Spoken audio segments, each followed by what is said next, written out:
Hey, Wolfcrad, how you doing? What, ho, friend? Adun, hello. I am so sorry. Today was... Okay, there's been nothing, like, bad. I don't know what was going on with me this morning. I just couldn't get... going. And then I was like, it came around about, like, 2 o'clock, and I'm like, right. I've had coffee, I've had food, I've walked. I've walked in the world where humans tend to linger. And I've come back. I'm ready to spend some time. And the rig's like, whoa. You thought you could just. No. I assume it's because I've been taking my rig for granted. And it was a nice little reminder of, no. Bacon Avenger, what ho, friend. And you're right, coffee heals all. And Stooge, what ho, friend.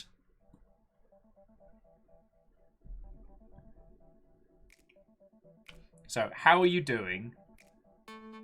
You lovely mother hubbins. Well, I mean, Ardun, that's entirely fair.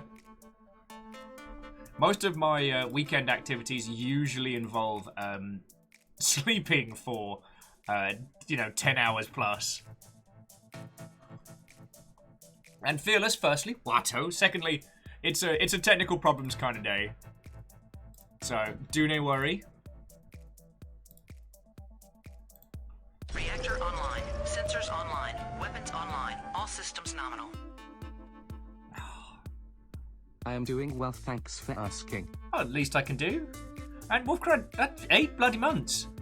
Sorry.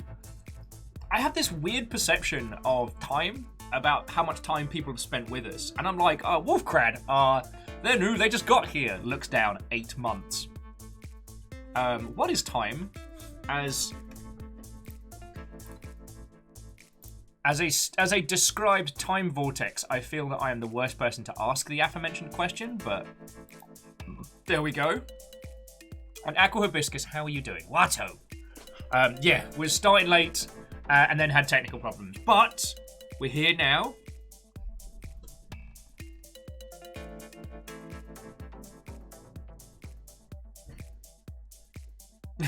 And Stooge, it was nothing to worry about. It was port lockage due to something. So all I had to do was just power it down, give it some time, bring it back up again. It was one of those where the symptoms of the problem were light until I stopped and took a breath and went, wait a second, no. What are the things that are not working now? Everything that plugs into a USB port. Okay. Down it comes. Up it comes. Ortazini Watto. To that cheesy, Watto and welcome.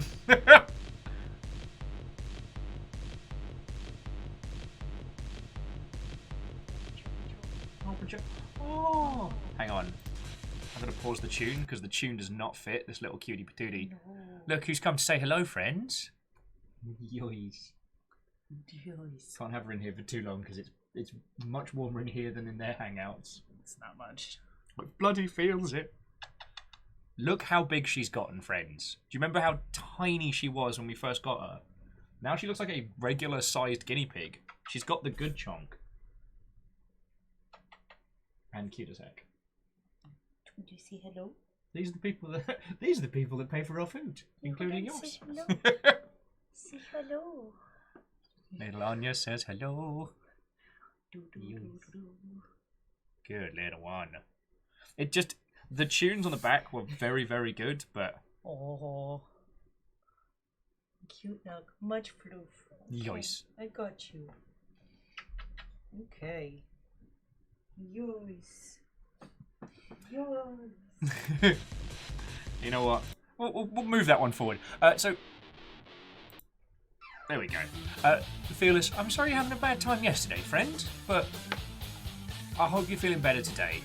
I kind of had a very weird night, and I don't know, today I kind of woke up and I felt like, I don't know a better way to describe it than I'd gone on a tiny marathon, but for my feelings. So, just took me a while to get going this morning.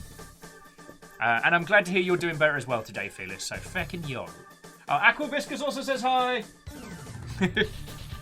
Favor 6, Watto. Vanderbeest, head of house order, Watto. Marshall Ray, Watto, friend. Aqua Viscus like, feelings boss rush? It's not a bad descriptor of yesterday, to be perfectly honest.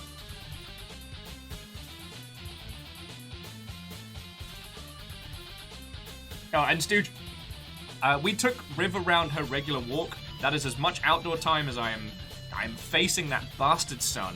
You could not pay me to go into the outside. Okay, you probably could, but I would be incredulous the whole time. Nom nom Watto, friend, how are you doing? And MDH, Watto? Did you sneak on in? Oh, I'm sorry I missed that. Jackie Fox, Watto? Coming in.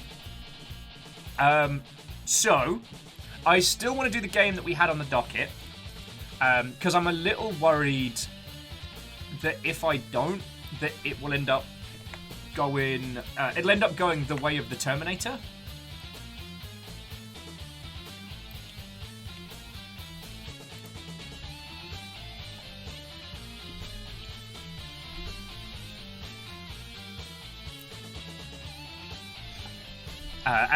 Oh, Jackie, thank you kindly for the bits, yo. Rogue Keychain is asking if this game is good. They wishlisted to go.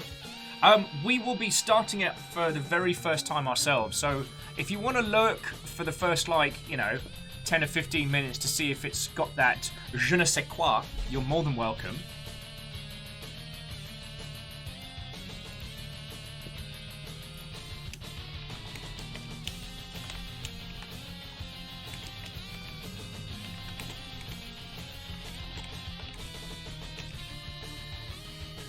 Sorry, and Vanderbeest, thank you for filling the pint glass and all. And Aquabiscus, yeah, hang on, let me see if I can bring it up. Because I figure I should give everybody a...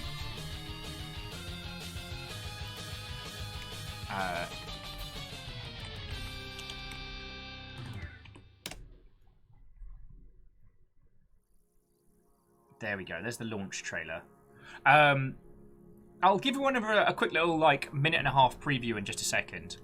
Because Rogue Key, I believe this is one of those titles that while it has roguelike, while it has point-and-click elements, much like Tuesday's game, Minute of Islands, I believe it's going to be one of those titles where the point-and-click aspect isn't so much about puzzle solving.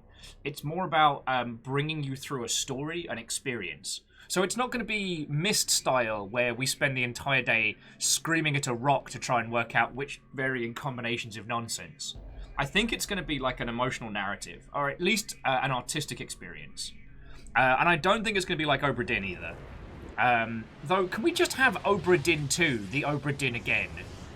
Because it's one of those games that you can't have the same experience playing it a second time, but feck me, I love that game.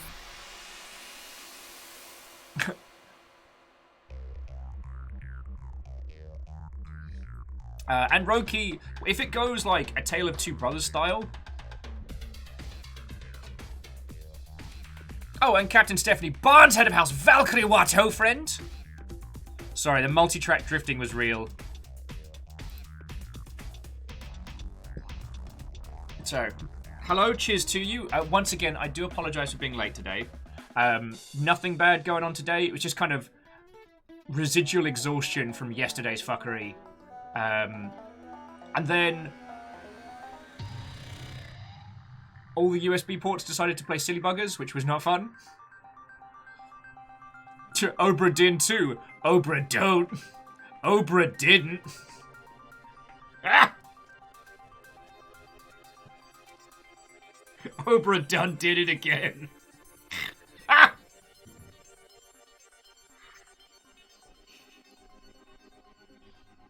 I'd still play it. And yes, I did just laugh at my own joke. I find myself exceedingly funny.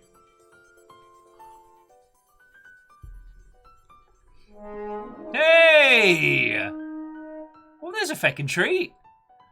So, very quickly, Ikoa, have a good night. Feckin' yo. Leo! Buddy, how you doing?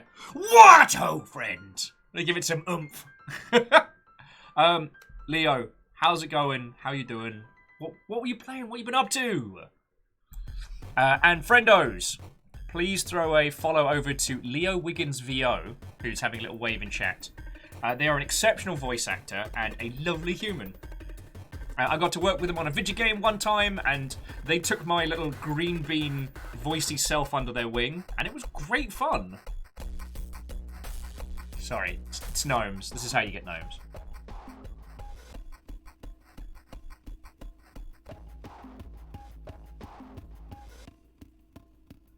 Hey, Leo, it's entirely welcome, friend. So come on in, come on in.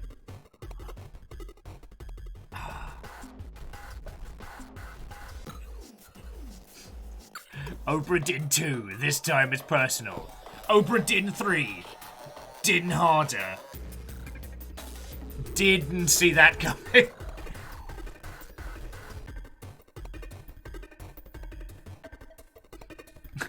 Sorry, Favor6 was just pointing out in chat that they watched a documentary about the localization of Obra Dinn and how much of a nightmare it was.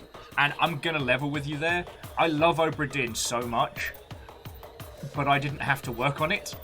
Like, I have so much empathy for the team that had to localize that game, but at the same time, I'm like, not my problem.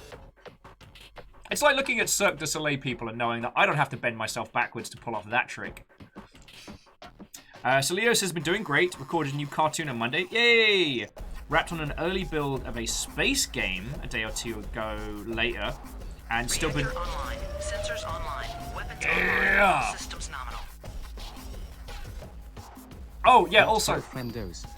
Come bearing booty for the captain. Do you? As long as it doesn't break Twitch TOS, Crystallion. Sorry, Crystallion, thank you for 8 months. And back in your numbers!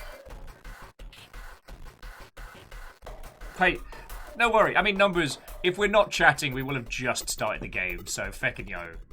But no, Crystallion, thank you for 8 months. Yeah, the other thing I was going to mention, friends, is that if any of you are interested in Dune, Leo does a cracking podcast on that very subject. Leo, could you please talk to Mr. Dune so we can have that movie now? Because, gonna be honest with you, needing some more stuff right now.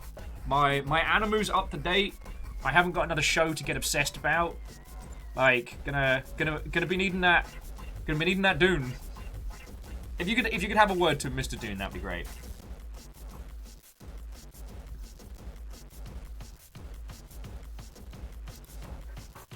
Oh, and Kimball, I'm so sorry we started late today. It was just like exhaustion from yesterday and then technical problems.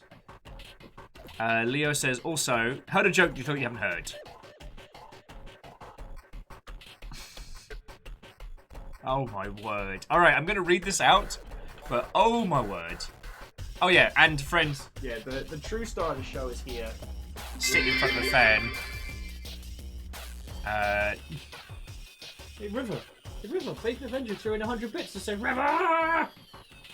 She is thoroughly unimpressed by this. Alright, I'm reading this joke out, because Leo threw it in, and it made me groan chortle. Okay. Dear friends, what is the difference between attending a casual attire party and having sex with a pirate?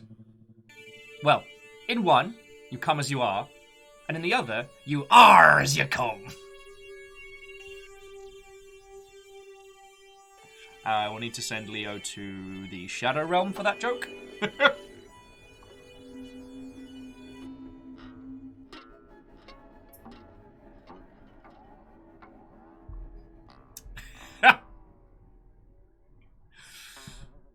My favourite one, Leo, has been, what is a pirate's favourite letter? What is a pirate's favourite letter? And I can hear you thinking. You're thinking, well, it's the C. Or perhaps even it's R. But you'd be wrong. For you see, friend, a pirate's favourite letter is a letter from home. Little Wendy's all grown up and Ma and Pa still have the farm. The British keep trying to take it, but nah, they chase them back. The doubloons sent from the high seas help to keep the place running, keep the landlords at bay, and keep a couple of local lads around to keep the place safe. Your days on the high seas may be for adventure, but the treasure is for family.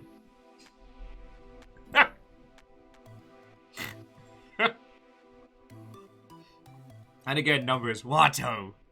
Oh yeah, Wolfcred. I have this thing where I start with a joke, and we'll tell it until I've run it into the ground, and then keep going, as if to use it as some kind of, like, active bore device. I believe me and Christian spent many years doing Who's Driving the Plane.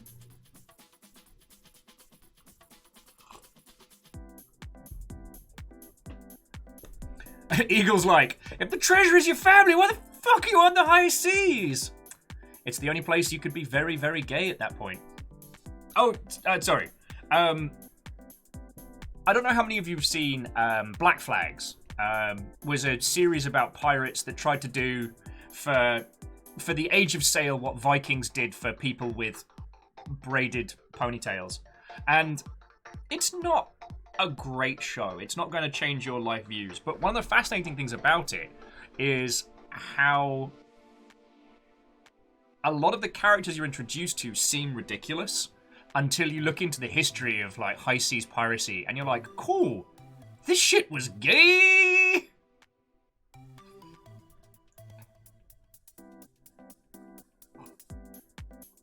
Like, and gloriously so.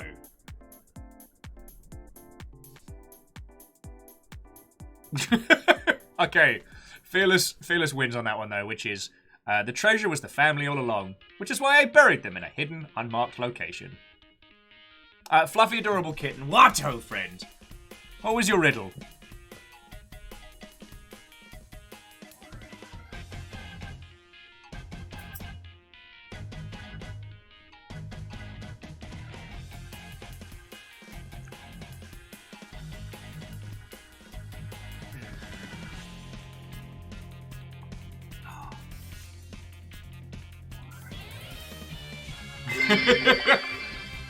I see what you did there with that joke.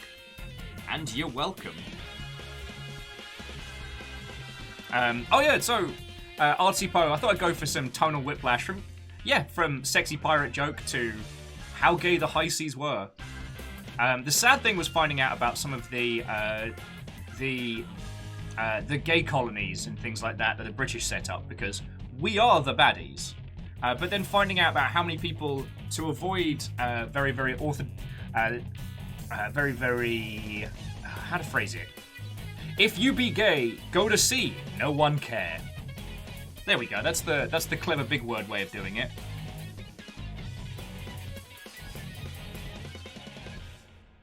Hang on, did that not play Favor Six's? Well, that is shenanigans. Either it played it and I didn't hear it, or it broke. So I'm going to try that again. I see what you did there with that joke. Thank you. Thank you.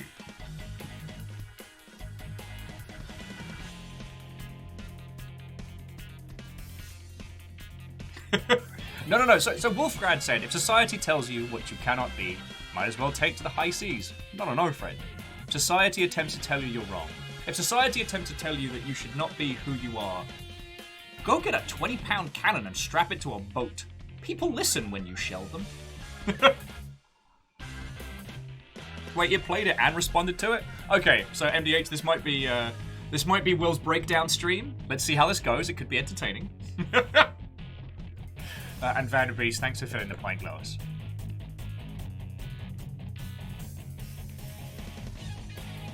Anyway, I'm not saying watch Black Sails, but if you need some second screen watching, put it on, because not only is that show a great jumping off point for an understanding of, like, a lot of the big characters from the Great Age of Sail, but also the amount of sexy times in that show, they've toned it down from the historical stories.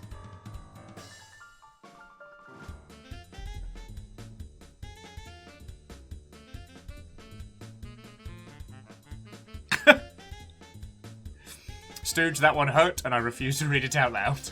Anyway, sorry. How are you all doing, you lovely Mother Hubbards? You may or may not have seen the Steam sales have begun. And I apologise that I did do a trundle through the quirky little game earlier today, because I didn't think it would be good. Like, Steam have gone through ebbs and flows of integrated summer sale games. Some have been incredible, and some have been fucking terrible. And sometimes they just don't bother. This year, they're doing kind of like an adventure story joke book which takes you through 14 different like genre pages. And having a look at it, it is fascinating. Because like for the most part, it's like each page is just trying to get you to buy more stuff. I mean, feckin' hell, it's Steam. They're not here to give you money. But each page comes with like a quirky little pseudo choose your own adventure joke. And depending on what you choose, you get 2 stickers. But what's fascinating about it is, hang on, let me pull it up. So what's fascinating about it? Oh. When I was just a lad looking for my true vocation, my father said, now son, this choice deserves deliberation. Now you could be a doctor or perhaps a financier, my boy. Why not consider a more challenging career? Hey ho ho. You'll cruise the foreign shores and keep your mind and body sound by working out of doors. Carry me upstage, lads. This will be my only number. My goal is to attempt to learn that by heart. I have not gotten there yet. Sorry, it was very distracting of picture-in-picture there. And Favor 6, thank you for the 200. If only for an excuse to reference Muppet Treasure Island. Anyway, so these are the fanciful quirks. So you've got this little like journey to action. You click this. You have 2 choices. I chose to get back on the plane and not fight the smooth-skinned man, and so I got a little plane sticker. Who wants to sing? Oh, and thank you, Fiona. This is Fiona doing me a host. But what's interesting about this is that while you have a featured game, first and foremost, which for this one is Ghost Runner, the next is your wish list. So Steam is really, rather than trying to pull people away from the wish list, which they've done in previous sales, they're pushing people towards like the, oh shit, here's the thing that you bookmarked ages ago, bet you forgot about that. And I'm like, yeah, I did forget about door kickers. Who wants to sing? And Stooge, thank you for the host as well, dude. So we've got door kickers, Mountain Blade 2 Bannerlords. I haven't picked that up yet, and I can't remember why. New and tasty, feckin' cool, Trine 3, take it or leave it. And the saddest of the Final Fantasies, Final Fantasy Type 0, where you gain magic powers by forgetting your dead friends.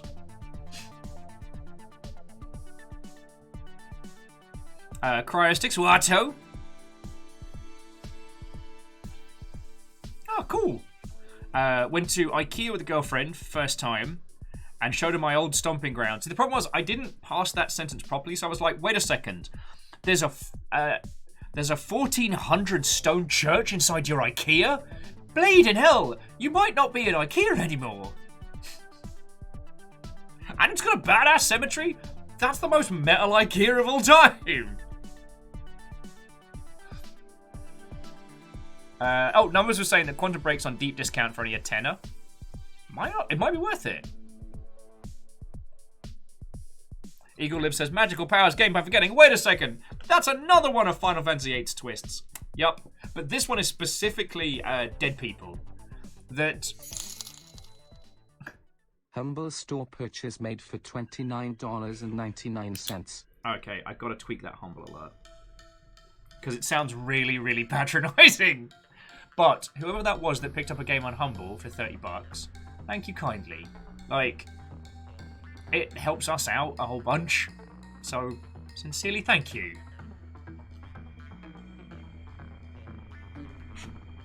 Alright. Anyway, so...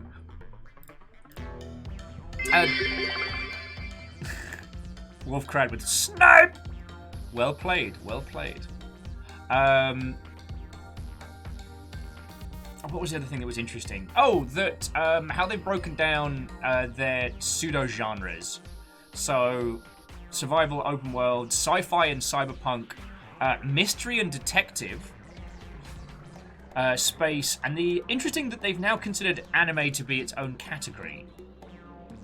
And I don't think that's necessarily unfair. Like, we talked about this a lot, how video games define their genres by the way in which they use to describe things. And it is getting to the point now where if I describe something as an anime game, you know what I mean.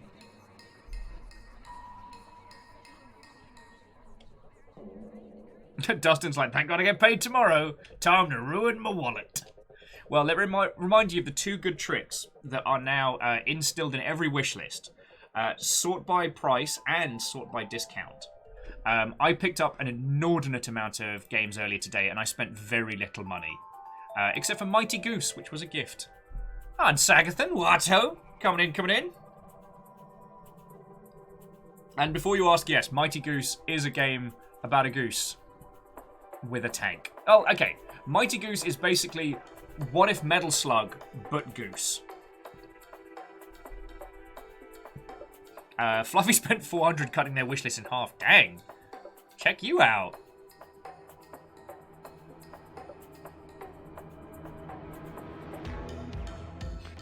But yeah, again, whoever that was that picked something up on Humble, that's feckin' cool of you. Especially when we're looking at a different platform that is cheaper. Like, it means a lot, so thank you.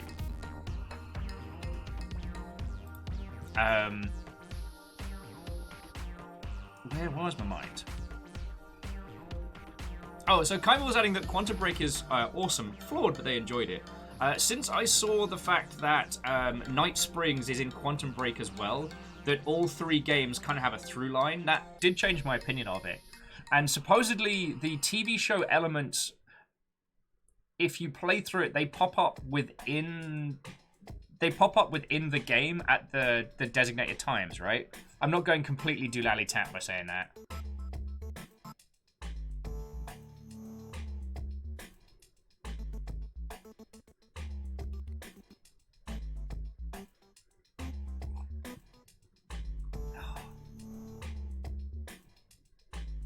Oh, and MDH, that's fucking cool. Thank you. Wolfgrad says, does Quantum Break have threshold kids?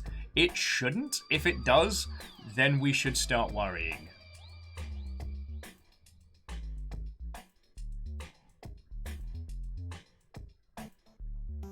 Oh, and Asari, welcome back. Welcome back. Yeah, so that's really been the long and short of it. Like, if you want to talk about gaming news today, most of it's been pretty calm, apart from the today's big drama has been the Sniper Ghost Warrior Contracts 2 press event, which was posted about today and has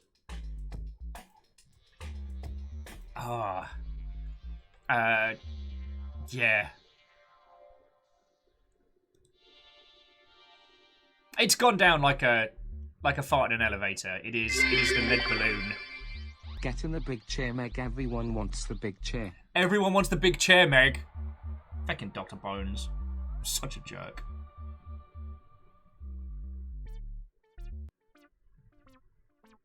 Kimball says, Alan Wake does appear in an Easter egg, but it's its own story and I loved it. Oh, do you mean the Quantum Break?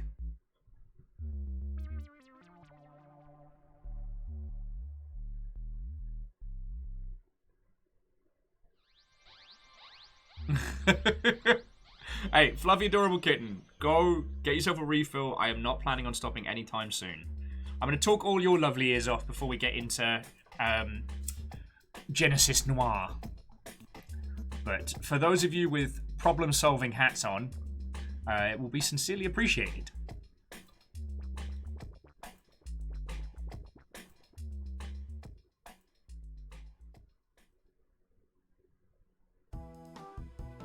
And Stooge, I haven't caught up on all the Windows 11 announcements, so I don't have too much to add on that one. I'm still kind of playing catch-up. The only thing that I found interesting was that you will be able to purchase Android apps native on PC, which I think is curious, because there's a handful of very, very good mobile games that would be lovely to have as like second screen or even idle games.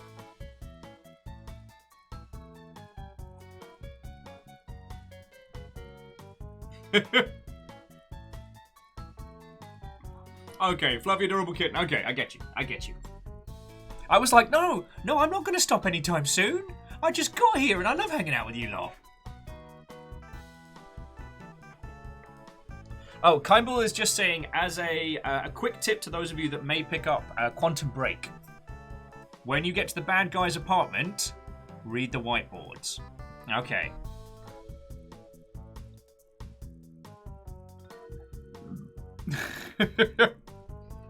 Oh no! Sorry, Aquabiscus has been waiting for the stream all week. And then the local job fair was like, well, I'm about to ruin this girl's day. Back! So Aquabiscus, how long have we got you for? Because I can get this, at least this party started now. Oh, and Adam. What, ho, friend? Coming in, coming in.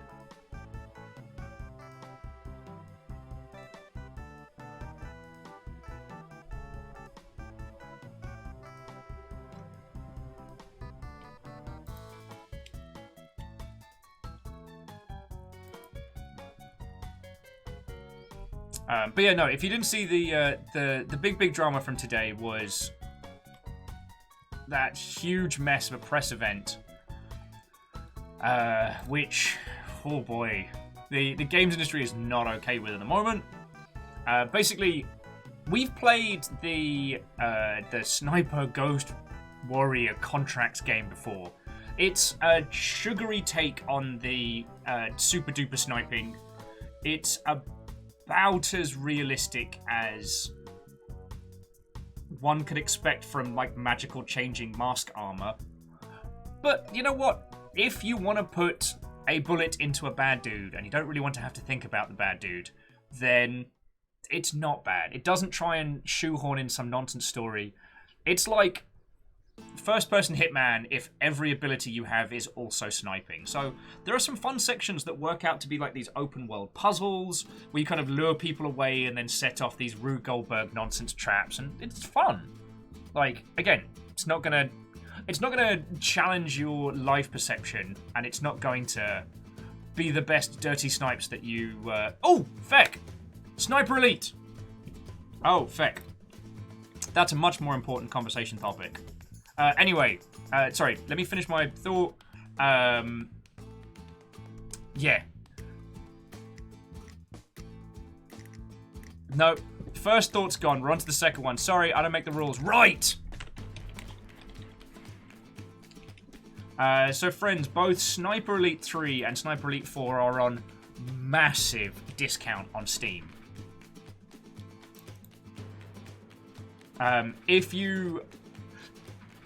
We play Sniper Elite 3 a lot as a multiplayer game because we are old. Most of it. And if you're anything like me, your reaction speeds are toast. Are toast from having spent a lifetime of late nights and gin drinking. So we play Sniper 3 a lot because it allows us to all hang out and have a natter and doesn't require us to be hyperactive 12-year-olds. If you would like to join us on future matches, please pick up a copy now while it is dirt cheap.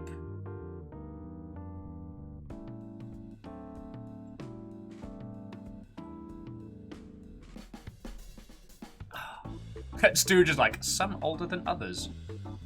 And yeah, I am doing like multi-track drifty potato.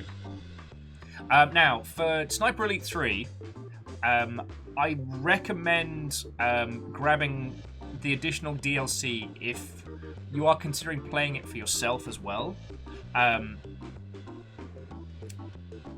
Because there's a couple of extra like weapon skins and stuff, but more importantly than that, for an additional, like, on top of, how much is the game? So Sniper 3 is $6, and for an additional $2 on top of that, you, as in you sitting there behind your computer or PC or phone or whatever, can shoot Hitler in the testicles.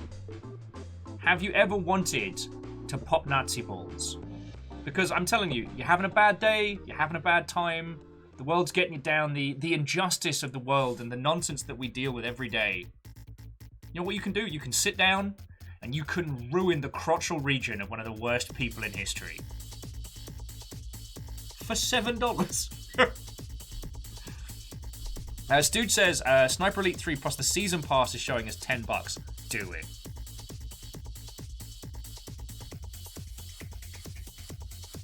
Oh, Aquabiscus is upset because Steam is playing their hidden object game tendencies against them. Yeah, they know. They know. And Stooge, you are correct. You do get an achievement for a long-range neutering. Well, no. You have to wreck the crotchal region to such an extent that the individual expires. My name's Tony Megalovania, and boy do I have a deal for you. For just $10, you can destroy Hitler's balls. This is Tony Megalovania, who made that one song that goes doodaloo-doo-doo-doo-doo-doo. Willing Outcast, it feels like more like Larry Tarantula. I will say, I did enjoy the single player of Sniper Elite 4. And I know it's weird for someone who's going to be spending the day in a point-and-click adventure about either the beginning or end of the universe to be recommending a grizzled white dude that shoot gunbang, but honestly, pop on the kettle, make yourself a cup of tea, crack a beer if it's warm, or whatever your beverage of choice, and just creep around these gorgeous open world environments and kill fascists. It's great.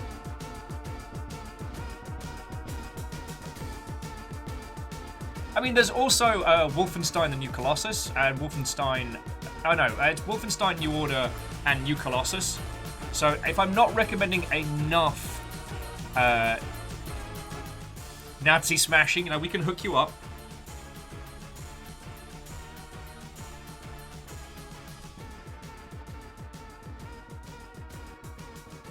Oh no! I'm sorry you're having technical problems, friend. Sorry's been trying to boot up Clan O'Connell, but it's not operating. Oh, I'm sorry.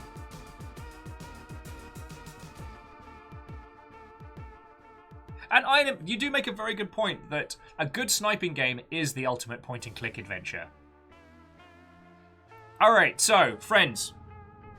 Take a breath. Take a beat. What is one game, and one game only, you would use your Steam ticket recommendation? Because it's not really fair, because I tattoo, or at least try to tattoo those games onto my flesh. And I do understand that Rain World isn't for everyone. So, as much as I do want to recommend it to everyone and their cat, I know it's not an everyone kind of game, you know? Oh, Vanderbeest has decided that they're eating ice cream this evening. Ooh.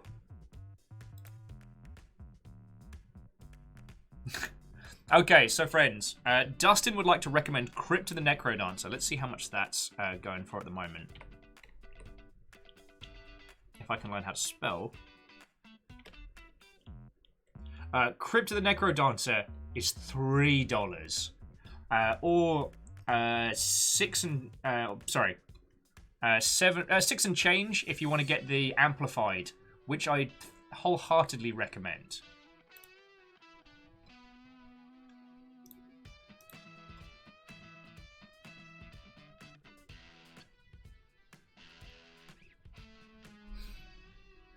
Okay. MDH says, do you mean they're Slugcat? I see what you do. Graphite says they're going to be dull and say long live the Queen. Yo! Okay, Graphite, I know that game's got a lot of coverage from kind of like content creators and stuff, but Long Live the Queen is an exceptional game. It is this wonderful social roguelike that I guess demonstrates the futility of the monarchy through an adorable lead character. Fluffy Adorable Kittens recommending Dwarfheim. Actually, okay, let me check the prices on these ones, because I want to... So, Long Live... Yeah, Long Live the Queen is $4. Dwarfhelm... Dwarfhelm's still $18. Wait, why is Dwarfhelm not on my fucking watch list? Oh, my word. Hinder would recommend Final Fantasy IX. How is the PC port of that? Have you had a chance to try it? And Kaimball says State of Mind is their recommendation. God.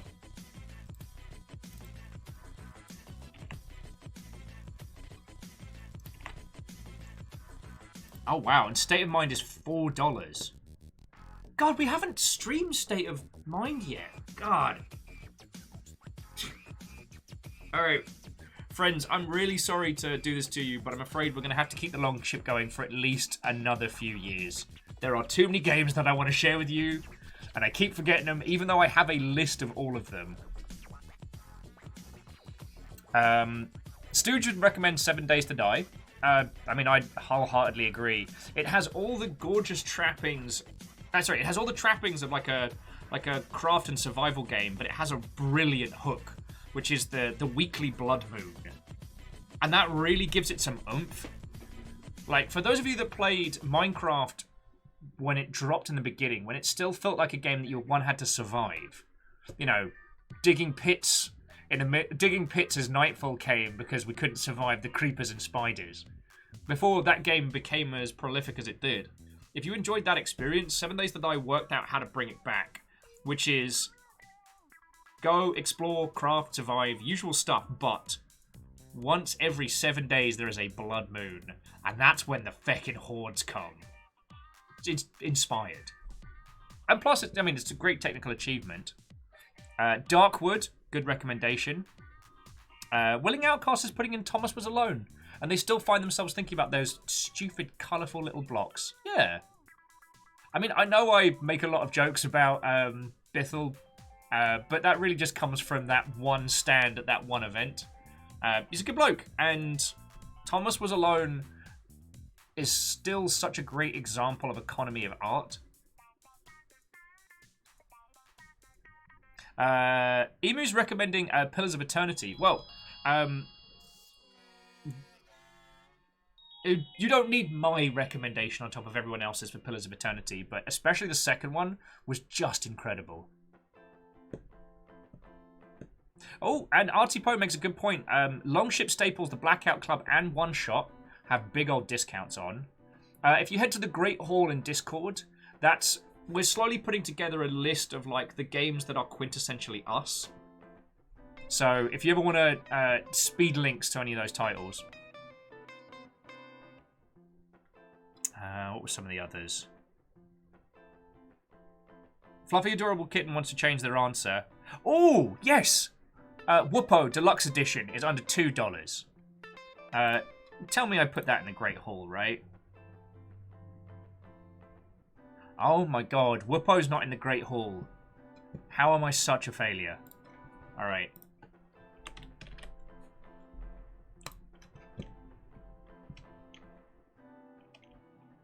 Aqua has the entire Supergiant library. Alright, well, Aqua Hibiscus. Then I'm going to put on I'm going to put the mean choice in front of you. You can only recommend one game from the Supergiant library. Which one do you recommend? And yes, that's a bastard question. But I'm being the host, so I'm going to abuse my power for once. Oh, and Caffeine. What, oh friend? Come on in, dude. Oh, Vanderbeest Dicey Dungeon. Yes. Playing math rock on a doomed game show adventure to win your heart's desire. Yeah. Now, Akabiscut says that Pyre deserves more love. It does. My goal has been to return to it in my own time. I see what you did there. You nearly got me. You nearly got me.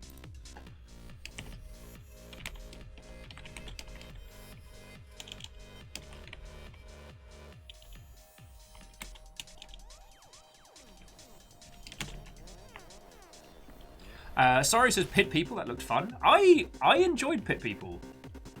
And I definitely recommend its prequel, Battle Block Theatre. Oh, Stooge, of course, Demeanor.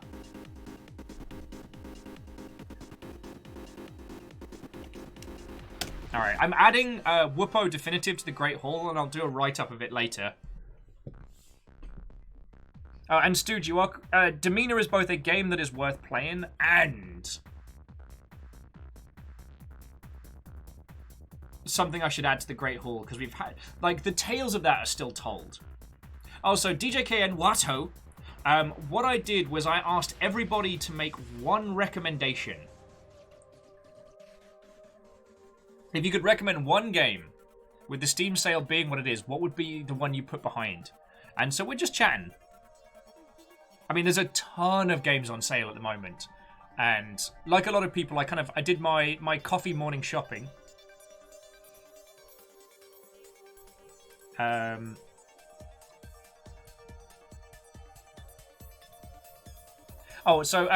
Emu's recommending Divinity Original Sin 2.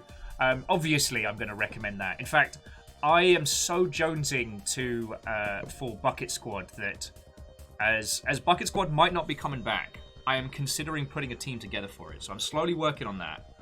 No news at the moment, but I'm not ready to say goodnight to Lord Calcium Bonio, even if I have to start again. Because I never got the chance to finish it, so I'm fecking down. One thing that I do want to say, though, is for the best experience for Divinity Original Sin 2, like, treat it like Gloomhaven, treat it like D&D. Get 3 friends together with yourself, start that campaign together. Play it once a week, once every couple of weeks, but just play it as a group. And it is something truly transcendent. And Bacon Avenger puts out, oh look, Depth, aka the Penguin Hunting Simulator, is on sale.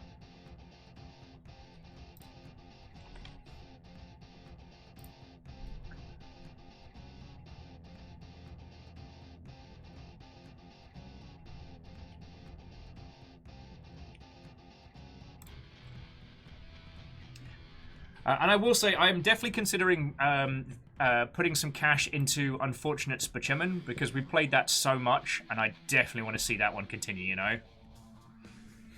Count Fraz says that in a sea of amazing games, Sekiro would be their recommendation. Or Sekiro, or however you pronounce it. I mean, Count Fraz, I couldn't agree stronger.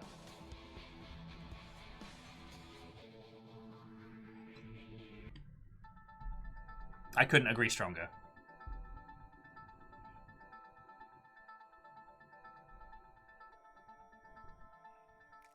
Oh, and Fluffy just adding that Sekiro and themselves have a love-hate relationship.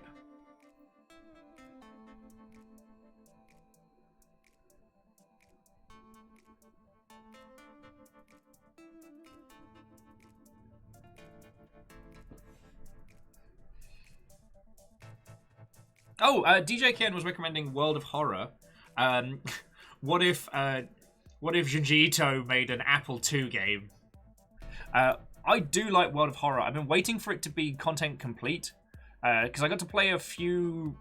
I got to play early builds of it whilst it was in development, and I liked it, but I wanted more from it. Hey! Bianca, how are you doing, friend? What ho and welcome! We're talking about Steam games. If you could recommend one game from the current sale, what would you throw in? Oh, well, but if you are doing a lurk away. I'll attempt to be vaguely entertaining in the background. Vaguely, at least.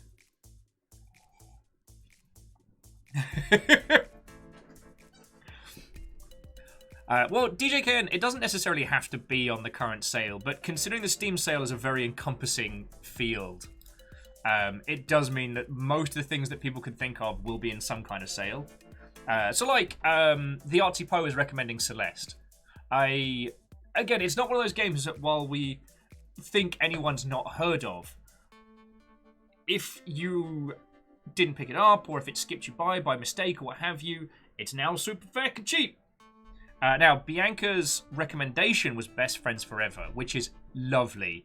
It's a dating game, but you also adopt and raise a puppy, and you date other dog owners. So there's kind of like the... Yeah. Willing Outcast is just yelling, Hollow Knight! I changed my answer to Hollow Knight. Psh, God, who'd be all about Hollow Knight, eh? Sorry, just a little itch on my arm there. It's fine. Yeah. Actually, Dowsett, Hotline Miami. An incredible surrealist game with one of the best examples of high-speed gameplay. It's high-speed, it's punishing, but you can retry it like that, and it's so good.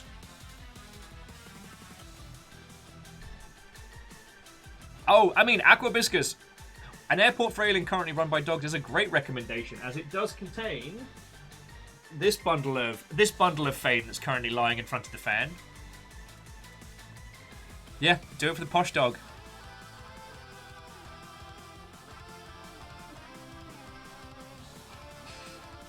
Sorry, friends. Yeah, if you're unaware, so An Airport for Aliens, currently run by dogs, is a cracking game made by our good friend Zalavir, and it does contain River. She plays posh dog, The dog that consoles you if you miss your flight.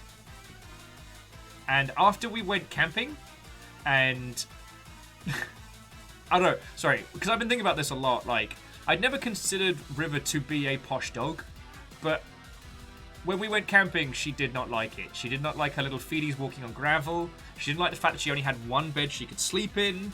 Like, this is a dag that deserves 3 different beds in one house.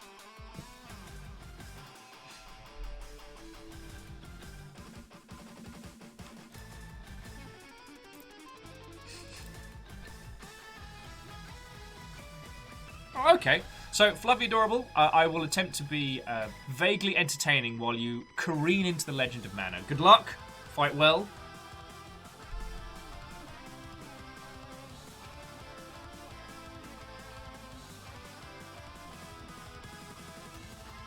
Oh, and Dustin makes a good point. Tabletop Simulator is a tenner.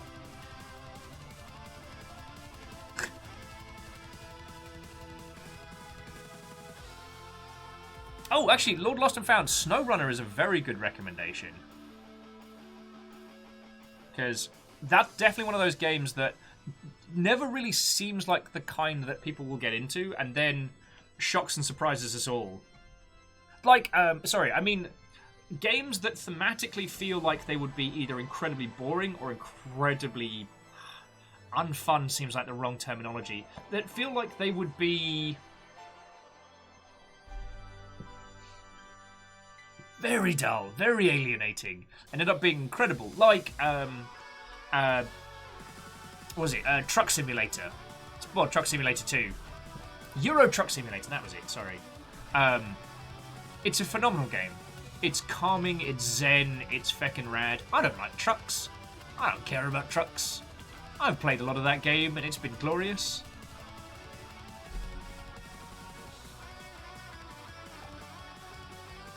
Actually, Wolfcrad, you're right. That's a better way of phrasing it. Games that thematically seem monotonous, but end up being really good. And SnowRunner is definitely one of those. SnowRunner and MudRunner, it's like, what are you doing? Well, you drive a truck through the snow. Or the mud. What's really to get into? And yet, it ends up being feckin' brilliant.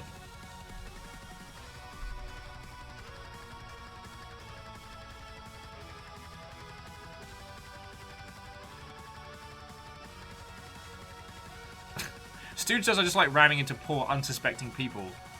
If they can't see a truck coming at them, then I don't know what to tell you. I'm scared of 5D chess. Sorry, I keep looking at what Steam is recommending to me, because I try and get a sense of, like, Steam will do this thing where it's like, here are some big AAA games on sale because we know you want them. It's like, all right. Here are the different genres. Okay. Now let's get into the stuff which we're pretty sure that you would pick up given a moment.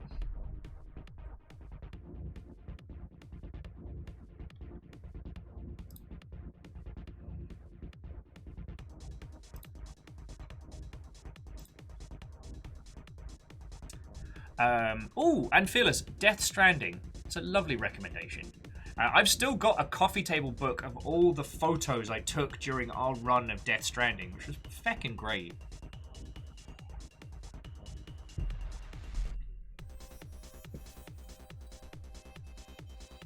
And while DJKN is correct, Hellblade: Senua's Sacrifice is an exceptional game.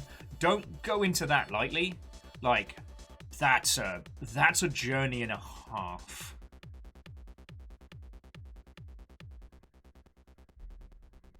Like, oh boy.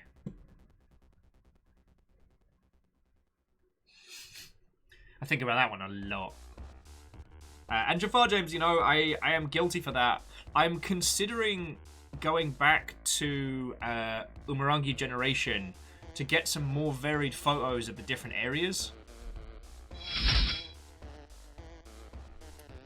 Well, Assassin Wolf. Which I can only assume is the future profession of one Diamond Dog. Watto and welcome. Thank you for a follow.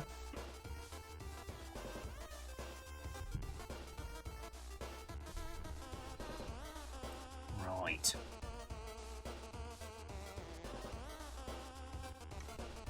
think what else has been going down. Oh, what has been really interesting is, you remember ages back, friends, we played Ender Lilies, the Soulsian hand-drawn roguelike sort of summoning game where you play a little girl that can summon the ghosts of warriors to fight for her. Supposedly, everybody I've spoken to who have played like the full version is having a cracking time with it. I've not played any more than the early chapters that we got hands-on with, but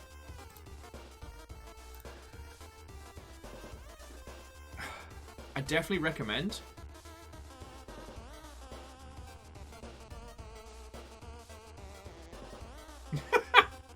Oh, wow.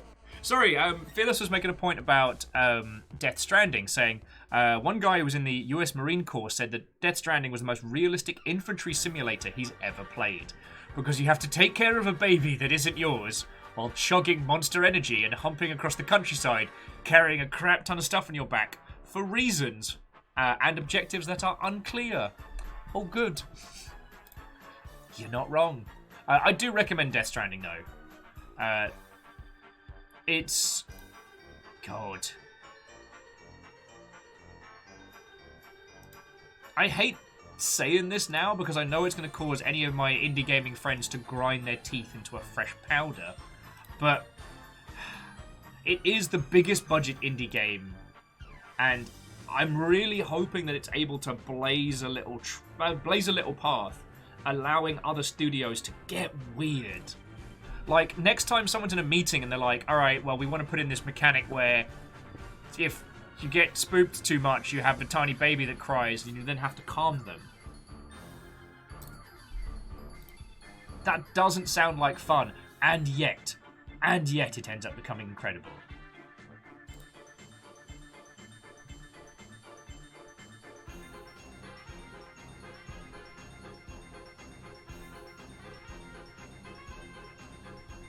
Oh, and Graphite Sparrow. So Terranil is very, very good. It's got a lo-fi version currently on itch.io if you want to have a dance around before it comes out, but feckin' yo. Oh, actually, Artipo, that is a good example.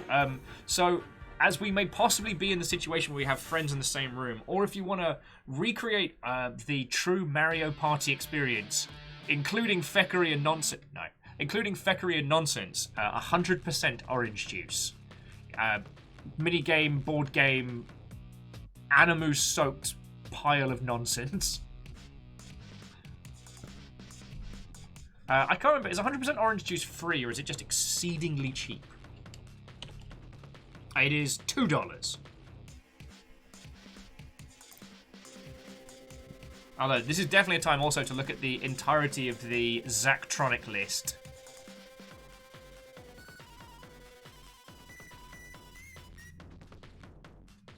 It's like, what have I not gotten from Zachtronics?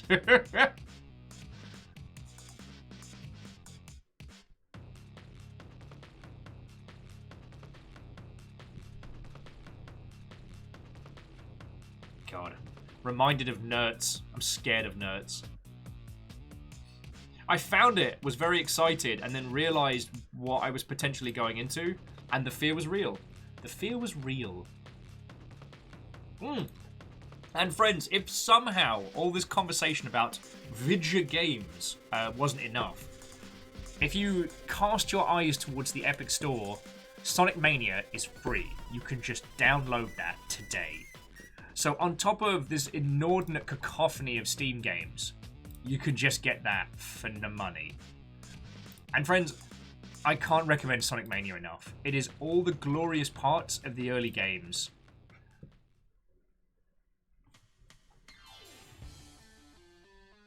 It is all the glorious parts of early Sonic, but it also comes with these wonderful kind of like remixed concepts, which I'm all the feck about.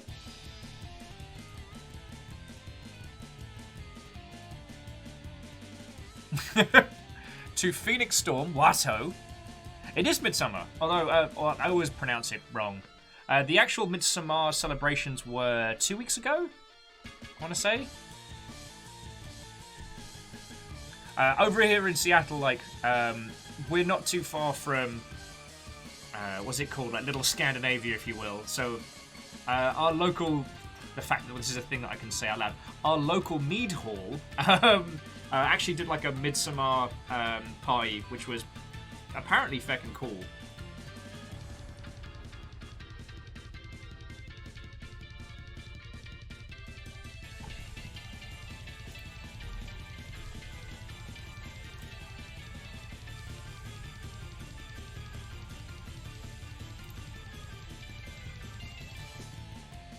Oh, I do apologise. I went off into 1,000 years.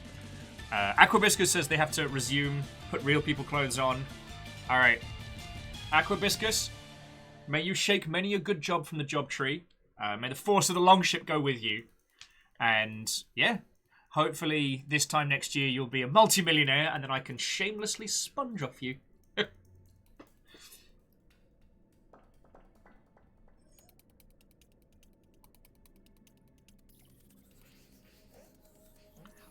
Iron Imp. Oh, I'm trying to. I don't know if I can. I'm trying to remember which specific Zachtronics game that was. But anyway, not necessarily a game that I would ever do a stream of, but Opus Magnum is Opus Magnum is $10. Yeah, no, and that's definitely a Zachtronics title. I can't recommend that game enough. Got me through some weird shit, let me tell you. And the whole concept of it is so... It's so glorious in the sense that so long as you solve the puzzle, you are correct. But the game encourages you to try and create the same thing but smaller, the same thing but faster. So the ranking scores with your friends is entirely based around how many movements your machine does, or how large it is. But if you want to make these big, complex nonsense vehicles, you can.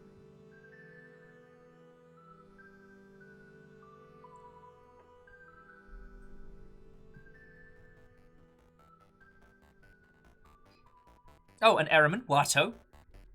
Welcome back, welcome back.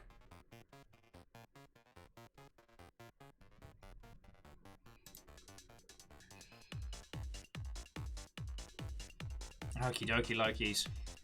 So, unless anyone has any absolutely like unknown stellar recommendations, I reckon we can get into some puzzly solving. Willing Outcast, I'm sorry to bring our adventures towards a close as you're heading out, but have good sleeps. Tomorrow's the Blackout Club, which you could pick up now if you haven't for almost no money. The gods are awake again. The voices are active. The dreams have started. Oh, sorry. Later Alligator, absolutely. Oh, Hypnospace Outlaw. Fucking yes. Fucking yes. Oh, Lost Flowers will just say Final Fantasy 15. Hey, you know I'm there. Final Fantasy 15 is still one of my favorite games. And it's slowly becoming my favorite. It's slowly becoming my favorite from the series. How much is the Windows edition? Is 50% off, which isn't terrible. Oh god, yeah, Gris. It's been a long time since we've come back to that one, and it's interesting that. Not that Gris is a bad game by any means, but I realise that might be the first time that someone's mentioned it in a long time. Oh, feck. Heaven's Vault. Heaven's Vault absolutely needs to get added to the master list as well. To the Great Hall. Because we had an incredible time with that.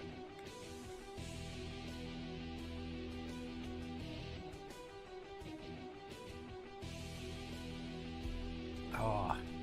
I just need more good shooty gunbang games to do stuff that's more interesting.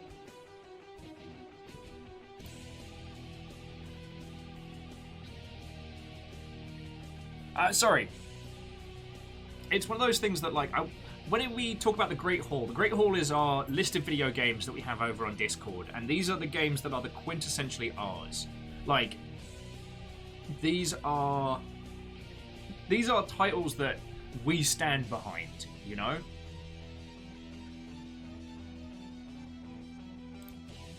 And it's always interesting which games, even though we have a great time with, which ones end up being part of our identity as a group. And I think about this a lot. Like, what does it take for a game not only to be good, but something that you kind of anchor yourself to? A game that we talk about a lot.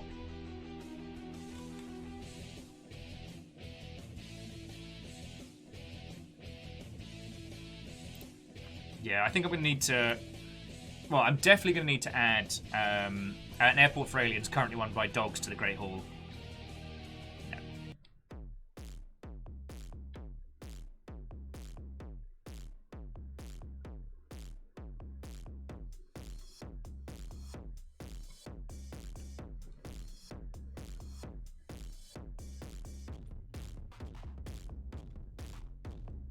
Okay, but sorry... the Settlers of Catan universe is always free on Steam, so unless somehow that ends up being more free. Okay, so friendos. Oh, please tell me I remember to install the game. No, I did. Check me the feck out.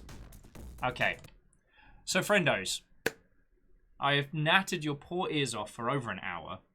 Let us get into game.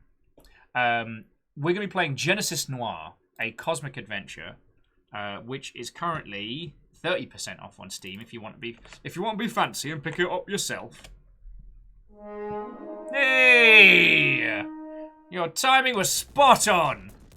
Oh, I'm going to put some tunes on. All right, Lecter, Watto, ladies and gentlemen of the court of a mere catty and nonsense Watto, friends. Going in. El Ravager, how are you doing? Nalroth Watto. Coming in. Your timing is fecking perfect. We are just about to leap into Genesis Noir. We haven't started yet. We have have a curious idea on it. To Mama Meat Boy, Watto. Coming in. How are you doing, you lovely mother hobbits? Trouble Magnet. Oh my. Watto. Toasted Buffalo. Watto, friend. Coming in. Thank you kindly. So yeah, we're going to be leaping into a film noir detective murder mystery at the Big Bang. It's weird and surreal and arty as fuck.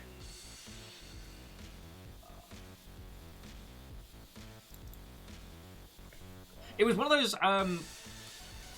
really interesting indie titles that jumped out at us like 2 E3s ago, and I've been waiting to give it a run for quite some time.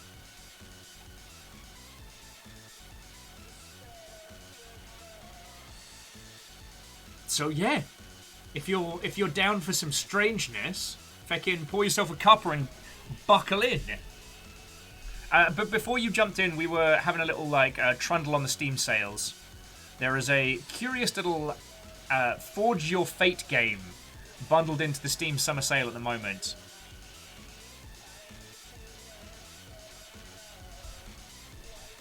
Oh. God. And we got onto the dance of video game recommendations, which usually comes with more than a few bangers.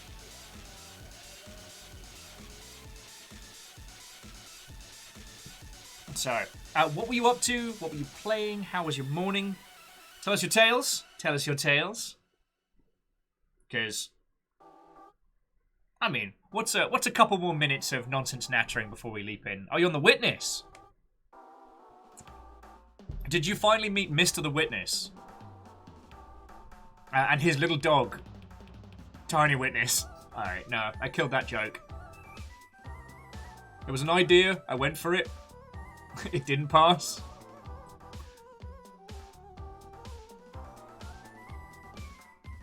Now they're saying that they're making Lecter squirm. Well, it's not hard. I wish I could remember Leo's joke now from earlier, because I would absolutely dispense that.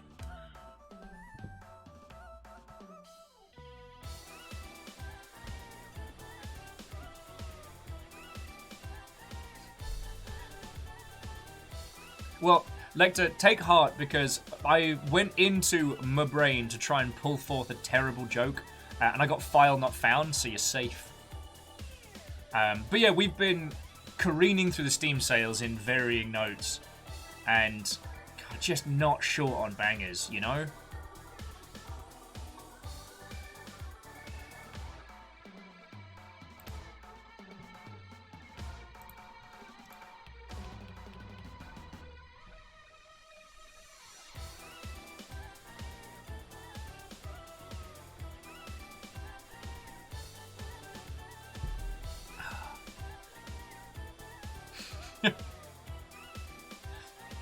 Dear Stooge, the only way to win good idea, bad idea is not to play and just have bad ideas. Sorry. I'm being a terrible conversationalist.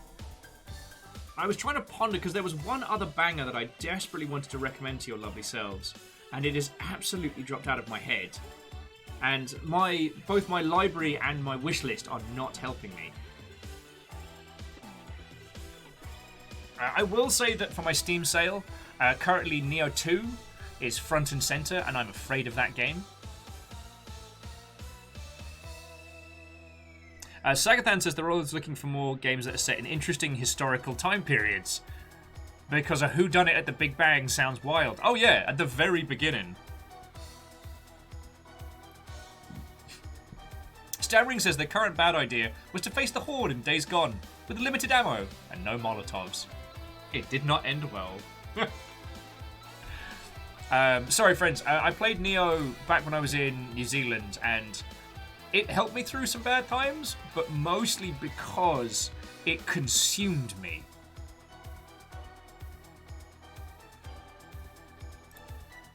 It took my life, it chewed it up and spat it out a little bit. So I'm fearful of the second one because it also allows for character creation and more of the thing.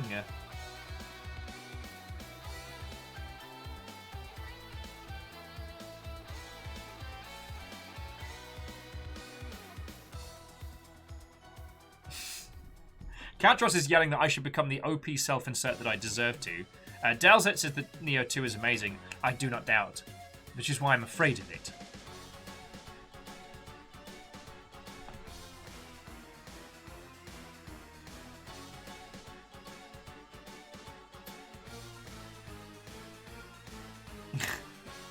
Narrow says they just picked up the Souls games because they hate themselves. Okay, Kenshi, if you've survived that, that is a brutal game. We were discussing this the other day because we've been doing like a class of 2020 Dark Souls playthrough. And Dark Souls loves to pretend that it's unforgiving. Hello, big girl. Oh, sure. You come hang out? Alright, Real Star is back. Dark Souls loves to pretend that it is this unforgiving brutal. But really, it never sets you back more than a little bit. It never puts you like permanently away. And I find that fascinating, that it embraces the idea that it is brutal and unforgiving and harsh to allow players to feel that sense of glory and victory. But really, it's happily just kind of pushing you forward a little bit. Like, you've got this, buddy. You can do this. I believe in you. Oh god, is Loop Hero on sale? Friends, if you want to destroy all semblance of sleep, Loop Hero's a tenner. That's worrying. That's very worrying.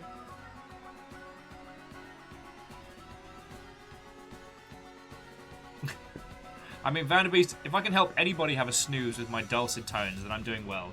And if it is the bestest big girl in the whole wide world, don't chew your paws, River. Yeah, don't chew your paws. River, I can see you. No, she wanted to come in here and chew her paws. Trying to sneak past. I see.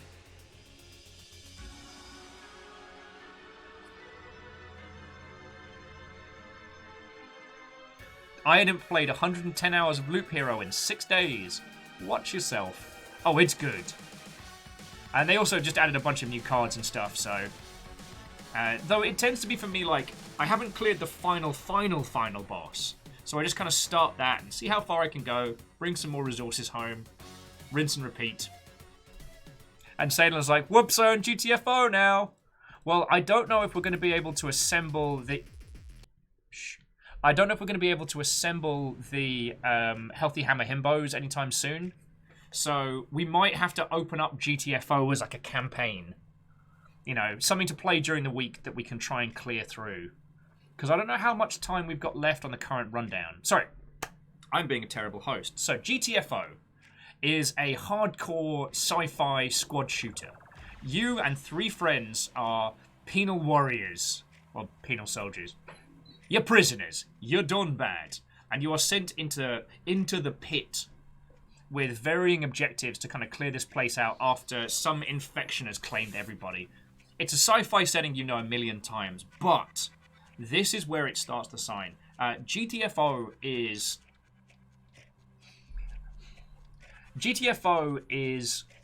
hardcore like a board game. Like, you go into a level, you either die or you succeed. There are, I think, usually like 3 areas per level, and you've got to clear them all to get down to the bottom. And that is by no means an easy feat. We're talking like potentially weeks, maybe even months of gameplay. But it happens in seasons. So each season, each rundown, is your chance to get right the way down to the bottom. And then they reset the boards, they change the weapons and equipment you can get and start again. But the thing is, there's no perma-progression. There's no, like, gun that you've been working towards for 3 weeks that just gets wiped away. The equipment is things that you pick and choose at the beginning of each mission. There are some, like, boosters that give you, like, 2% extra damage if you're standing in a flashlight, or, you know, 4 health regen if your name's Dave and you spin backwards twice, you know? But, oh, it's just glorious. It's absolutely glorious. Actually, how much is it before I start recommending it? Because the thing about GTFO is you do need a squad. And it's on 20% at the moment. Also, it doesn't come with a 4-pack, which I feel like is a...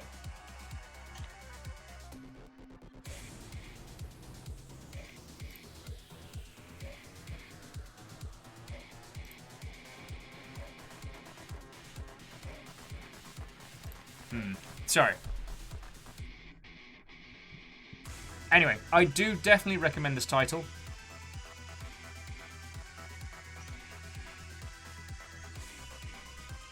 And the current rundown, I don't know how long it lasts for.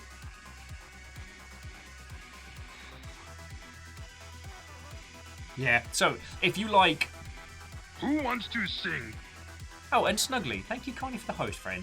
Sorry, I was going to add, if you like seat of your pants...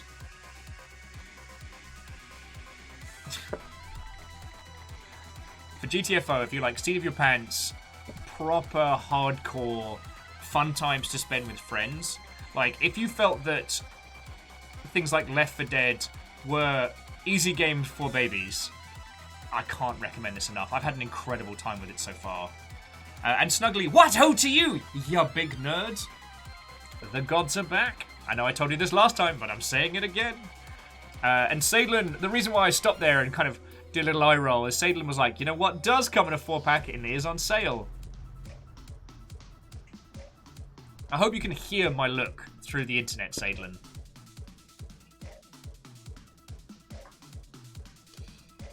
Right. That was just Snuggly was just seconding GTFO as it kicks their ass and they have fun every time. Yup. Yeah, Salem, it could be anything. It could be anything. And MDH, I don't have to worry about depth. Depth. I don't have to worry about raft for a long time. Depth is another matter. Look, I'm getting through Subnautica at the moment. That is more than enough, like, things to shit me up under the water.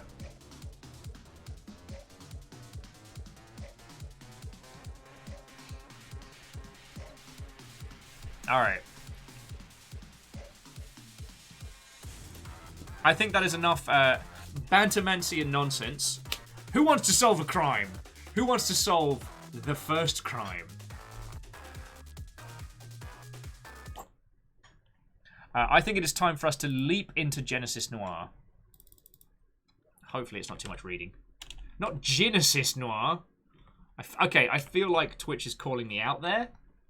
Okay, yes. Do have a lot of gin ready to go, but that's another matter. Vanderbeest, thank you for filling the pint glass. Oh yeah, so Salen's saying it's depth. Depth is £7. $7, sorry. Terrors, the lot of you. Right. Who wants to get arty? Who wants to get farty?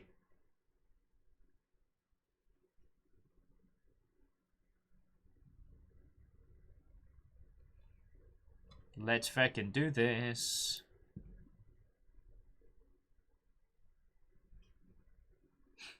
Stooge, that's an easy question to answer. When I don't have gin on hand?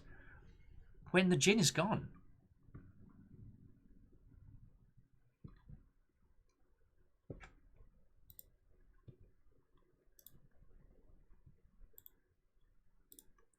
Alright, come on.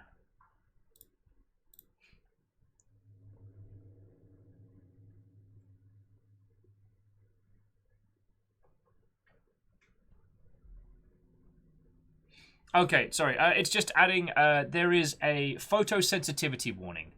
So if you do have any kind of, if you do have something along the lines of photosensitive epilepsy or other photosensitive conditions, this may affect you. So please be aware.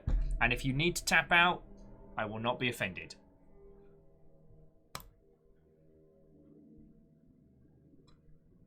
All right. It feels like it's a little quiet. Volume.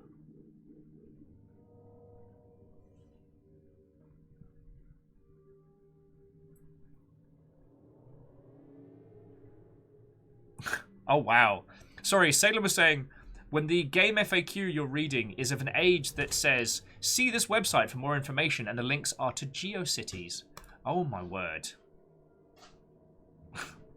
Feck it, Araman. Go to the Shadow Realm and think about what you just said. Sorry, Araman with, yeah, I'm tapped out. But on to the next untap phase. Or, if you play the Seedborn Muse, you untap at the start of every phase. All the time. That's a lot of mana. Okay. Time to begin a game. Alright, video game. Please don't be stupidly loud where you are quiet on the menu.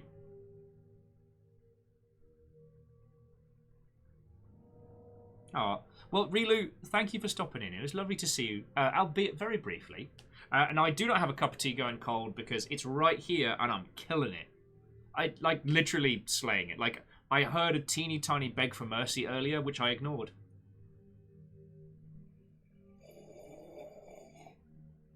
Ah, it's dead now. I'll make myself laugh.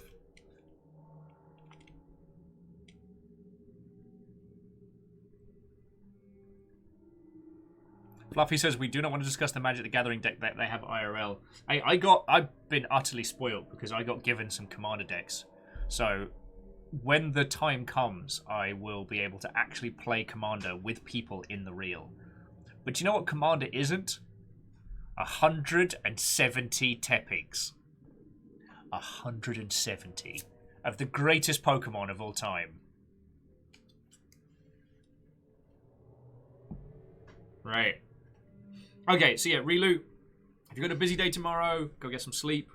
If you can't sleep, we'll be here. We're literally just starting this.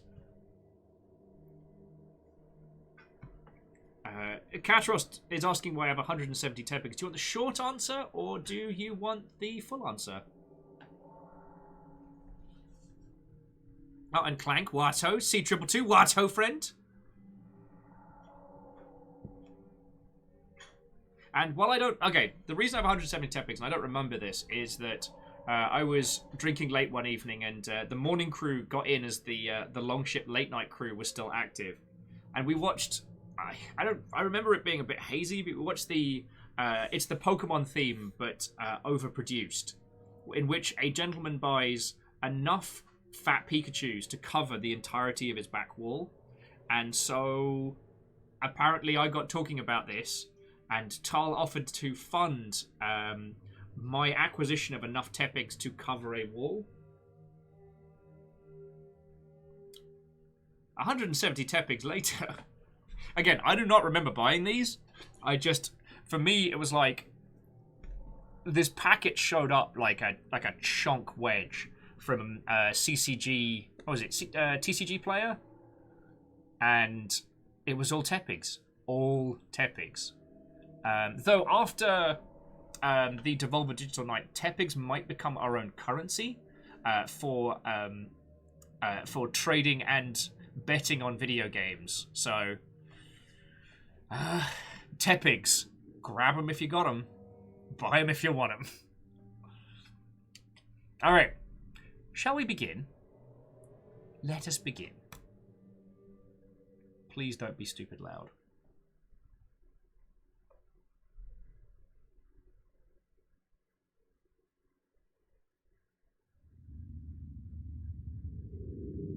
Sometimes reality is too complex for visual perception.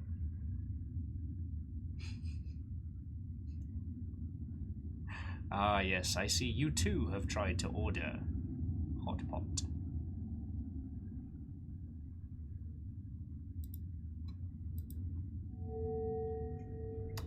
Physicists state that a handful of dimensions that you perceive are only a portion of those in the constitute space-time. What the true nature of reality looks like, what existed before the Big Bang, rocked the universe into existence. These are unanswerable questions. Boof. Who likes space? But imagination embodies the dark unknown in myth. Out of this unknowable haze, a world emerges, wrapped in familiar forms.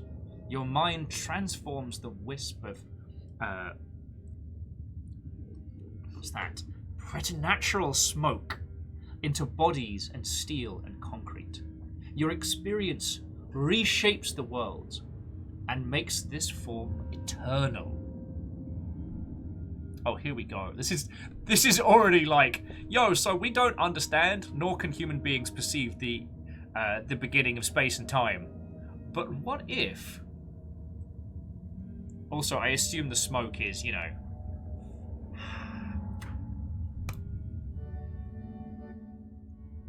You give it a name. You call it the constant. Like the constant running of me mouth. It's funny because I don't stop talking. That's the great rule of will. A quiet will is a problem.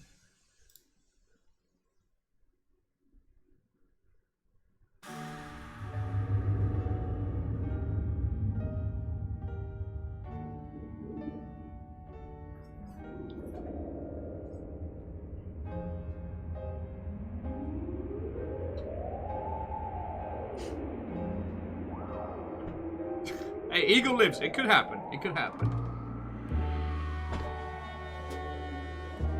It was a smoky night in the beginning of the universe. I'm already on board.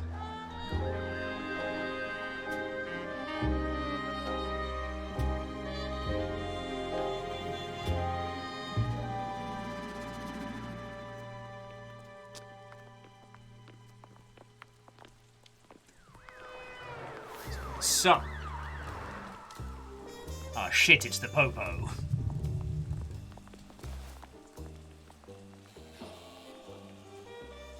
Anyone fancy an entire fried rabbit? Now, Fluffy Adorable Kitten, what is the price? Ooh.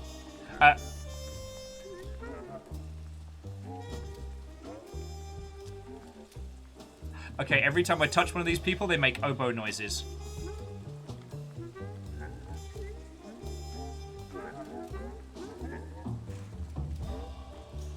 Okay, I could do that for hours.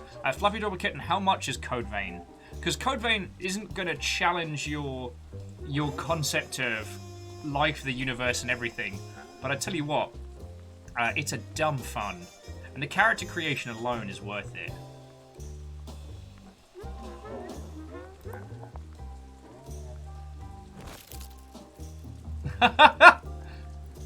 Hey, outside of the concept of existence, space, and time, you want to buy a watch? Excuse me, sir, time hasn't been invented yet. I know, but when it does, you're going to be wanting getting on these. Alright?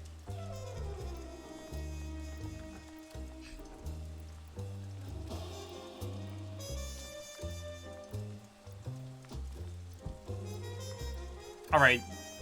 This oboe-sounding Mother Hubbard, this is the kind of person that needs a pocket watch. This seems like your jam. How would you like the concept of time?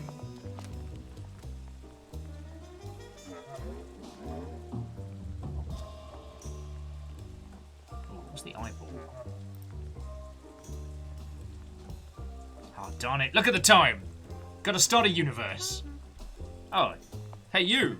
How would you like a watch? This person looks like a snappy dresser, a fancy go-getter. They need a sport watch. Yes, dude, you're right. I need to get in on the ground floor of time. Let me tell you, everyone's going to be talking about it. It's the next big thing.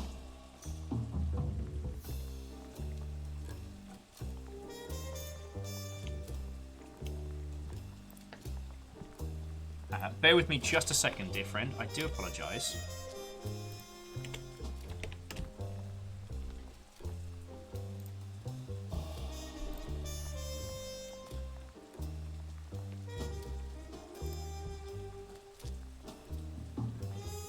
Oh, if anybody wants a watch, by the way, I'm happy to put some aside for you.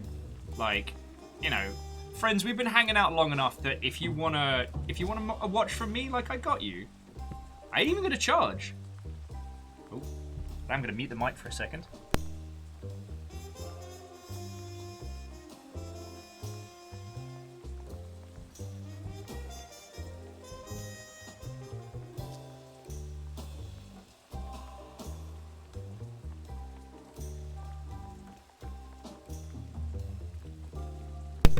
So sorry about that, friends. Oh. Okay. Apologies there. I mean, friends, what's the cost of time? No, seriously, what is the cost of time? They've just been giving me random dollars, and I feel like I should have been asking for more. Sorry!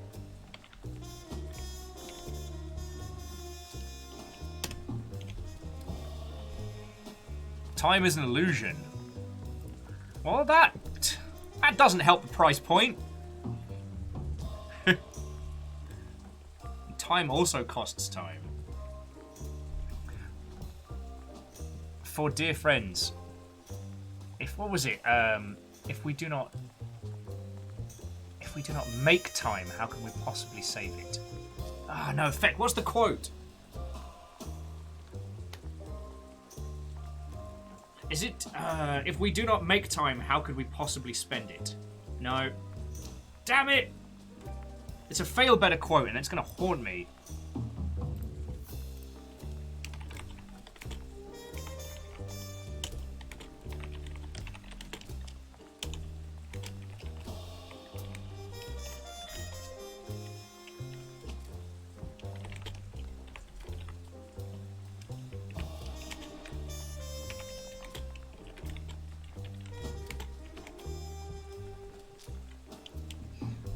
I see, Hindle. I remember the time is an illusion, lunchtime doubly so.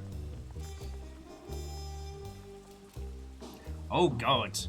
Okay, so whilst we're flitting around with the concept of the beginning of existence, to see Triple Do, I present you a question: which is more real, Bitcoin or time? You can spend both. No one's sure where either came from.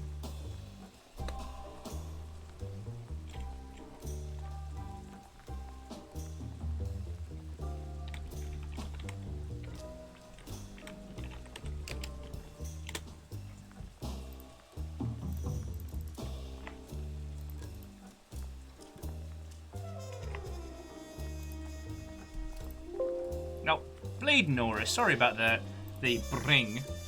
It's entirely uncalled for, and I do apologise.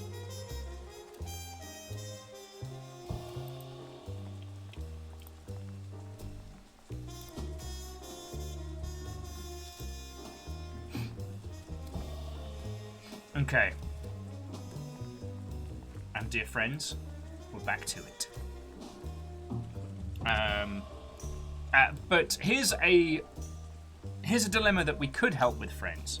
Fluffy Adorable Kitten is torn between Code Vein, Vermintide, Rad, or Alchemist Adventure. I don't know.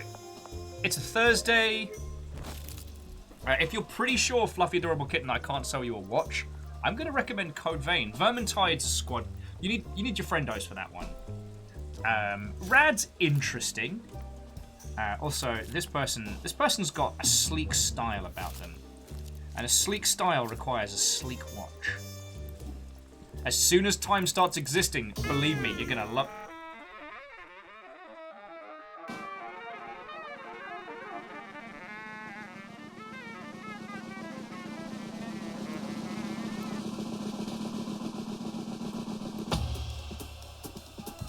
Did she just give me pants?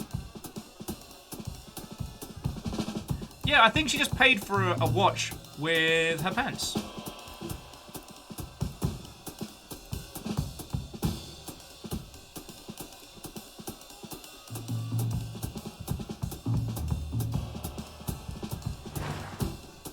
Which, while I understand, we're kind of here to make some cash so we can get some food.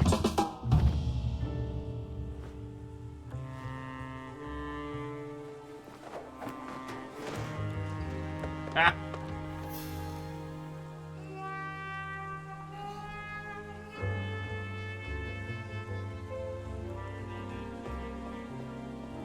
Oh, and sorry, the music is gorgeous. Which is why I'm trying to not talk over it.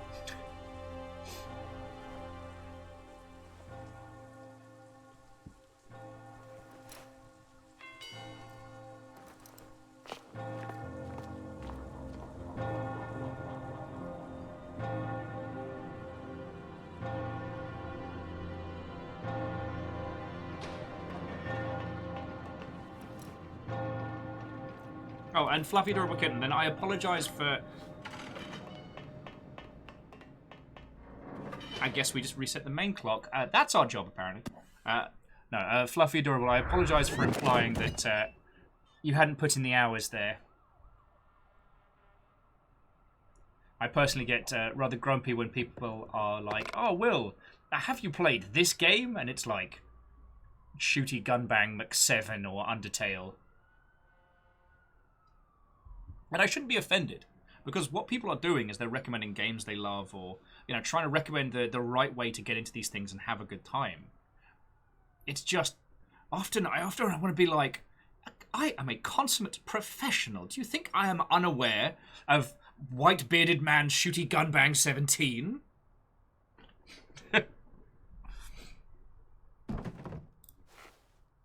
Oh,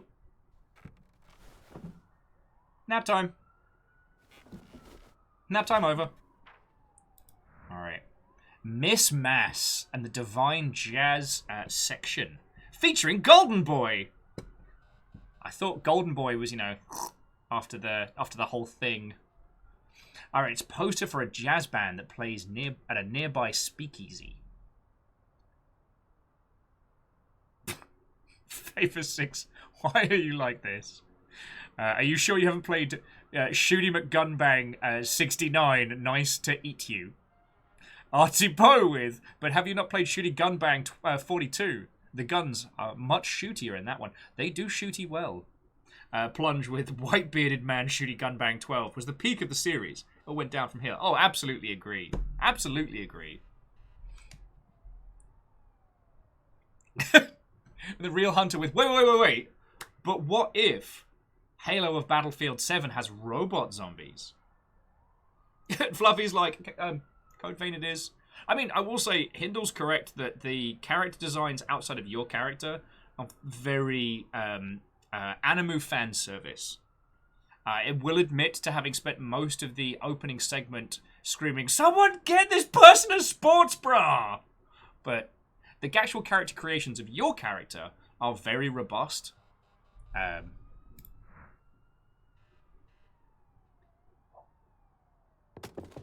Oh. Phone's down.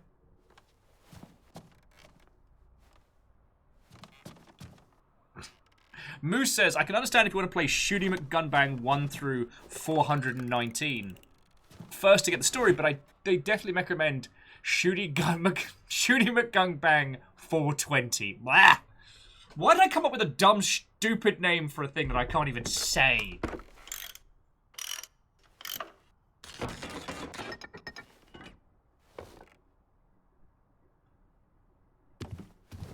I think I broke it.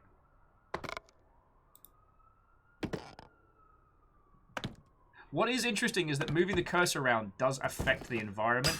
Ah, beans! Broke it. Wanna buy a watch? With their money.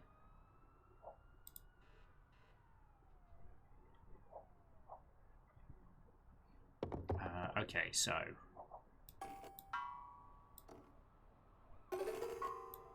Six. 9.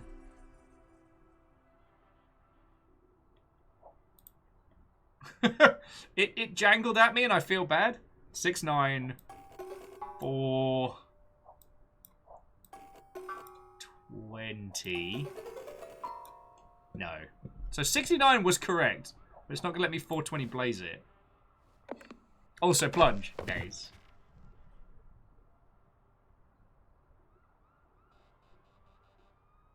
Man, even our sad detective music's not working. All right.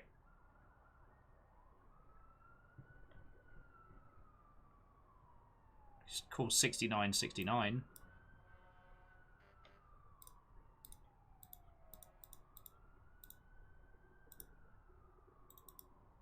Looks like we got ourselves an old-fashioned pixel hunt.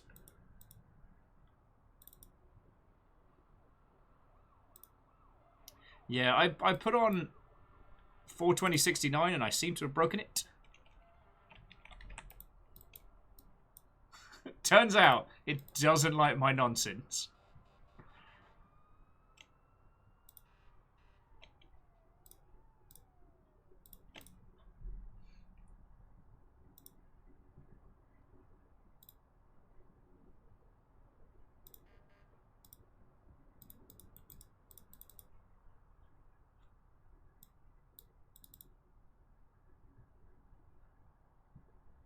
Yeah, I might have broken it.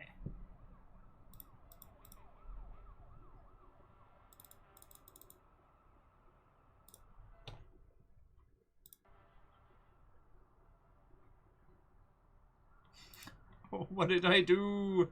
I didn't mean it!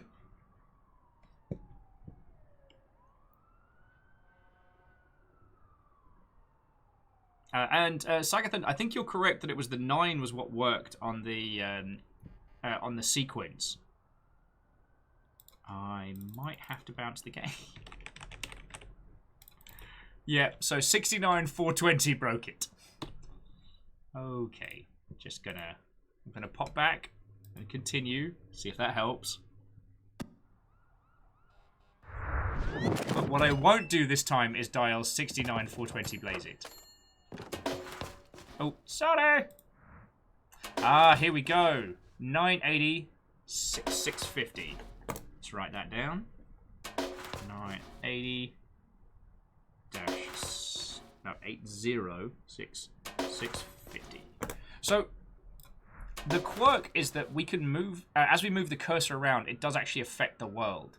So it's less pixel hunty, but more like collision-esque. So like when we moved the ladder, it bumped the phone down.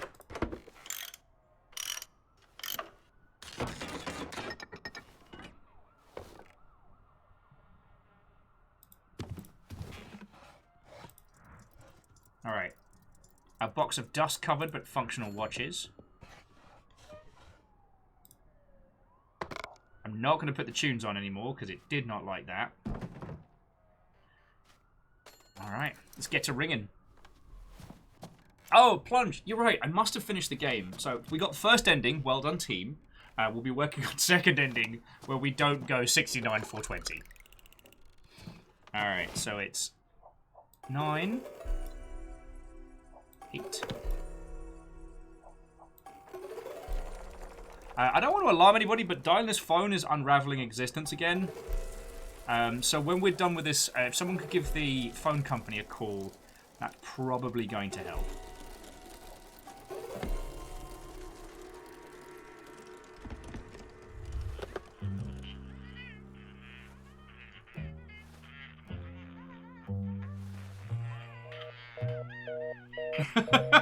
Okay, Fluffy Adorable, that's feckin' grand.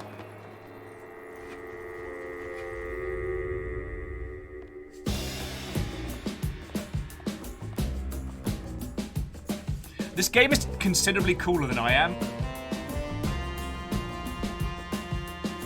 Oh, cool, I can move him! Feckin' wee!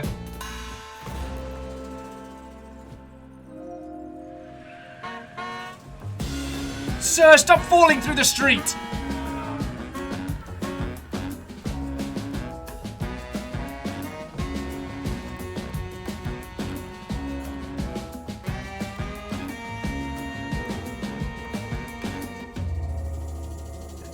And yeah, Jafar James, it turns out that the last T in AT&T stands for time. I am very small, and this door is very big.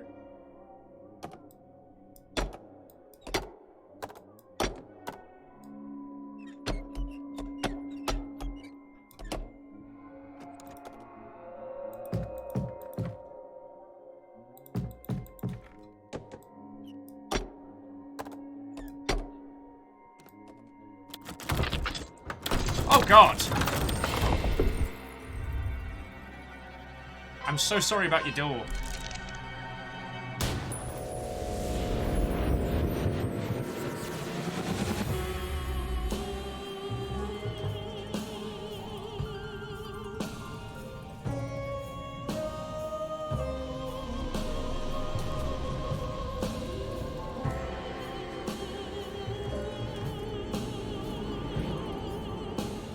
Did we just see the very mass of the fabric of the universe naked?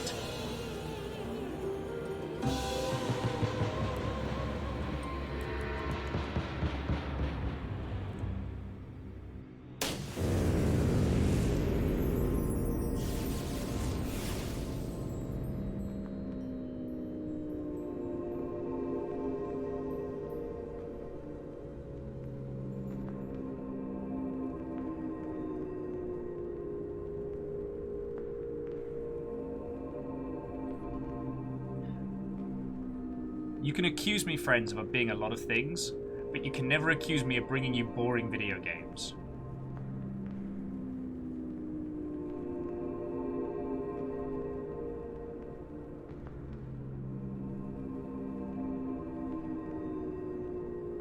Sorry. Catastrophe is like, I remember Earth-chan memes. Nothing new. Yeah, but this is like the matter that would form existence-chan. But... And also, I never went looking for Naked Earth-chan. Naked Earth-chan found me. I'm still uncomfortable about it. Dalzet, welcome. What am I even welcoming you to? But I will say... Oh, sorry, I will say a very good evening to Nalroth, who's heading out. Nalroth, have a lovely rest of your evening, and I'm glad you got to see the start of this. Do consider picking this up for yourself. Wolfcrab were like, this is boring! There aren't even colours! No, we haven't invented colour yet. We haven't invented light, which we can then fracture into colours. Sorry, if you cast your eyes chatward, Shooty McGunbang Dev said, heard y'all were talking shit about my game. Look, I'm just saying, Shooty McGunbang, give me a Shooty Gunbang game that's as fresh as this, and I'm down.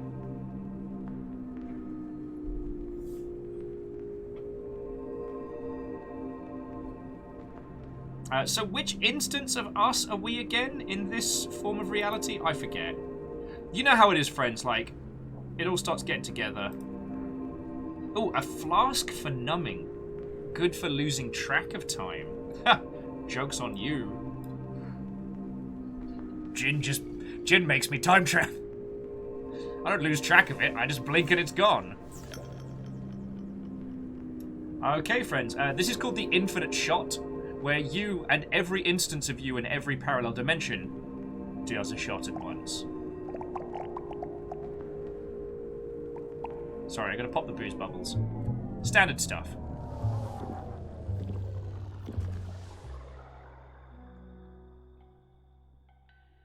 When time's a relative concept and a bullet tears through a bedroom at the beginning of existence, there's only one man for the case.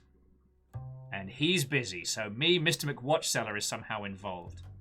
Obviously, friends, I will have to ask you to avert thine eyes, as it does appear that the very mass at the beginning of existence is stark naked.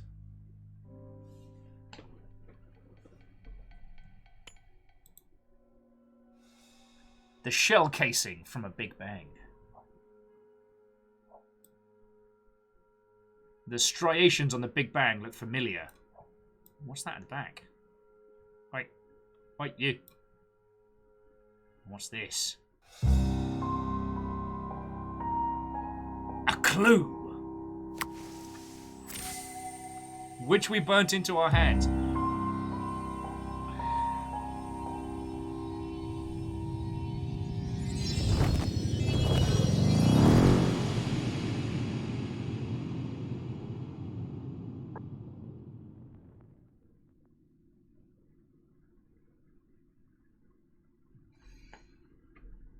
The Big Bang began as a sphere of unfathomable heat and density. Uniform and perfect, its humble volume contained all the energy which would become our universe. But in time, imperfection began to appear. Then Splash got a few million years and what-ho, dickheads!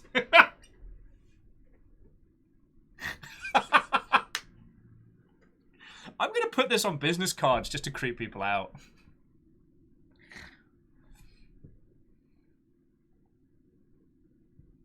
And Clank, are we cracking the case? Are we the crime? Are we just here?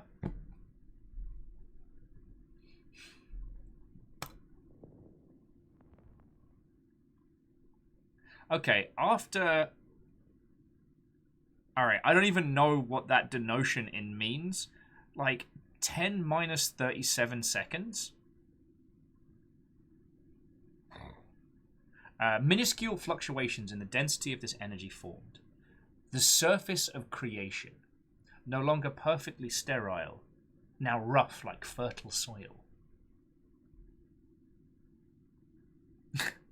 Oh, and I've just been informed by Shooty McGunbang Dev that Shooty McGunbang Redux will be low poly, will only have one move you can do.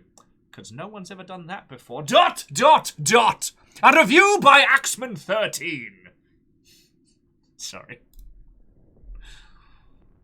These imperfections in energy became the seeds for which stars and galaxies and the very structure of the universe would grow.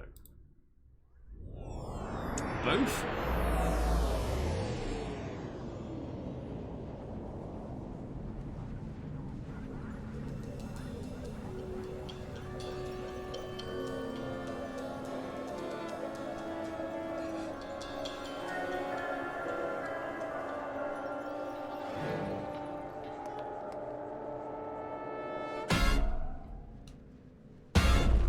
Oh, we going down! Ah. I thought we were about to have like the Mask style jazz number, and I was very ready. They call me Cuban Pete. I'm the kid. Sorry.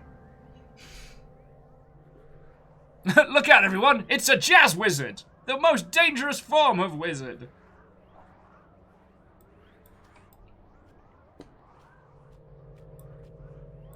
Oh, check it out. It's String Theory. Just hanging out in the back of the bar. Sup, String Theory? Haven't seen that guy in years. Space Tornado hanging out with String Theory. What's up? Wow, Space Tornado has given us the cold shoulder.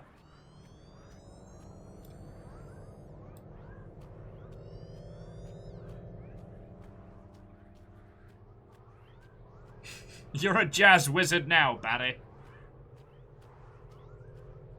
And again, so this was the thing we were talking about earlier. Like, I don't think this is going to be a tricksy puzzle game to solve. It's using this strange kind of hybrid of traditional point-and-click stuff with almost a... I don't know. It's something I haven't really encountered since kind of like the more kinetic Newground stuff. Or if I have, I've forgotten. Where your pointer is your interaction method. So if you wave your pointer over like a glass jar, you'll push it off a counter. You don't physically grab it and move it. It's kind of like that is you in that space. And feck me if the way this is... Oh, it's fine. He dissolved into 4 peaches. 3 peaches, sorry. Should have known. Pretty standard detective stuff. And we have a white seed that feeds on light rays. Okay.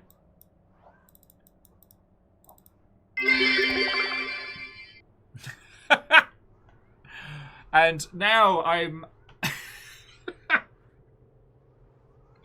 to Shooty McGunbang Dev.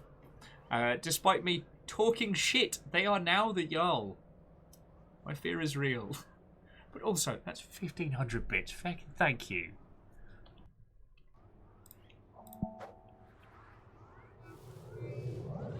Stop that incessant clicking. Feck it, y'all.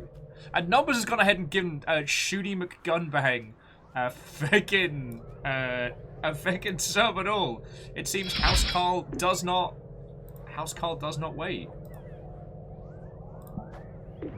Oh, hang on. Do I have to?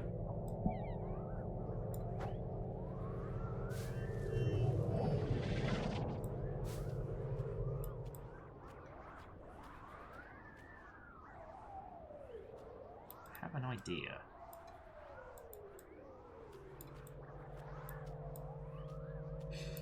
Sorry. Whoever is behind Shooty Gunbang, that's still 15 bucks worth of bits, you fecking legend, so thank you. And Numbers, that's a pretty impressive maneuver for House Carl Stylins. So, just as a quick FYI, so we're using seeds which feed on... Okay, so it's seeds that feed on light rays, you know, standard stuff. And we are using these to break down these light walls to... I don't know. I think we're kind of bringing together a bunch of tumbleweeds, but also not.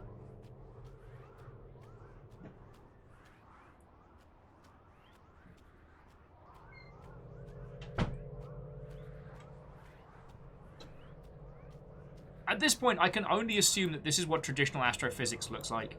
And that, therefore, like, I've been missing out.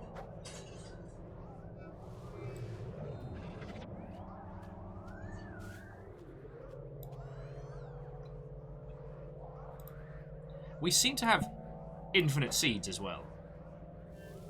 So it's not like I have to use, like, X amount of them to make sure we're putting them in the right place.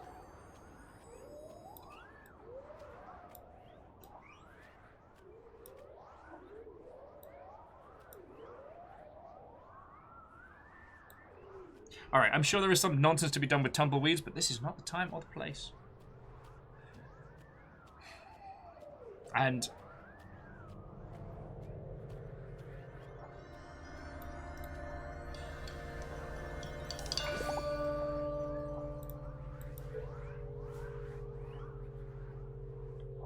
oh, a black seed that consumes dark energy. Of course! I mean, it all makes sense now, friends. So much sense.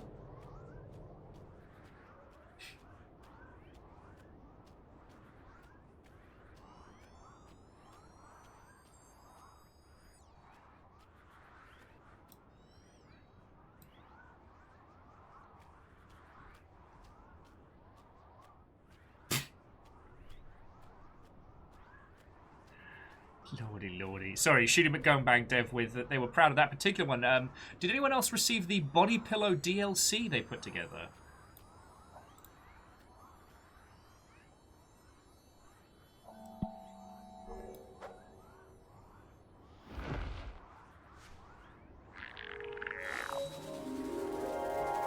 Yay! It's an entire galaxy. Ooh.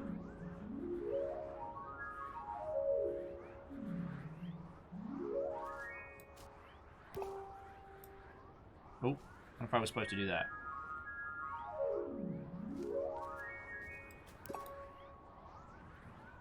Friends, I'm not sure if I'm helping the universe here or if I'm just pulling shit apart. I am gloriously lost in a strange sphere of creativity, and I don't know what's happening here, but I'm going to level with you. If you are sticking around for the rest of today, it is going to get weirder. Oh.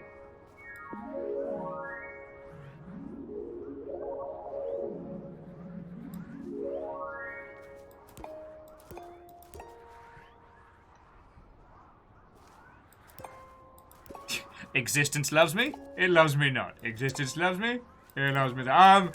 The universe likes my face.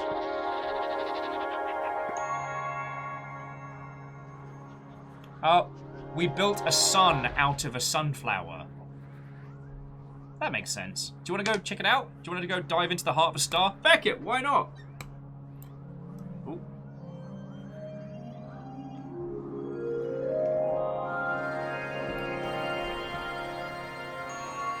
I should have brought me bloody sunglasses for this game.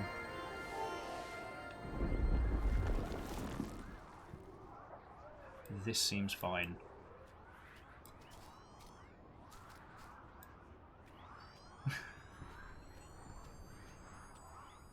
Blade Nora.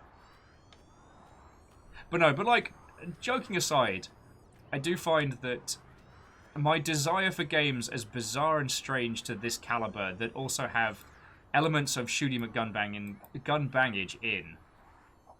Oh, darn it. Well, let's see what this gets us. Is real. Like, I've often told you, lovely lot, like, I would love to see someone using the Tarkov engine to do something feckin' weird, like, even to this level. Okay, maybe not the Tarkov engine specifically, because that engine is just Unity, but you know what I mean. Would anyone care for a cloud?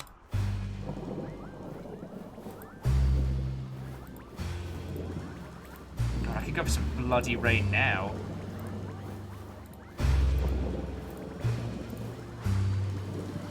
And I'm sure you've all noticed that all of the soundtrack to this is reactive.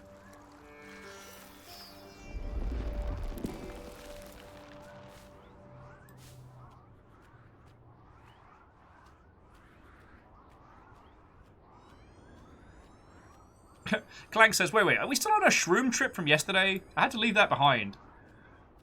God. I mean, our poor character in Subnautica is just living off a diet of peppers right now, but she hasn't had to eat shrooms since the beginning. So Honey?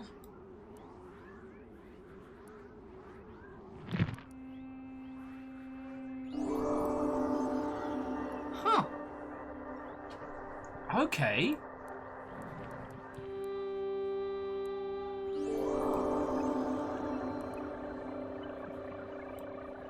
I've got to find the right sounds, I guess.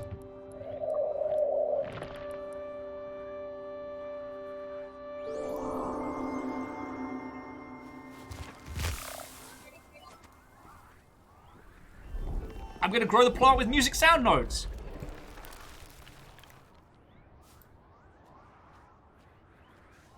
Stammering's like, I think I've had this dream before. Got some big shoes to fill. And numbers, that's a very good point.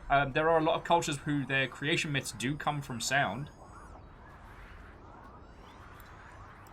And then there's this guy.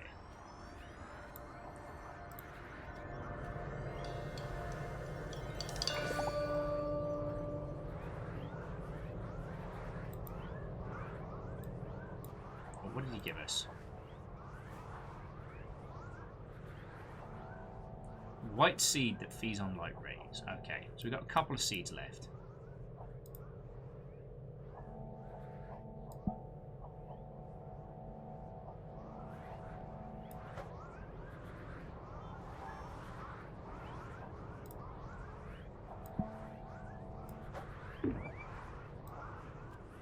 Okay.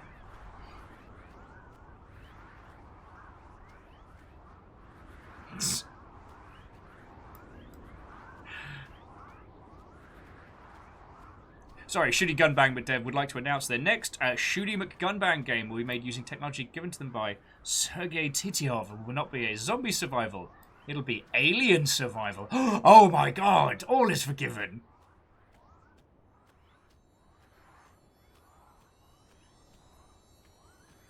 Stammering's like, and I'm out. Was it too much? Was the alien survival? Or is it that I'm using light and dark matter seeds in my hand to craft apparently more of existence?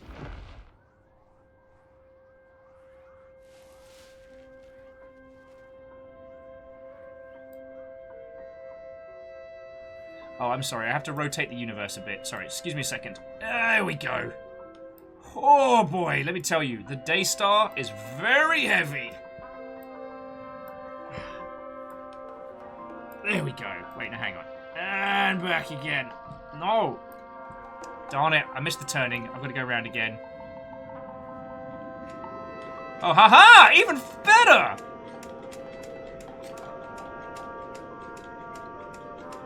This is why I'm not in charge of the universe.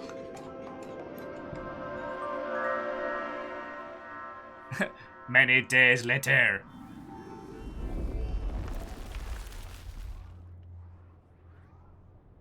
Oh, actually, Stammering points out that Alien Survival was done in Shooty McGunbang 127.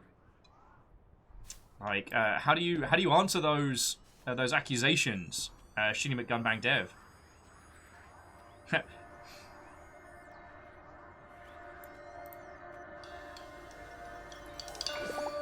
So this guy's just leaving Seeds of Creation just hanging out.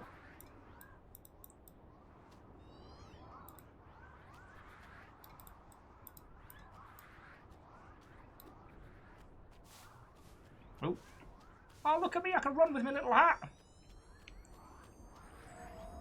Yeah, it seems to be much happier when I'm using the... It seems to be much happier with me using the arrow keys than the point and click.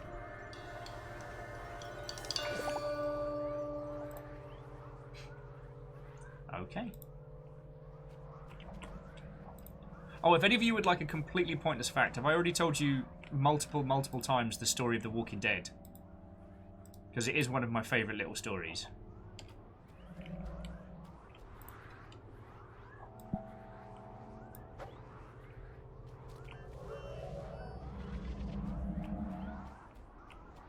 Oh, the TLDR is that the creator of The Walking Dead managed to... Oh, wait. We good?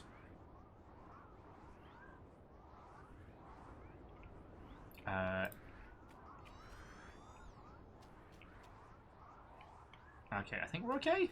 That was very strange. Sorry, I'm sure you're all aware of this story by now, that the original creator of The Walking Dead pitched Image a zombie series, and they went, no. And then so he went, no, it's fine. It's not actually a zombie series. It's going to be a series about aliens. Yeah, that's it, aliens. And it's going to look like a zombie story, but then it's going to turn out it was aliens all along.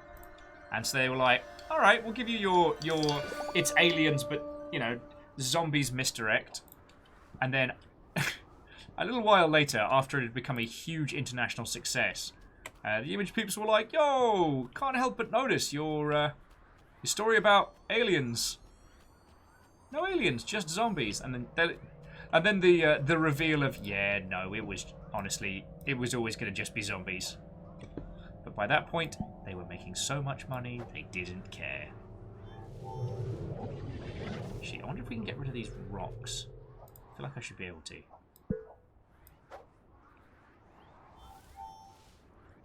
No.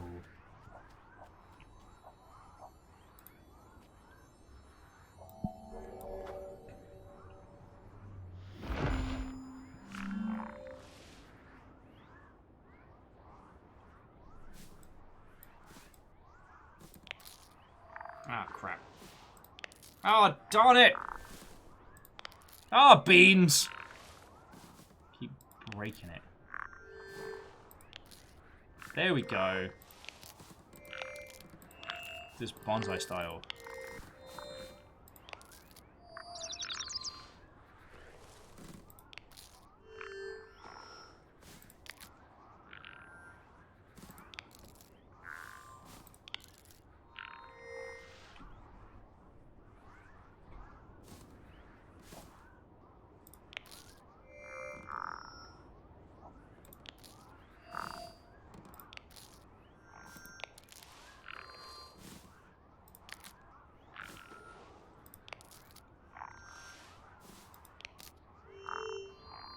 Hope you all like birds.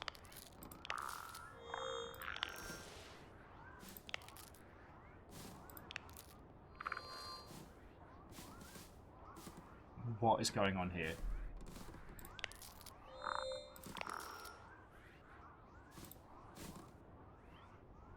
I'm thoroughly confused. And that's not a bad thing.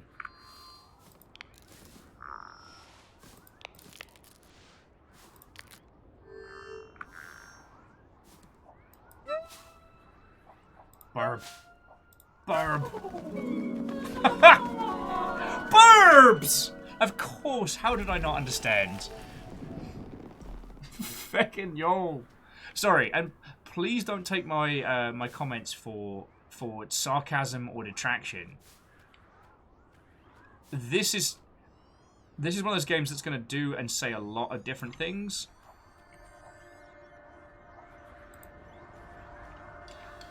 And it's going to say it in some very strange ways.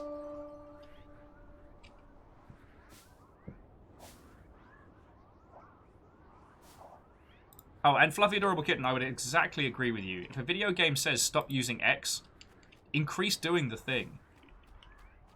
Video game's not the police of you.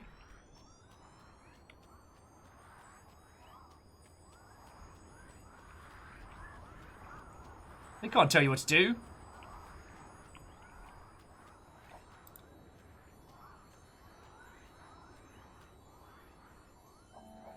Let's go for a Dark Seed. Let's see what that gets us. Oh, and Kestrel, Watto friend. We started very late. Just was slow to get going today and then a couple of technical problems, but it is gloriously strange.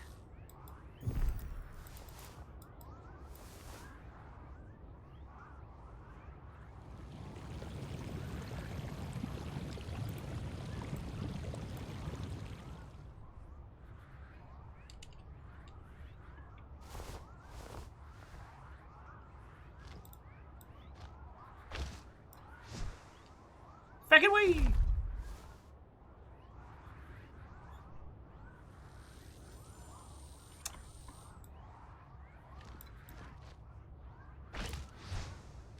And feckin' wee!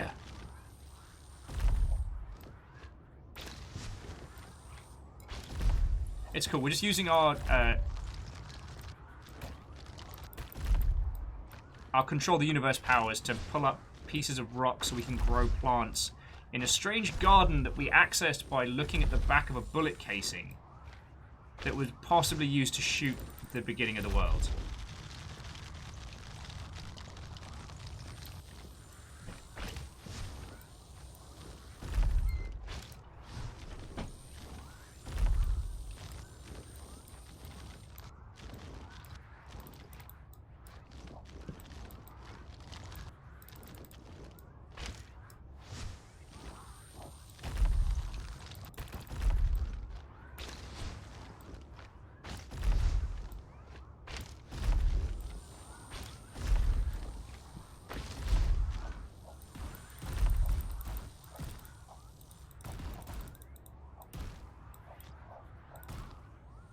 Haha!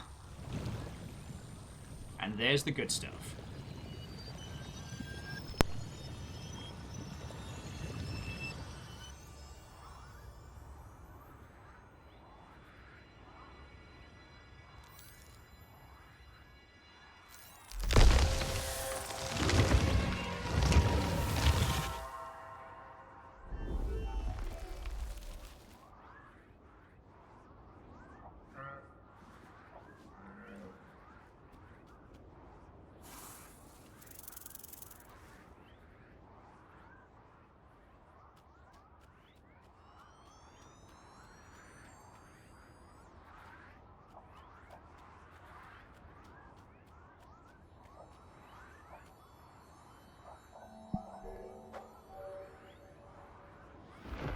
still muted. Lovely. I was just adding that I'm very sorry that, while on the one hand, yes, I did reintroduce creatures into existence, I remade Danger Noodles. Sorry about that one. Happens to the best of us.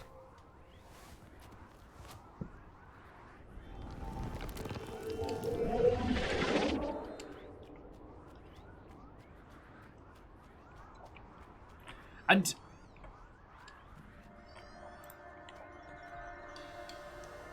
God, I'm so curious about this title. Oh, got some gold seeds. Gold seeds devour golden beams, of course. That just makes sense. Ah, darn it. I mean, Lord Lost, you are correct. I did just accidentally create sharks.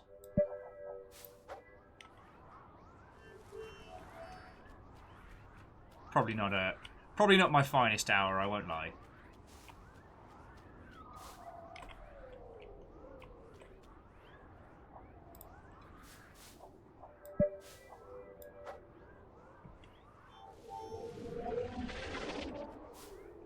Be free, tumbleweeds! Be free! Tumble forth!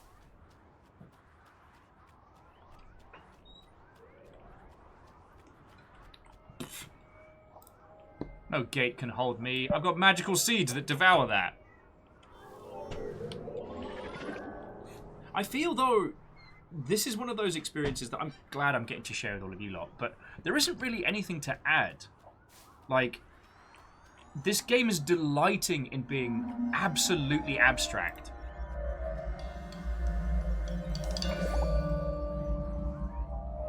Do you know what I mean?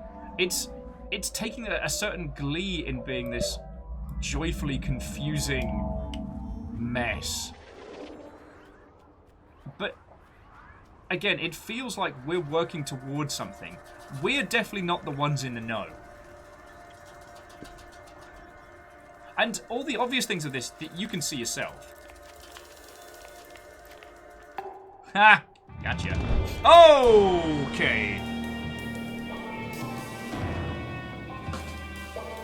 I beamed him with an apple and he's pissed at me now. My time watch!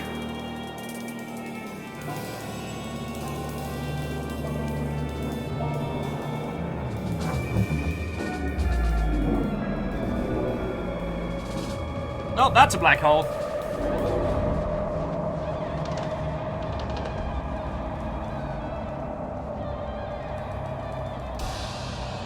That was just rude as shit.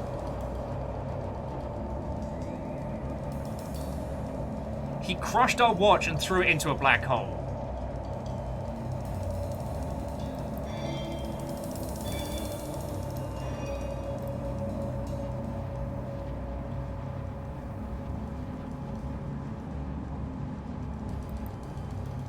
A watch spring with untapped potential, a familiar shape that requires further examining.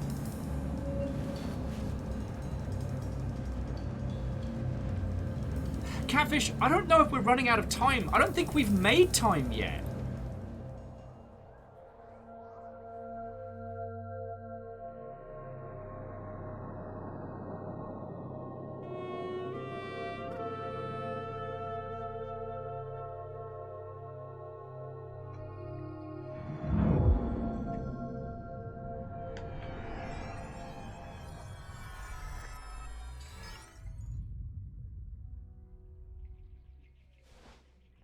It's like, here's the thing.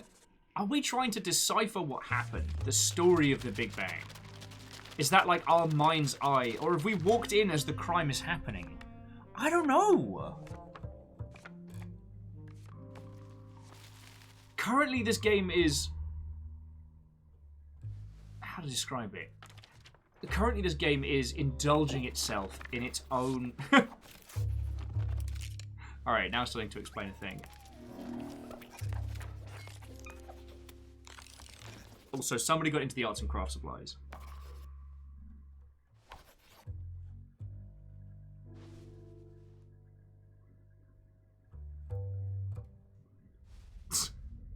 See, I'm hands off at this point. Alright, so. A plan for how to save a god.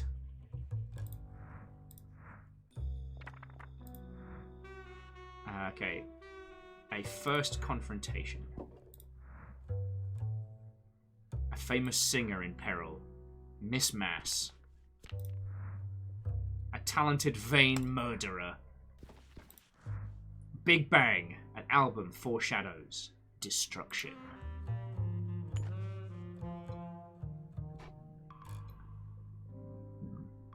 Also, again, I know it's a very simple thing and it's very evident, but I want to draw attention to the subtle use of gold and yellow in anything that's important to what we're doing. I know what clues we need to investigate to progress forward because they all have the gold and yellow tint, and I really feckin' appreciate that. Also, however in the feckin' hell they did this art style, these look like 3D assets. Flyer promoting Miss Mass's favorite players, the Divine Jazz section. A portrait of gamblers about to lose it all. Hang on.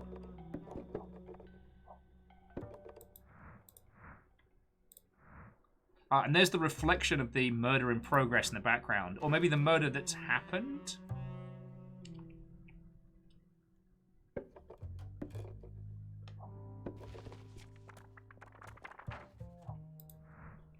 Unfinished mechanism for assembling black holes. Golden touch is missing. Okay, so Spring needs to get gold. Alright. What's that? I guess that's the album. That's the casing. A first collection of notes, theories, and plans to feed a black hole. So this is simultaneously interpretive and literal. Like, these aren't just characters meant to embody the things as they're happening, but it's also literally a black hole, literally trying to work through the very mechanisms of physics to... I'm so glad you lot are here.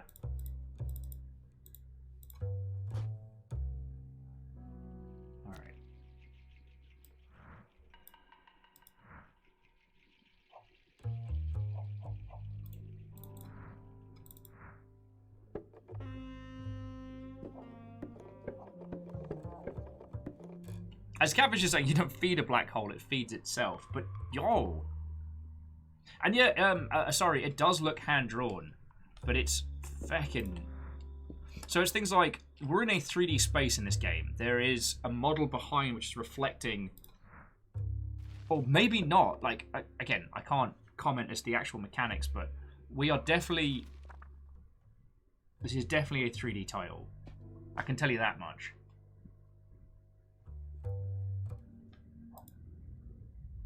Alright, so that's as much as we've gotten so far. So we looked at that. We could look at the central part or look at Matey Boy.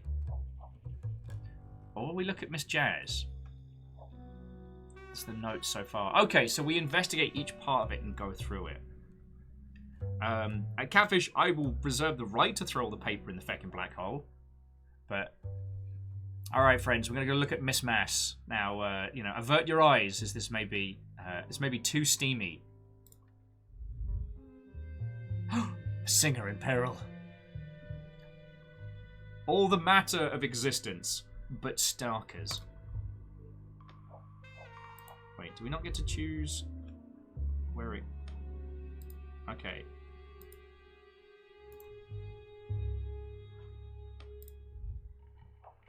So I guess we've got to hit the center of the beam, maybe?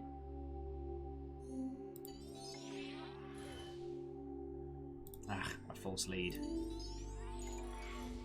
Nothing here. Okay, who said check behind the moon?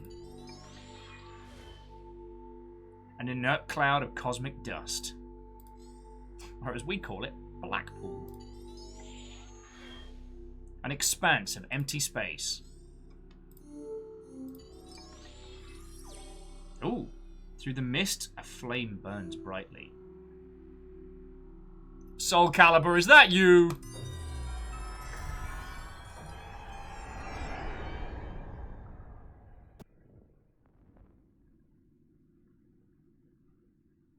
Oh, wow. Okay, so Just as a quick FYI, 380,000 years after the Big Bang, the universe was like a smoke-filled chamber from which light could not escape.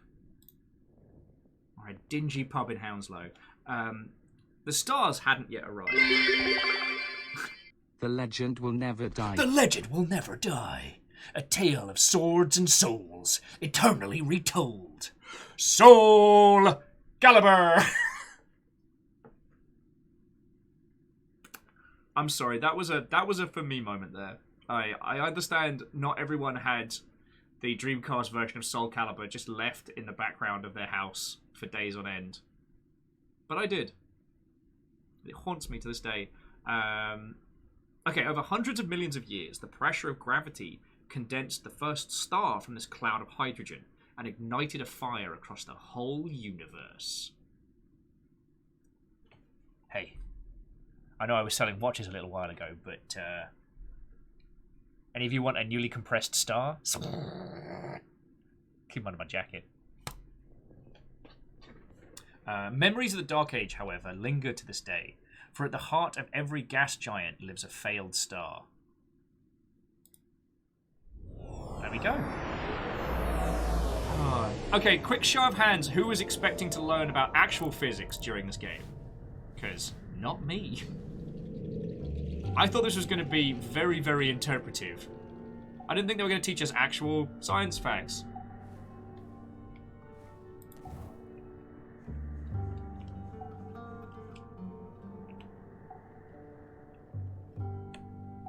Favor6 says they once stayed home during the 6-week holiday and managed to burn the Oblivion menu into their parents' telly. Nice! Stammering Gamer. Okay, fine. I'll stop flashing what's under my coat. I'm sorry that I keep trying to sell you cheap watches in the heart of a star. Alright? I just don't want you to miss out on these amazing deals. What are you buying, stranger? What are you selling? God. Just even the mention of burnt-in CRTs and screensavers.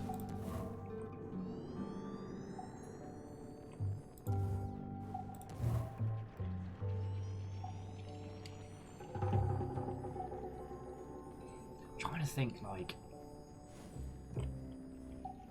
I still remember getting done by the...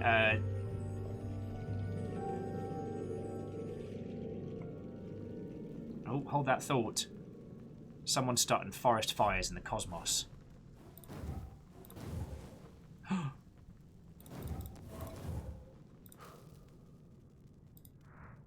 Okay, ooh! A box of matches from the hopper, where we didn't remember to get... And a charred flyer from the Constance Club? Ooh. That's right, we've got ourselves a spot of arson.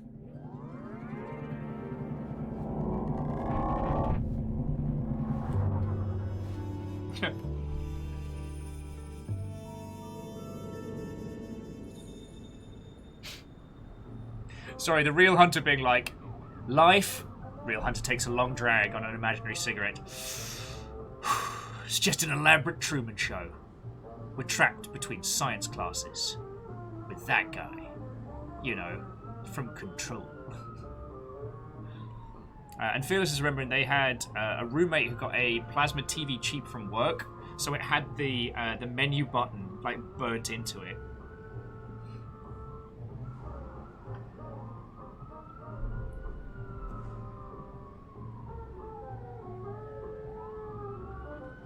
Also, we appear to be floating throughout the infinite. Alright, let's go check out the hopper.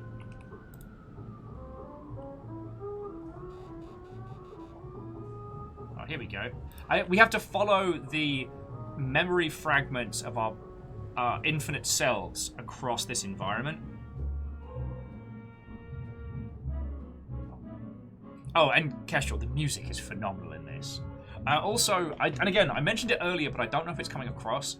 A lot of the little, like, subtle jazz moments are actually reactive to what I'm doing. So, hitting things, moving things, solving stuff. It all kind of folds into... It folds into whatever they're doing with this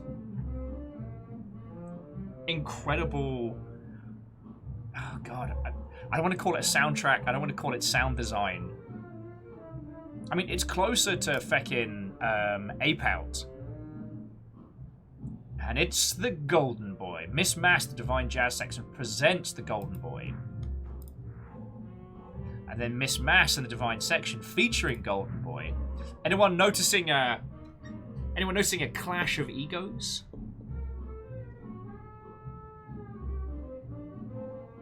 Oh, Katatro says, it reminds me. Gotta get around to playing Chicken Police. Real Hunter, yeah, it's audio narrative because it's not just the experience, it's telling us.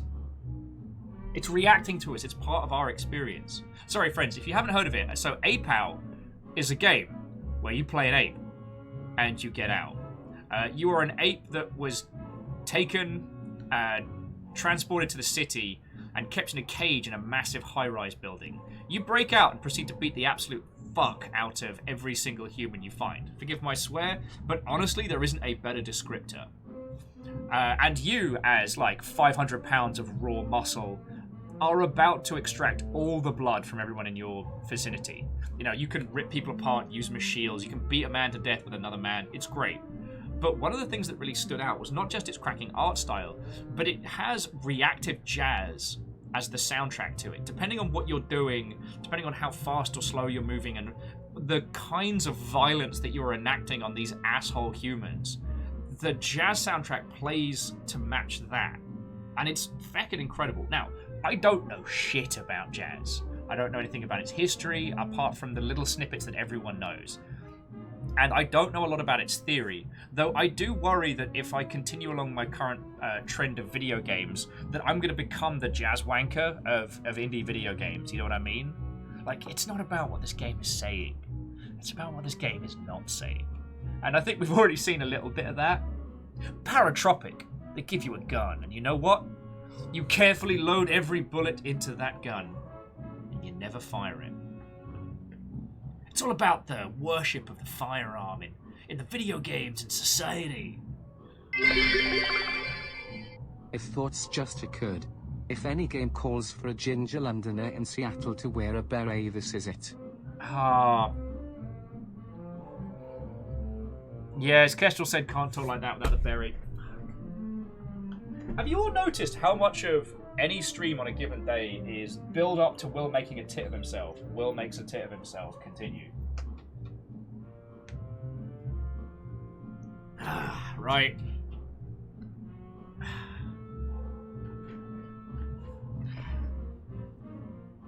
This is covered in dog and guinea pig hair.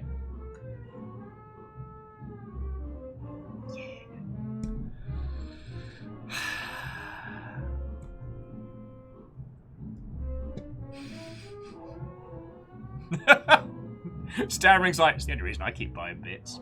Alright, it's time for Jazz Club.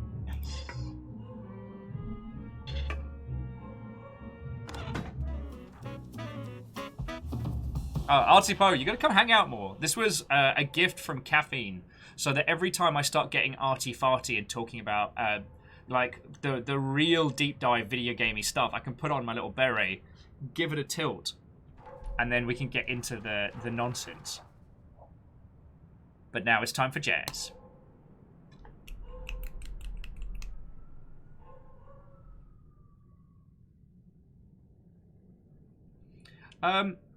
Quick point.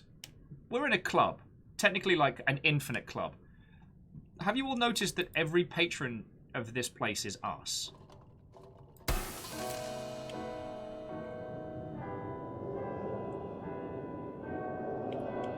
Like, aside from at the beginning with the unformed blobs of feck knows what, there are only 3 characters in this universe. We're one of them. Artie Poe says I'm going to need tiny sunglasses. Oh, I don't have tiny sunglasses. Numbers asking if there is any red strings here. We don't talk about the Red Strings Club. Although if you haven't played the Red Strings Club, play the Red Strings Club.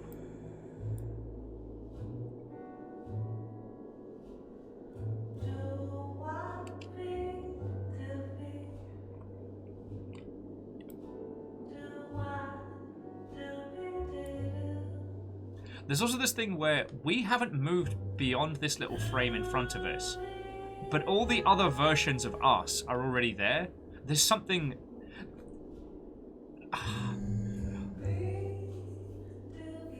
This game could be an asbestos fever dream. Like, this could have been someone who inhaled some strange chemicals and was like, you know what? I'm making a game. What's your game about? It's the universe. But it's about a bloke named Daz who's also a detective. When you say the beginning of the universe, yeah. You're detecting the universe. Or, this is one of those games where there is levels upon levels upon levels of stuff that we can unpack. Like, it's literally the mass of the universe as a singer. And we are apparently, I guess we're time? The construct of time? But every person in this bar is also us.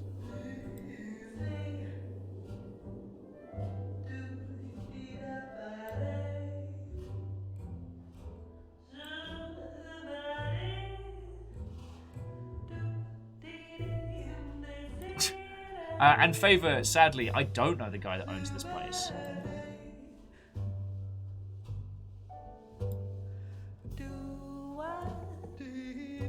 Can I fetch you a drink?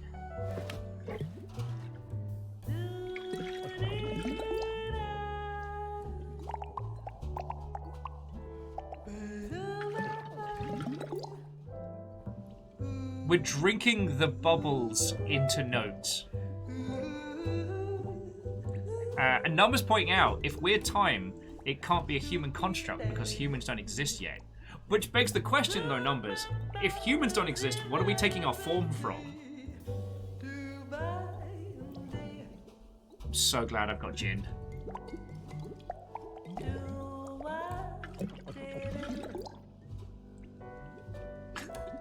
Drinking to make our friends sound better.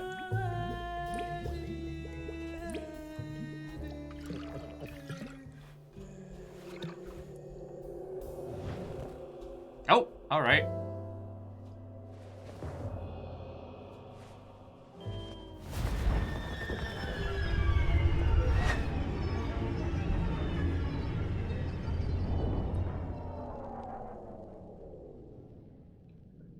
I don't want to wear the beret anymore. I don't want to think about the arty intent of this game. Let's let this game just kind of wash over us.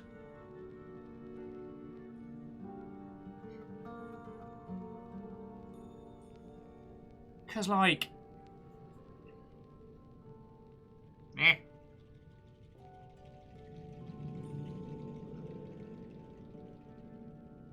Because, like... Fucking yo.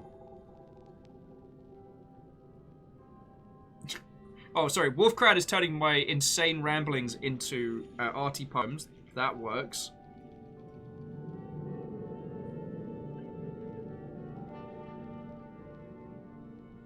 Well, we in the primordial ashtray. God. No. You know what, friends? I'm falling into one of the old traps.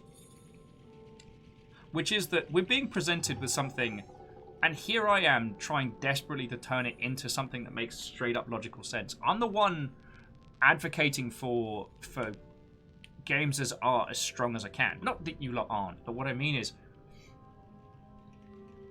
Katros is gonna head off for the night. Good luck, question mark? I think we'll need it. Katros, have wonderful sleeps, friend. I'll see you tomorrow. Well, I mean, tomorrow's Blackout Club, so I don't know if... hopefully we'll get to see you. Also, it looks like Saturday is turning into a complete scramble mode, so we might just build Gundams on Saturday if that's all right.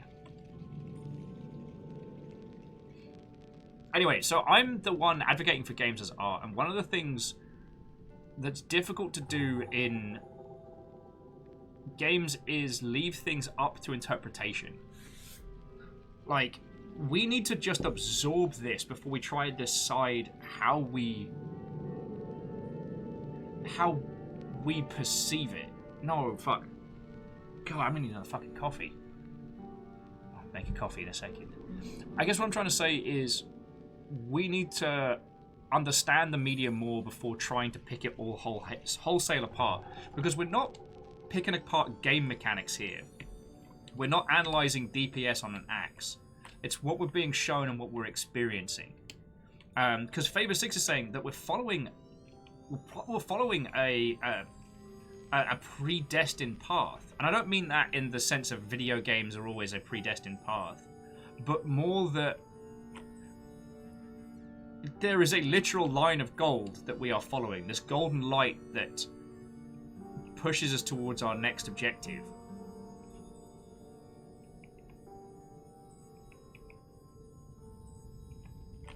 Aquabiscus says, well, the job fair was a bust. Oh. So we just made it out of the jazz club, and now we're walking towards this great big star.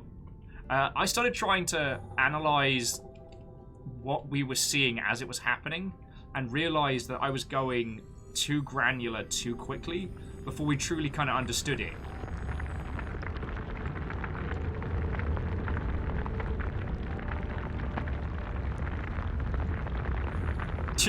Artibo with logic be damned! Abstract of creation is now!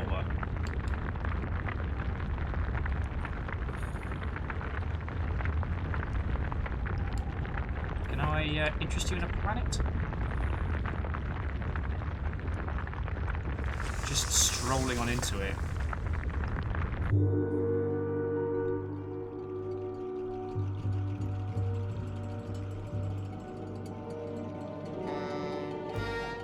There he was. A gigantic asshole. Ah!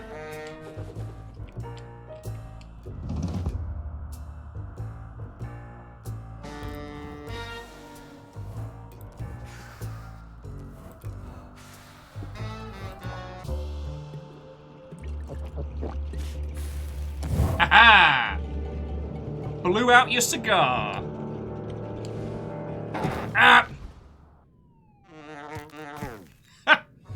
Some Ren and Stimpy nonsense right there. So Aquabiscus, I think we started the game proper, like, what, an hour and change ago?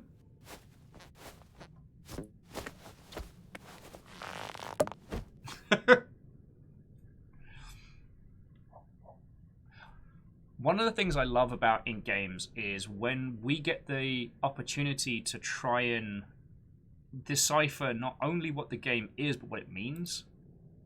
Oh, cigar butt smelling of extinguished ego. It's tightly wound and recently put out. A piece of evidence to be filed.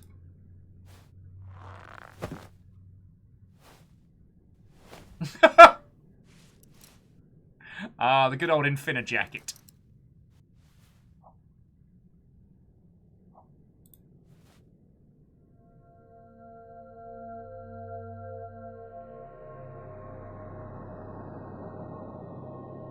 Yeah, Aquabiscus, Infinite Pockets. But I feel like in this, if I try and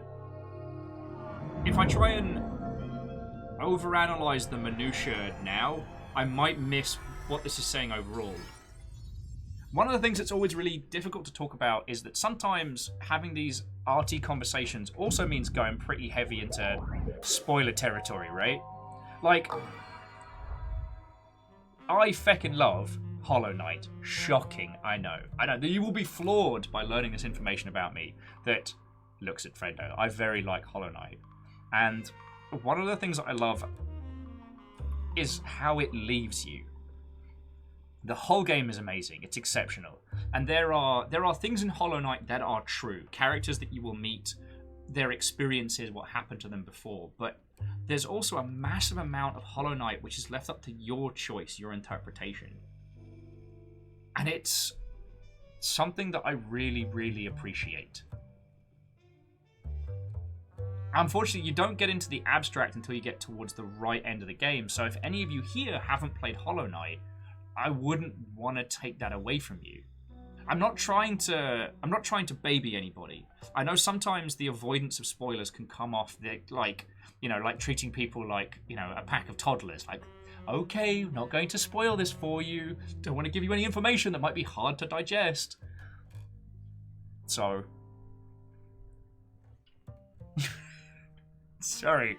Kronos was like, truly, how mighty is Zot, or Zote, or however you want to... I forget how we pronounced his name.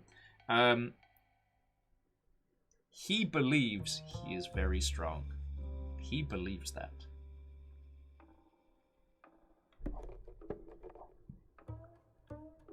But then, to not go too far into the details, when you confront his perception of himself, how real is that comparable, you know?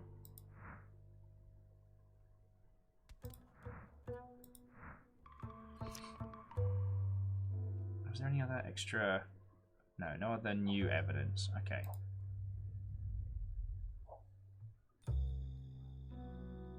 So Catfish says, this is another instance when having one of the devs on hand to give insights and commentary would be both fascinating and helpful.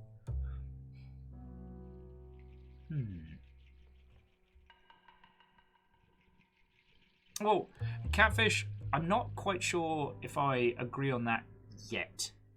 It's not that I don't want to hear the inspiration of the development team or what they were trying to achieve here, but this is so up for interpretation that it kind of feels, at least at this stage, if we got told straight up, nah, this is how it is, would that remove from our experience, our understanding? You know, art is often about what we feel, what we take away from, how we interpret the works put before us. It's kind of like when looking at conceptual art and then having the person lean over your shoulder and being like, it's about mangoes. The goose represents people. I don't know, maybe I'm trying to hold on to that, I guess, innocence. When you look at a piece of art and you take away from it perhaps more than its creator intended. When the art ends up resonating far beyond the intent or even ability of its creator.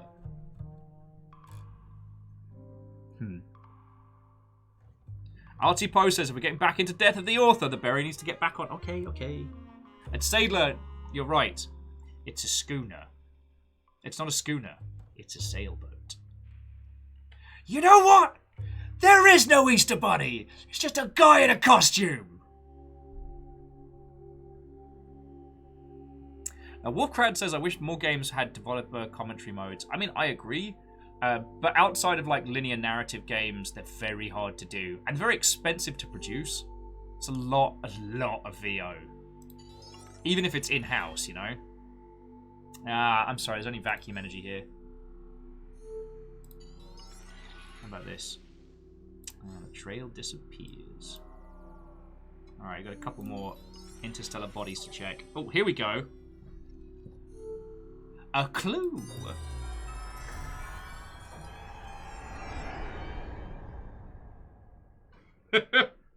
Well, Reflective, let me counter your point with another point. Sniper Elite is on super duper sale, so that we can at least contemplate putting high caliber weapons into the genital regions of aforementioned bastard. Not Reflective, but the person. Right. Light reflects upon a pool. Volcanic rock, now dark and cold, incubated organic molecules as they sloshed with the tide. I don't know if I'm supposed to be reading this like a narrator or like a Berry on Jazz Club poem. Hydrophilic lipids clump together, forming self-assembling bilayer walls. As you do. Enclosure gave rise to single-cell organisms which soon began to endlessly recreate their own image. Jazz Club. The waters filled with life consuming itself, vainly reproducing itself, larger and larger. Life would explode as sexual reproduction birthed seemingly endless variety. Well, what could imbue inert carbon, hydrogen, and nitrogen with desire, a phenomenon called a biogenesis, is not yet understood. All that is known is in that pool life began.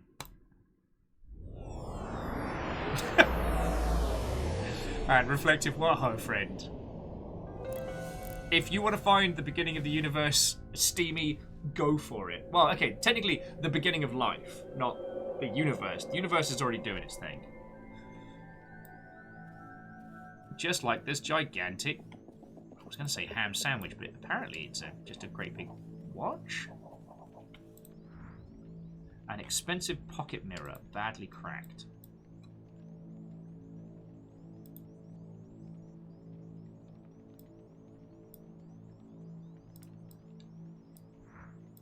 Hang on, it seems like there's more to it.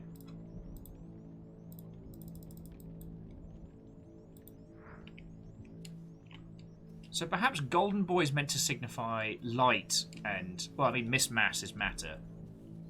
So yeah, we're getting into the weird today. Oh! Reflection.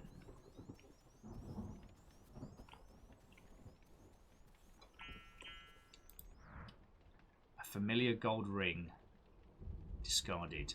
MM and GB. They were lovers. Oh, Fearless, I did see that. Sorry, I should have commented on. Was Golden Boy playing the sax with Miss Mass. Wolfcrad, also, have a lovely evening. Go get some sleep. Thank you for bearing with today, because I know I started stupid late.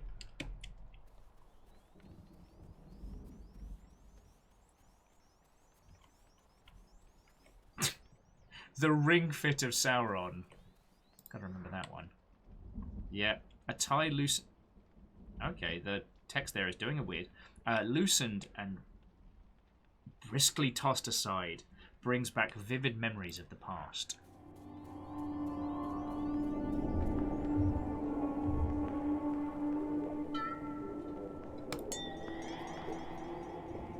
I have also noticed that our detection powers come from drinking.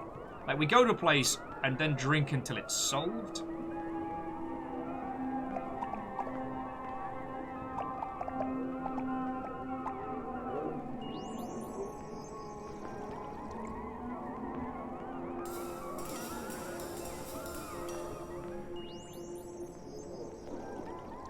But seriously, I've got to remember the Ring Fit of Sauron. For you see, 3 rings were given to the elves. 5 rings were given to the dwarves. And 9 rings were given to the mighty, mighty boss tomes. For above all else, they desired power. Sorry, I've been thinking about that meme a lot. I don't know why. I don't know why it makes me laugh. Sailor and I got talking about it last night. Though I put forward that there's only one good Mighty Mighty Boss Tone song. Sadlin suggested that there was in fact 2. Alright, and yes, Adam, drinking to solve mysteries does sound like my MO. I'm okay with this. It's just, it's real curious how it has us absorbing... Wait, what if we are the black hole?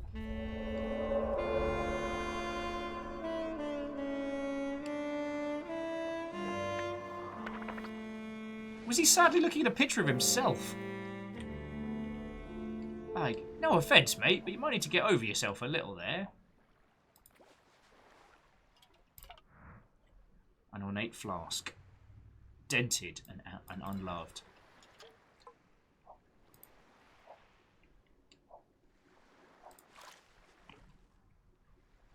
Okay.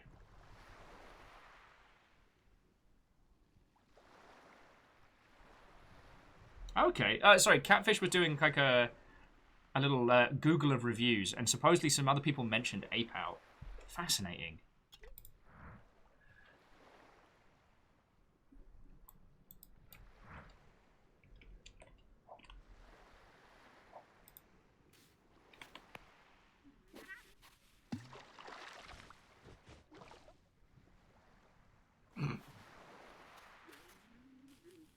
Yeah, when you keep chucking rocks at you.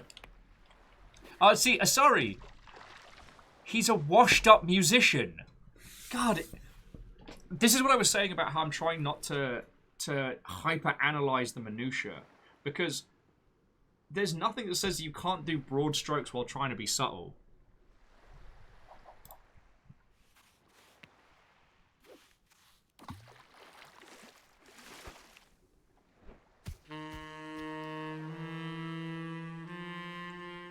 Yeah, you better, Jazz. And I do feel like I need to go full TF2 with like beret atop beret atop beret. It's just very warm in here. An elegant lapel flower that could be tossed to a fan or hurled at a heckler. Does it say anything on the back? Alright, let's keep... Ah, and we apply him with applause so he keeps playing.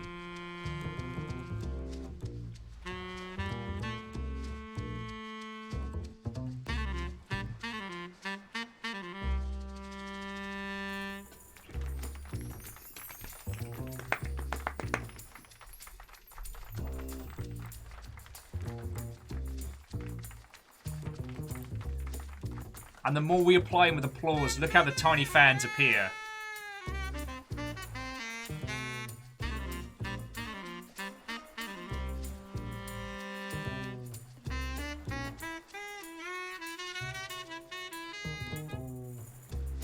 Also, notice how, as the applause stops, so too do the tiny people disappear into the water. Yeah, we can stroke his ego. Maybe he can tell us not who done it, but why done it.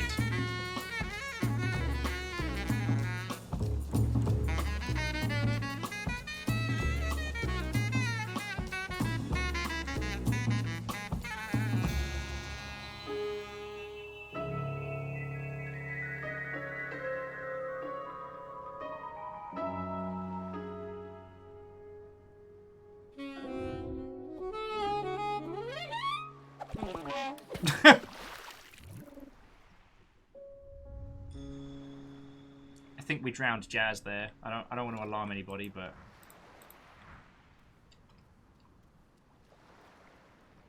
Kestrel, no. Wait, is it that late?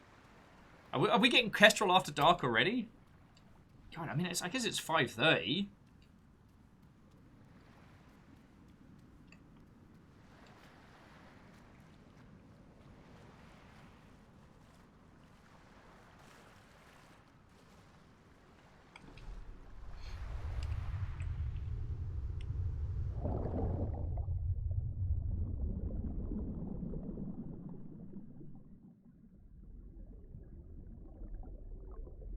I have no idea what I'm doing. And I'm having a strangely good time getting here.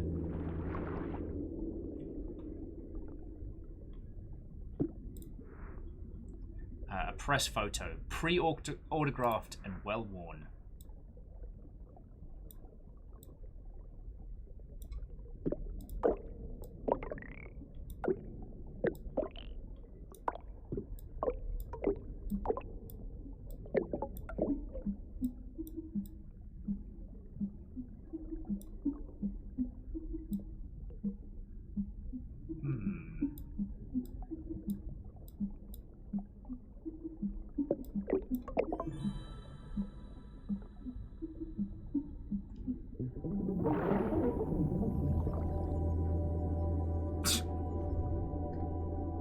Aqua Hibiscus saying, I feel like that's the point of this, forgive the pun, nebulous game.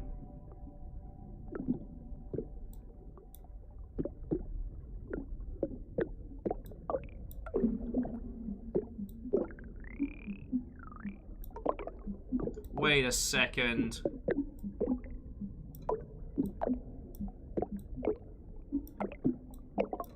Are we making matter again?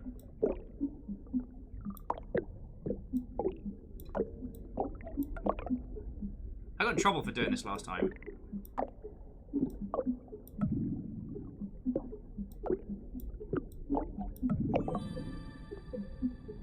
Those sure do look like atoms that we're creating right now.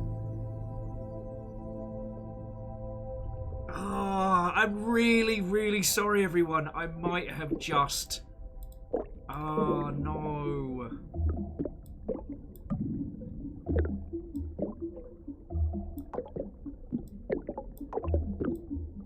Yeah, I might have started existence again. I'm really sorry. I know I said I wasn't going to this time.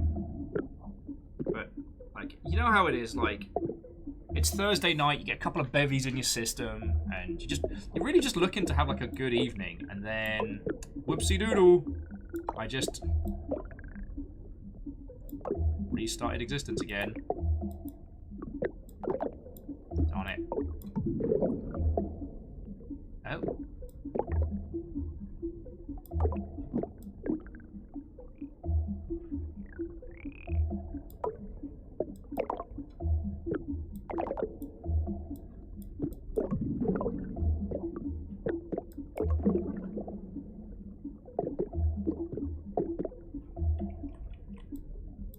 Oh, my feckin' life. It's one of those puzzles.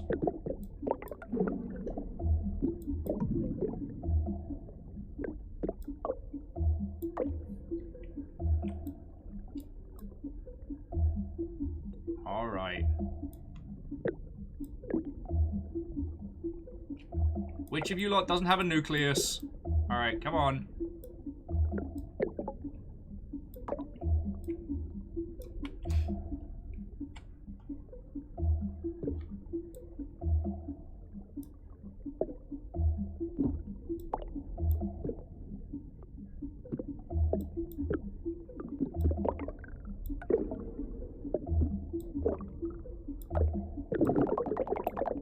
Darn it! Yar, I don't know what I'm doing.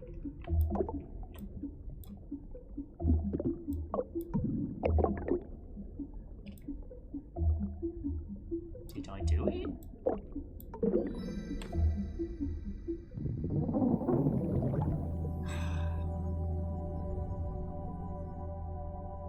Oh, that is a DNA strand. Alright, friends, I got good news and I got bad news.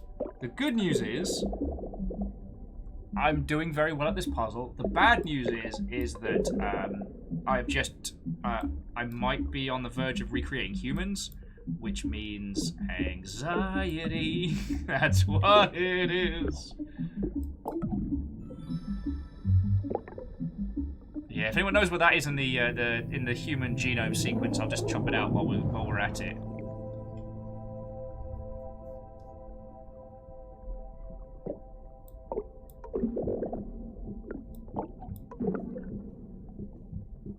Actually, Real Hunter, that's not a bad shout. If I kind of like spinny twisty around, maybe I can give people superpowers. Numbers is like, hey Will, remember how playing God went in Jurassic Park? Yeah. They played God, got to hang out with feckin' Jeff Goldblum twice, have cool Mad Max versus dinosaurs, and apparently still made a shit ton of money. Look at us just creeping on these little amoebas.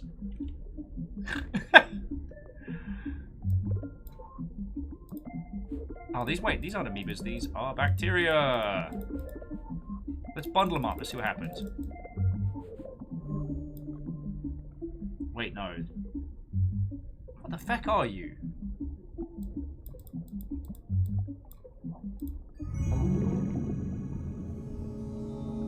Oh yeah, these are the lipids. Okay. Yeah, Real Hunter's with me. Playing God never turned out poorly. If What's-His-Face, the dinosaur wrangler, had done his job, it would have been fine. Numbers like, they got eaten by dinosaurs. Yeah, but years later.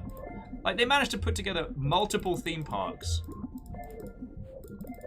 With, might I also add, a robust margarita bar. Sorry, reset the clock!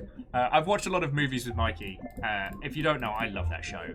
And one of the funniest things, and I don't know why, maybe it was just late night, maybe it was just the right kind of humor at the right time, but the scene in Jurassic Park, I think the newest, second to newest one, Lost World, Lost Kingdom, Kingdom World, I forget. But there is a scene when the dinosaurs break free of the park, and they begin attacking the big kind of like visitor tourist center in the heart of the island. And there is one guy who, while being attacked by a pterodactyl, still tries to save both of his margaritas. And I'm just like, I love it. I love it. This person's priority upon being attacked by, you know, apex predators from the past was, can't waste that tequila sugar water. I mean, I like margaritas, but you know what I mean.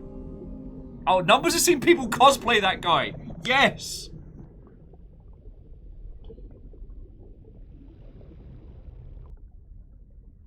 And Aquabiscus makes a good point. It's not the dinosaur wranglers' fault. They only hired one person to wrangle a lot of dinosaurs.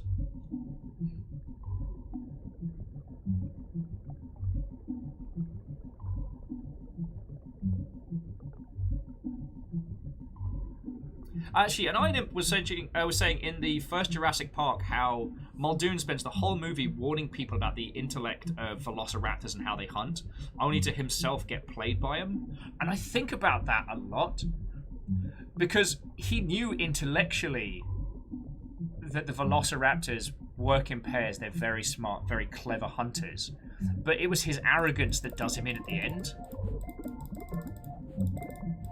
Like, it's almost kind of like the arrogance of humanity. He's a hunter. He's smarter. There's no way he'd fall for it.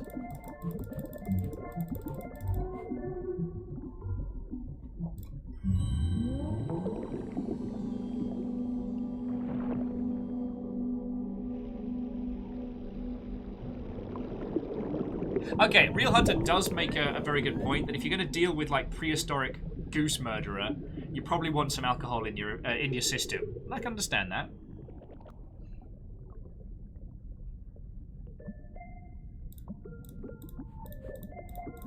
Oh yeah, we're also hanging out in the primordial soup at the moment. So if anyone wants like a primordial chowder bowl or just like a small serving with a side of primordial crackers, just let me know. You can crumble them up on the primordial soup. It's just choice. Yeah. That joke was terrible bad, and I'm mildly upset at myself for making it.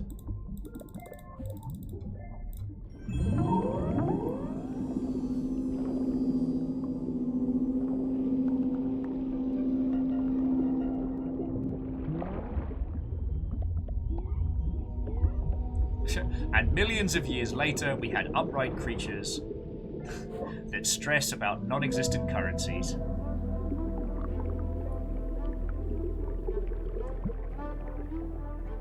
Aquabiscus with, "Excuse me, there's a fly in my primordial soup.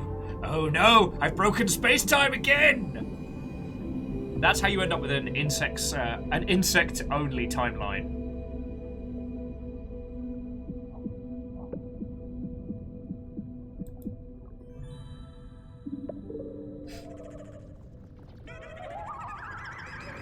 Avert your eyes, children!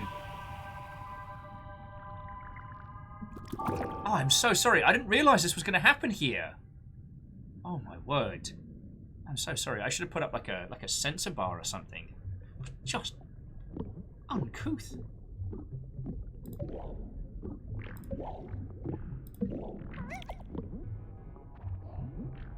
Don't you do it.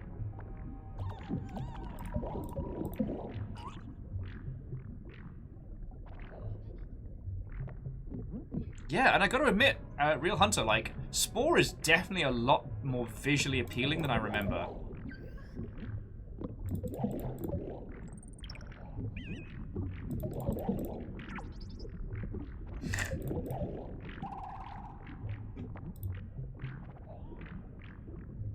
Why do I feel like this thing's gonna eat our creations?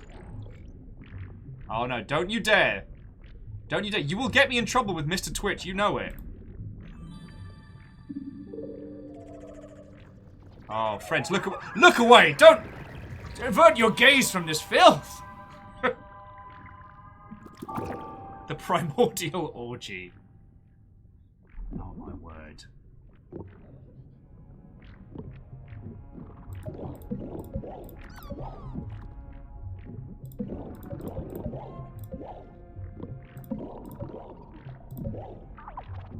Okay, we can actually make a bunch of different creatures here.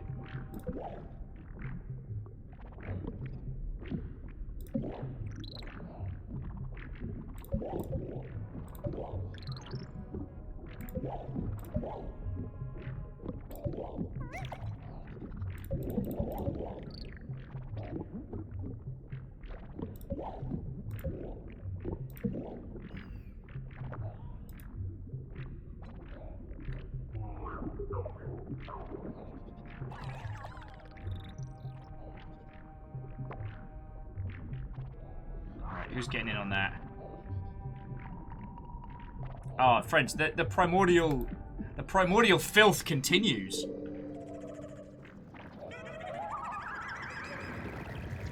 Absolute filth. I'm so sorry. I'm so sorry.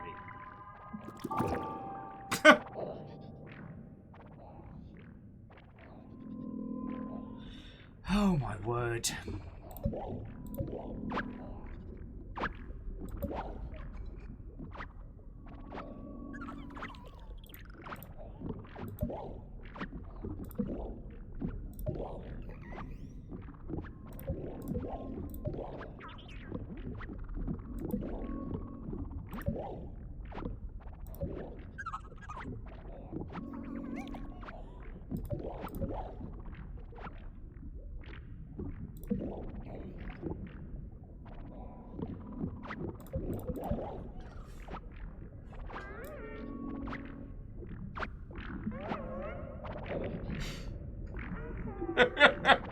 Fred, how are you doing? Fred's like holding up the Sword of Omens. Ho! What? Yeah, welcome to Genesis Noir, a film noir-esque detective story which takes place at the very beginning of existence. How are you? This game goes so far into the art house that I don't know how to bring you into this. All right. Oh, and to who is that? Black Cat, the 15th. Watto and welcome. Welcome to the weird. There's fish filth and a primordial orgy. How are you?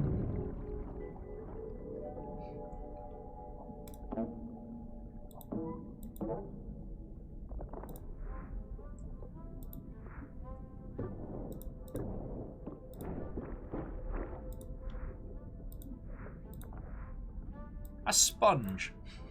Just a sponge. Aquabisca says it's the Cambrian explosion. Is that the official term for this? I forget. Coral, not an organism, but many exhibiting one form. Okay, a tarnished saxophone. Its dingy body reflects a little light, and the trail has gone dark. And Lathy Watto, coming in, coming in.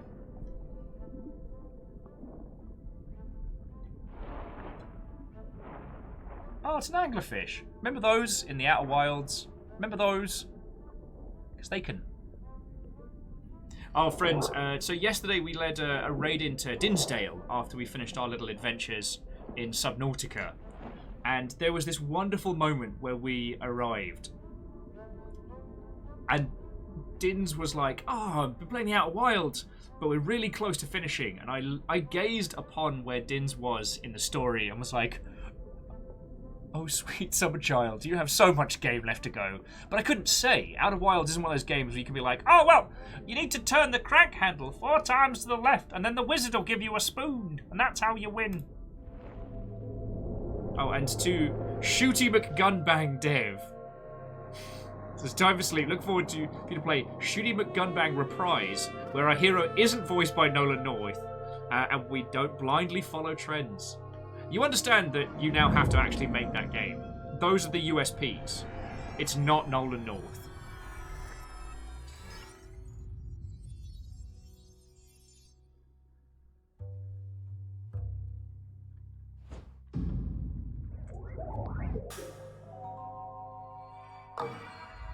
Okay, so we've got 3 pieces of that we could use for the black hole. We just need to find a way to charge them.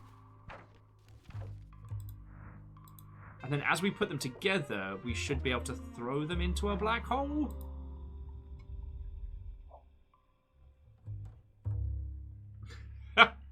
Sorry, Fred's saying that they want to see a spin-off of the Outer Wilds called Inner Mundane. You fill out forms the entire game. That's it. Just complaining about how dull life is. Somewhat art house, but what can you do? What can you do indeed? And Fred, how are you doing today? I had a shite day yesterday. No, okay, no, that's not fair. I had a shite morning and a wonderful time hanging out with everybody here, and then, like, just before time's nonsense was just getting on my Before Times Nonsense was popping up in my feed, and I was like, grumble, grumble, grumble, grumble. Dealt with it last night, feeling better today. I'm just kind of... I feel like I did the feels equivalent of going for a jog while woefully unprepared. Like...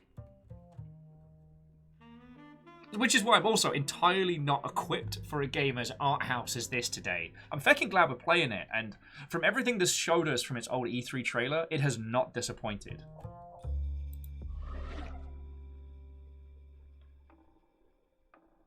I don't know if that was good or bad. But yeah, we seem to be following the timeline of existence through the bullet. With this little... a black hole that can stop the Big Bang. I mean, that sounds pretty bad for us humans, but...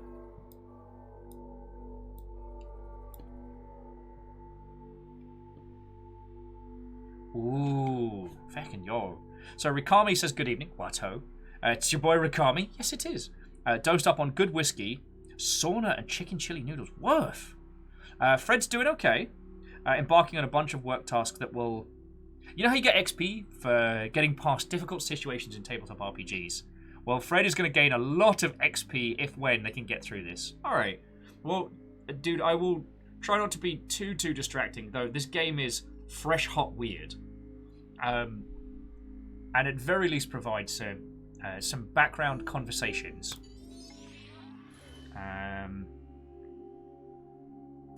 Piss. It was a suspicious shape, however, it was just folded space-time. God, friends, do you ever get that? Like, when you're just looking around existence, and you see what looks like a something, and so you kind of freak out, like, is it a person? Is it an interstellar body traveling faster than we can perceive? And you're like, shine a light on it, and it's like, it's just folded space-time. I don't know if that happens to anyone else. Alright, leftovers from a dead Nova. Oh shit, I wonder if we got any dead Nova leftovers in the fridge. Just a regular dead end. Yeah, shucks. It's only folded space-time. Like, again? Oh, beans. I hate it when that happens. Oh, but here we go. Alright, a searching light blazes, but Golden Boy is nowhere to be found.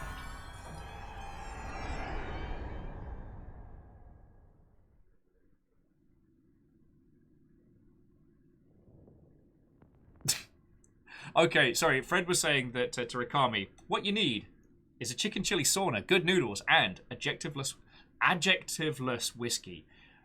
Fred, I know you're not a drinker, but if you ever made a brand of booze, that is its name. Adjectiveless. I can't even say it properly. It is whiskey without an adjective. Adjectiveless whiskey. I love it. Mine's going to be called Escalated Whimsy. As the pull of gravity claws together clouds of interstellar atoms, tremendous pressure builds and a fire is ignited. A star is born in a halo of dust, its belly full of hydrogen, helium, and lithium. Inside, fusion digests this initial metal into progressively larger and heavier and more complex elements.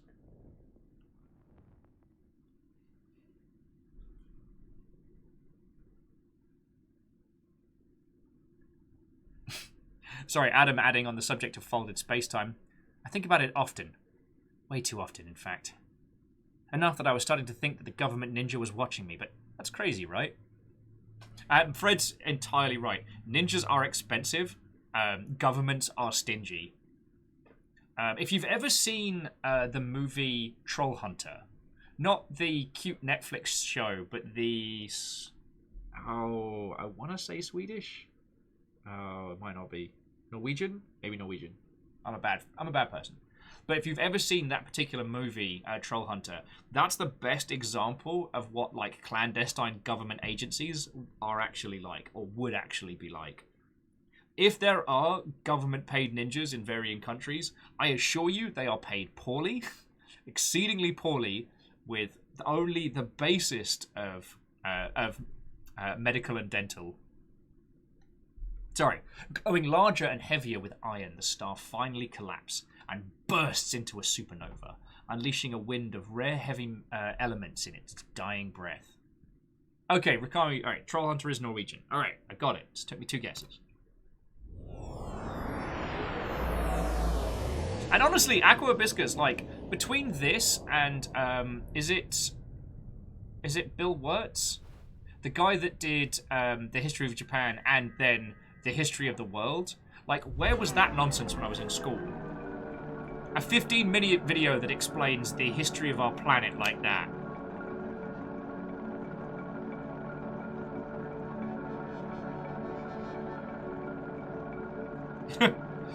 Fred, I was hoping someone else would point out the Guilty Gear Business Ninja, but you can't win it all. Ooh. A whole new galaxy swirling? No, it's the remix!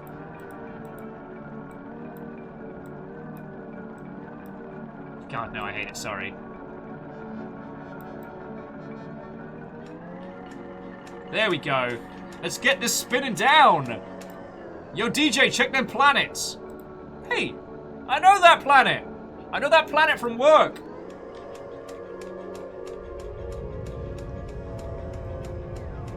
And now it's crispy!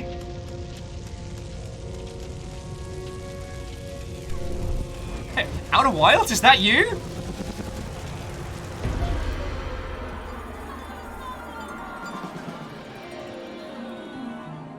Stop the universe! I want to get off!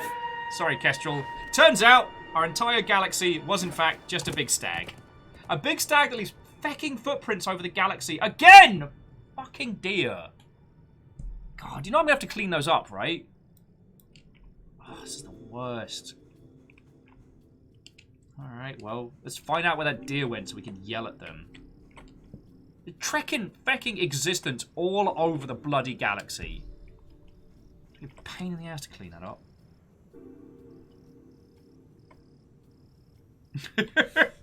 sorry. I saw Aqua Hibiscus with Beyblade, let her rip, and then the Real Hunter with large conspiracy theories universally rely on assumptions made by people who never did group projects in school. The thought of more than 4 people actually doing their jobs together is hilarious. I know I'm not the first person to say this, obviously, but as it was put to me, conspiracy theories are comforting. They're comforting because it is the faith in those above us are part of a functioning organization rather than just a disjointed blob of people. And the idea that the things that happen are part of some grand scheme.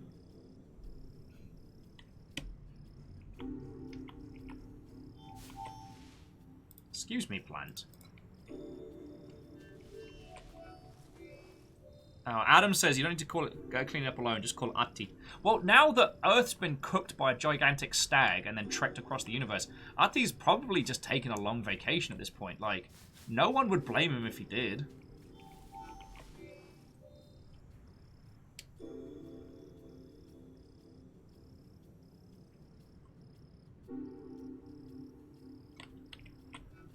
Rikami, I'm so sorry. I missed the pun. Oh, Fluffy Adorable Kitten has signed off from Code Vein, but had a blast. If you don't mind indulging me, would you throw a picture of your character in the arcade section in the Discord? Because I'd love to have a look. Oh, and now we're on for the hunt.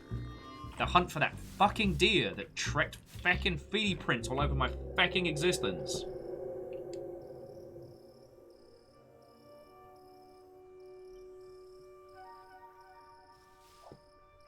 Oh, here we go.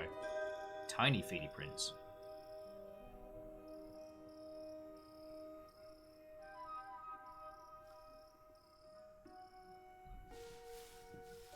Oh, here we go.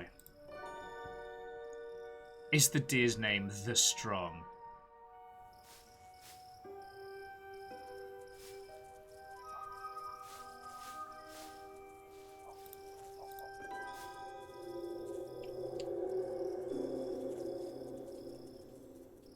You'll notice that the interdimensional deer poop is not as problematic as interdimensional deer feeties.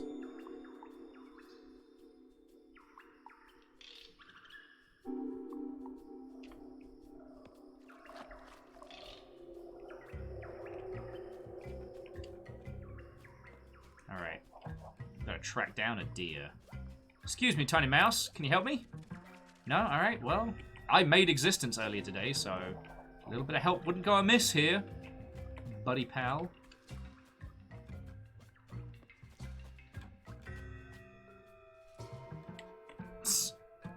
And our little character just got turned around. Good work, Detective Dingus. Trying to find a deer.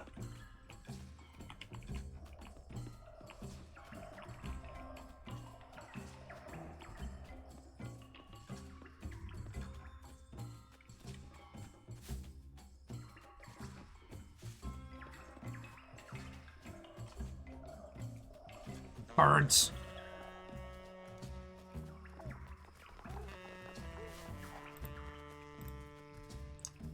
I was hoping the rabbit would tell us, but it turns out the rabbit's not willing to flip on the deer just yet.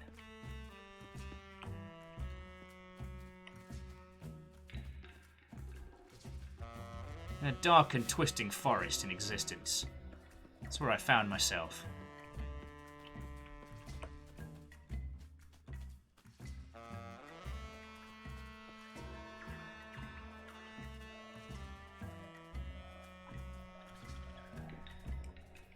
For Inthrophoro, firstly, Watto, sorry if I just butchered your username. And Rakami, I'm not lost!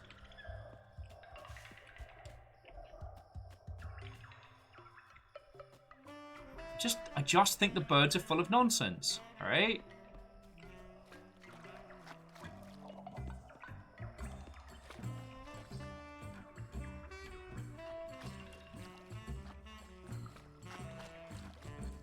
But yeah, if I wanted to go undetected, I'd use the forest as well. Also, the fact that the trees just go up ad infinitum. There's also that. Kestrel can confirm that birds are full of nonsense. Wait, Lost Flowers, if you're lost, and I'm lost, then who's driving the plane? Oh.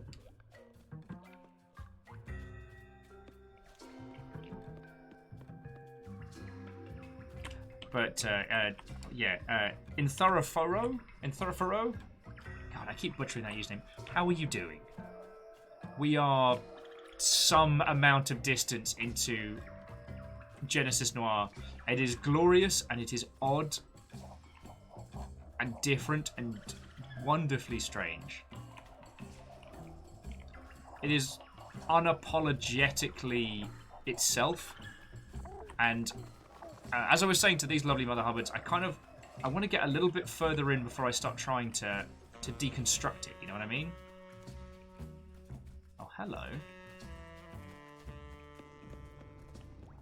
Would anyone care for a trans-dimensional mushroom? We've got a bunch.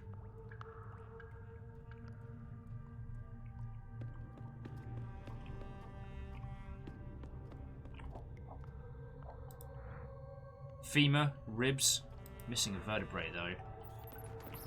Bats, teeth, voluptuous curves carved into stone. Brings back vivid memories of the past.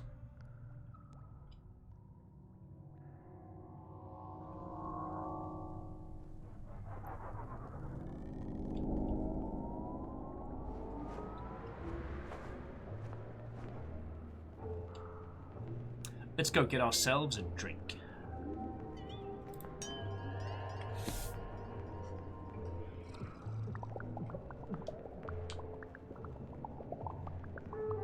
Yeah, Kestrel, I managed to find the bar inside the cave, inside the forest. It makes sense, right?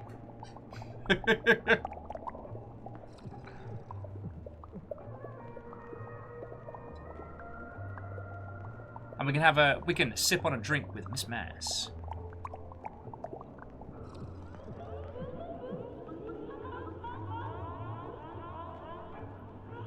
The wobbliness in this is slightly unsettling because all the wobbles are reacting to my mouse, which is very surreal. Fred, do it. You have been fiscally sensible a whole bunch. Treat yourself. Also, get some headphones so we can do watch parties.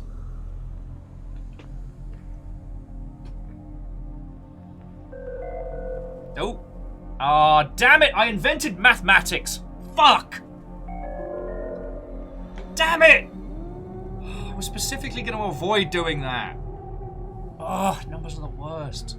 Not some numbers, obviously. Some numbers is awesome. Yeah, Kestrel, I'm sorry. Look, I was drinking with all the maths in the universe at the bar. I had too many, and now mathematics exists. I'm sorry, alright? I'm sorry. Ah, now everything's numbers. This is the worst. Yeah, I invented mathematics while drunk.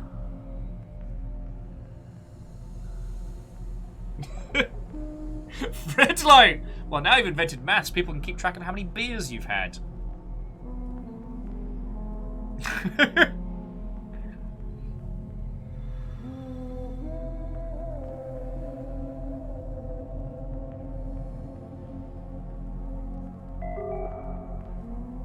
Oh, darn it. Now I feel like your stupid friend because I completely missed your reference there. I'm sorry. Someone got it, at least.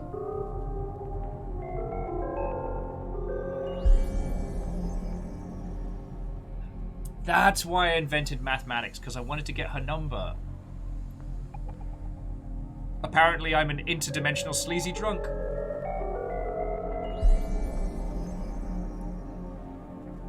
But why does she need a phone number if she's one of 3 beings in existence? Why does it have so many numbers? Oh, okay, that's my sense of self dissolving into the great ether. Yeah.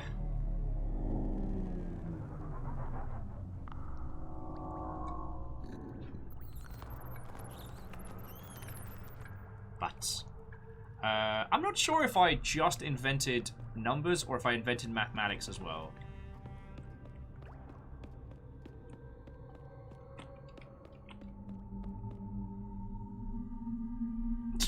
Yeah, whoa.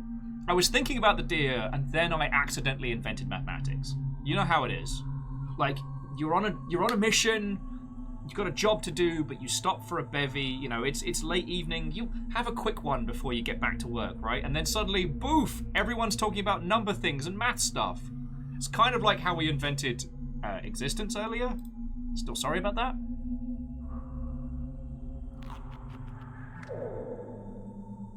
No, and C222, I definitely invented maths just then. Maths didn't exist until I had those drinks. Ah, I found the deer. It was an arty drawing of a deer. Should have worked that one out.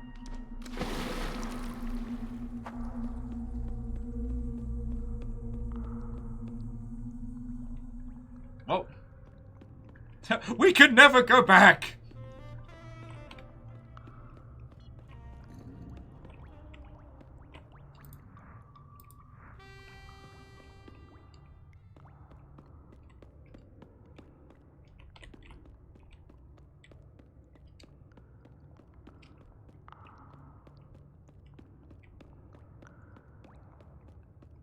No, Acrobiscus, I'm pretty sure that I just invented number math. Sorry, I'm being an ass.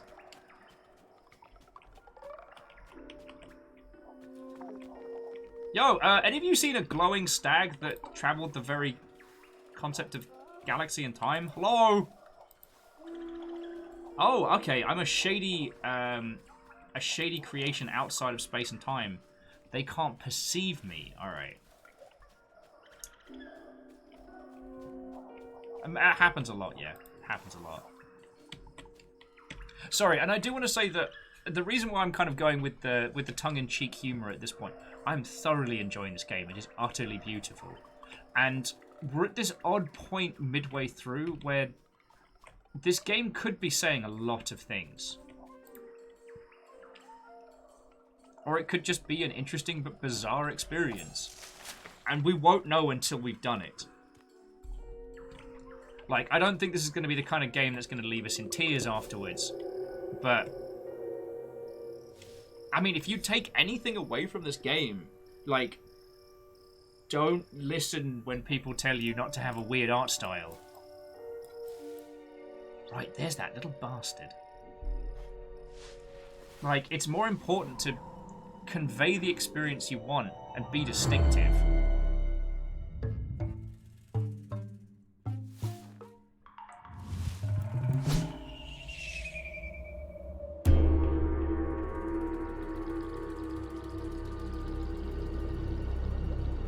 Darn it! I need to reprimand that.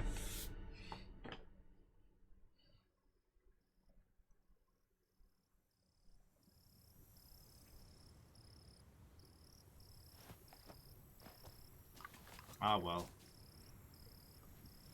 So long, deer, that was at the start of...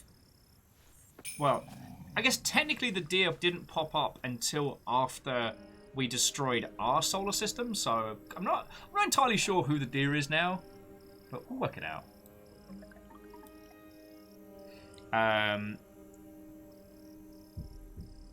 Oh, wow. Well, Rikami, I would say don't be too hard on yourself. I think we've all lost track of a lot of things during lockdown. What's been very surreal is seeing how many people I know that suddenly have tiny humans just hanging out. Oh, and Ben, how are you doing this afternoon, friend? What ho? Oh, the deer is the futurist and the Star Trek creator, Gene Roddenberry, of course. Slain by troglodytes that did not understand him. Sorry. How are you doing, friend? We're playing Genesis Noir. I'm messing with space and time. And I do need to make an apology as you come on in. Earlier in the game... Alright, we were at a bar. And we were drinking. We were sitting next to all the mass in the universe. And I won't lie, I'm quite attracted.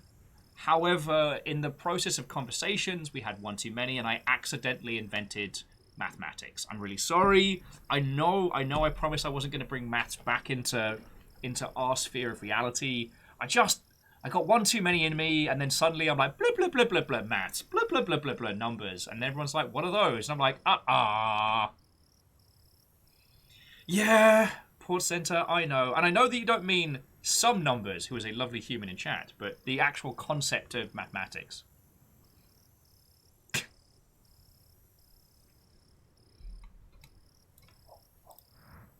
Anyway, the remains of a male creature born from the ashes of a dead star, as you do, fatally sought after. Feminine hands wished to possess it. Don't be weird, universe. Don't be weird.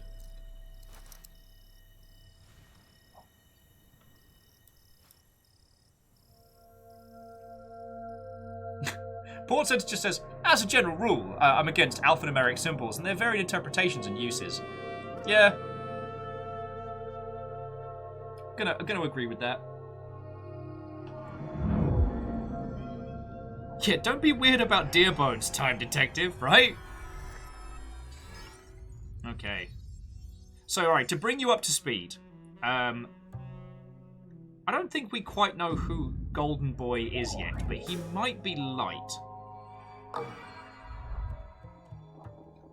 Yes, now we're going to find a way to charge these things. The golden touch is missing. We do have the saxophone. It still sings even though its owner is gone. Okay, so here's the deal. This guy here fired the Big Bang at Mass. And unfortunately, Miss Mass, a singer in peril, soon to be slain by the very, very beginning of creation. But it's cool because we're on the case.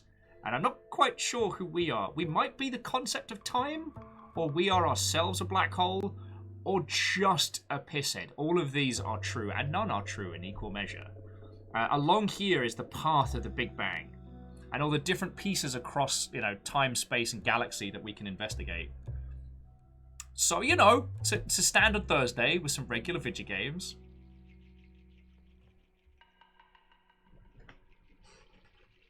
Rikami would like to point out that even though we just made mathematics, the golden ratio was everywhere. Yeah, because the golden ratio is shapes, not math. God, I can't believe I have to explain it. Fuck. I'm sorry, I'm just a fucking nonsense merchant today. This game is fucking beautiful. It is gorgeous and weird and so unapologetically itself. I'm having a cracking time with it. I do want to take a quick break because I realise we've been going for nearly 4 hours. And while I did hydrate and have a snacky snack before we started, we got a long... Well, actually, I don't know how much longer of this game we've got, but I'd like to clear it. I think it's 4 or 5 hours. We've probably done like 2.5. Oh, Rick Harvey, that's lovely of you to say. I'm trying not to come across though like I'm snarking through it. This isn't a game which you need to quip at to enjoy. It's just, it was like I was saying earlier, when I tried to analyze the game as we were playing it, I got too bogged down in the minutia and started to go way off into space. That's not good. That's not good.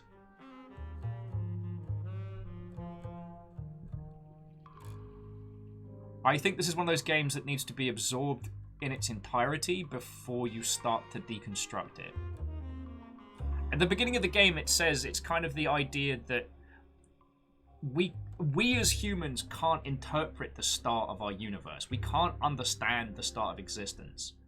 But through dreams and imagination, we might come to. The detective is inch high, private eye. He is simultaneously massive and tiny. Okay, so friendos, I'm just going to take a quick little break. Might make myself a sarnie or something. Refresh my cuppa, and then let's keep going. How does that sound? Because I'm having a bloody great time. Oh, Asari's going to call it here, though. Hey, Asari, sleep well. I completely forgot to call the P.O. box today, and I didn't remember until literally this second. But I will give them a call before Blackout Club tomorrow, and I'll see if anything has arrived. Fluffy, post him in arcade. This is just for my curiosity more than anything else, because I'm considering starting Code Vein again and making a truly ridiculous character. Oh, wait, there are tacos? Yo, Fluffy, if you're throwing tacos around, like, yo, don't leave me out here. Though I do have to admit, and this is an aside in front of an aside, that I have developed a weird drunken craving for Taco Bell, and this might actually be a form of self-harm. There may need to be investigations towards this, because it does me a damage, and yet. Oh, Port Center would also like a taco if you're getting some. Oh, shit. Is there coffee in the Nebula? Fuck, I'm gonna get some coffee from the Nebula. Shit, sorry, Port Center, I nearly missed that. Alright, I'll be back in a second. And Ben, I hope you know, I don't... It's cool getting to chat to you loads. I think that's what I was trying to say. Back in a sec.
Who wants to sing?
Oh, you lovely Mother Hubbards. Who was that? J Post, thank you for chucking in 100. Favor 6, Spooky Anonymous Ghost, and Vanderbeest keeping the pint glass filled. Shooting McGunbang is still the Jarl. And if you're wondering about that, I made a joke earlier about Shooty McGunbang Dev. Oh, J Post, nothing happened? Oh, I'm so sorry. You know what it is? It's probably the after effects of inventing mathematics.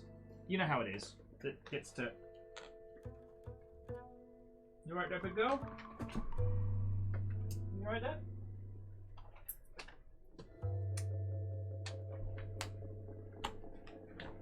Are you gonna come hang out? The true star of the show is here. You gonna come hang out? Yes. Good big girl. You overheating? God, that is the waddle of a mildly cooked dog. Yeah. It river. It river. No, I couldn't find anything to make food-wise that wouldn't have taken time. So it's Drango o'clock. Now, you've all waited very patiently. Let's continue our Jazzian adventures.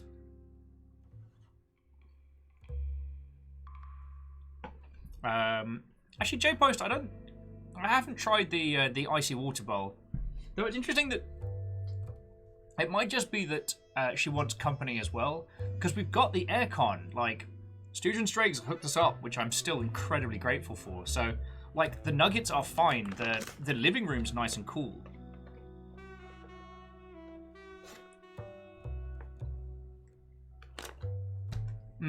But also,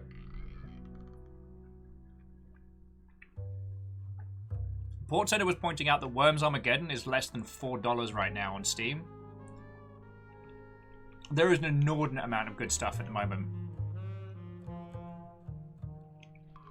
I did myself a little hoard this morning. Now, the one that I would highly recommend to any of you that like card games or CCGs is a game you probably wouldn't think of.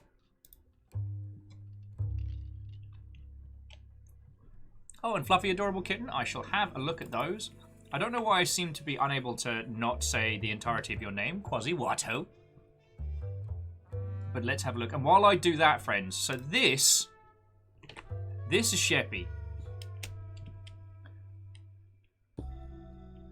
Sheppy is $1. and you need to play the story mode of this.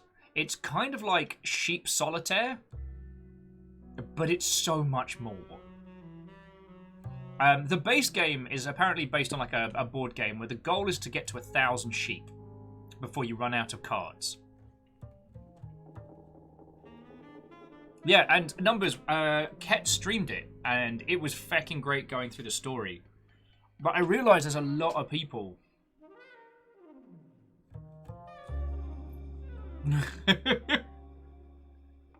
Sorry, there's a lot of people that might have seen Sheppy, and it's less than $1.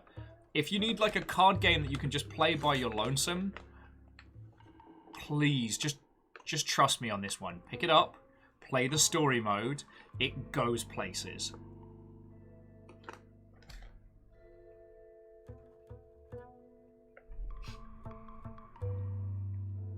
And Ben, that would definitely be a bits thing rather than a mead points. However, I have and frequently do unironically greet people with "Hey up, Chuck." It's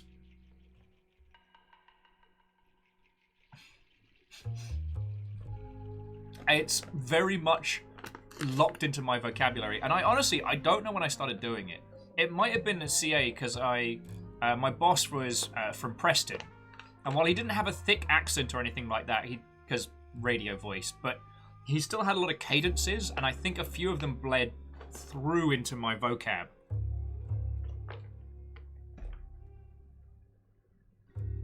Alright, how's he doing? Hey up, Chuck.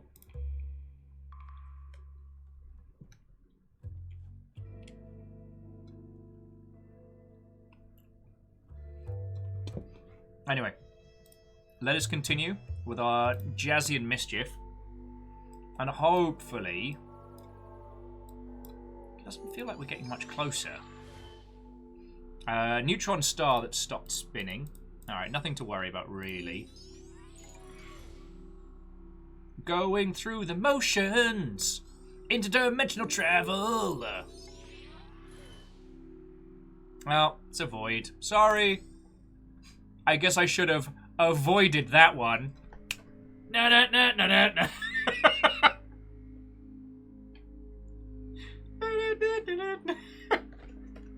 I'm just gonna shut my mouth and put Drangos in them.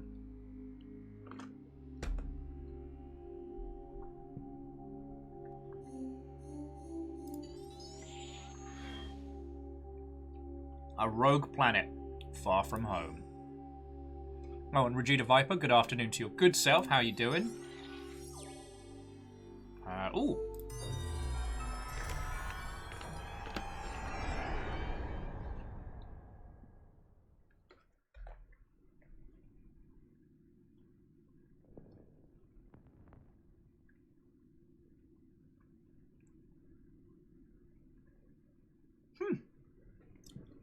So, apparently, 6.5 billion years ago after the Big Bang, 6.5 billion years after the Big Bang, the ashes of an ancient stellar explosion began gathering in a single point.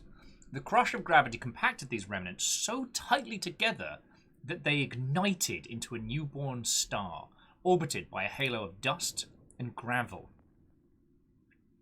Around this star, asteroids collided. Even larger chunks of inanimate rock were formed, and this protoplanetary disk would slowly gather into 8 planets. And over the next, 4.5 billion years, these planets spun silently in the void. And for 99.998983 of the universe's age, the only histories written were from the strata of lonely geology. But this quiet time would not last.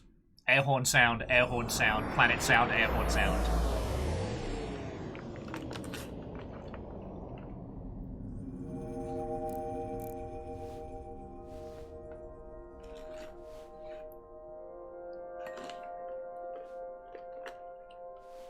Wait a second. We know that guy. He's pretending to be stars.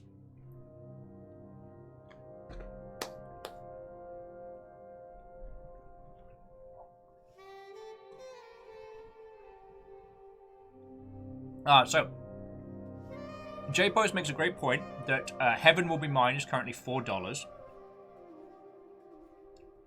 And numbers, we haven't actually... Oh no, we did make Life.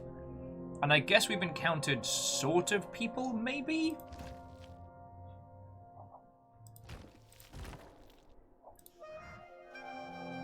Pieces of golden shrapnel.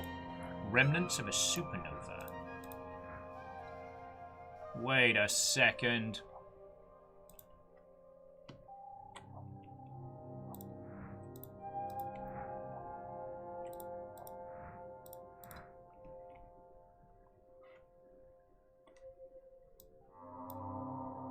Oh, I see what you're up to here. That's right, friends. We're on the case.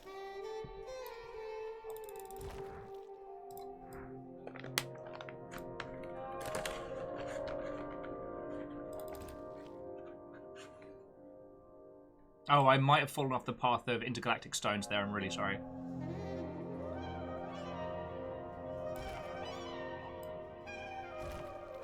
Beckon we? Beckon we?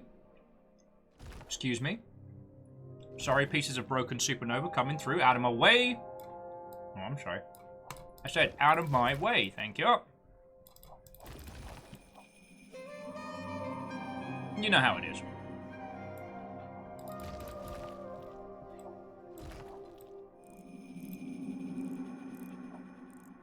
And at the end of it all was a small fish cracker. Rock recently fragmented into a sharp point. Not accidental.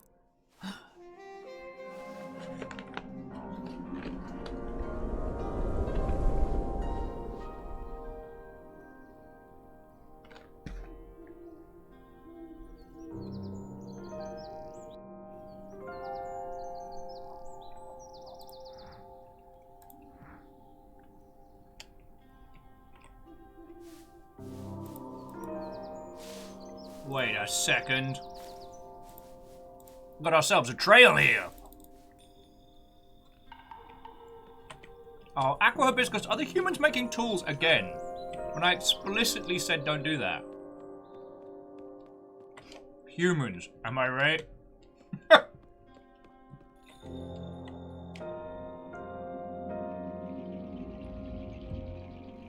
Team Human blasting off again.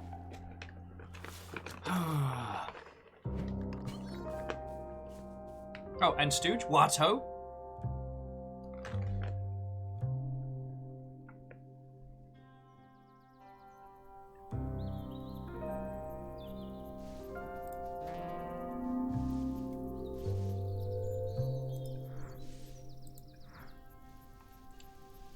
Wellity, wellity, wellity. What have we got here? Gathering.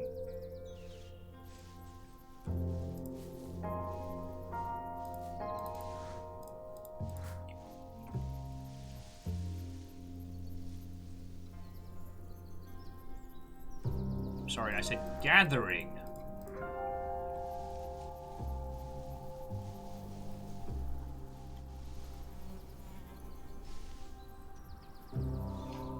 So numbers, I think the little vignettes, I think the little descriptions that we get at the beginning of each section are definitely they are not in sequence. They're almost like weird little snappy poems about the creation of the universe.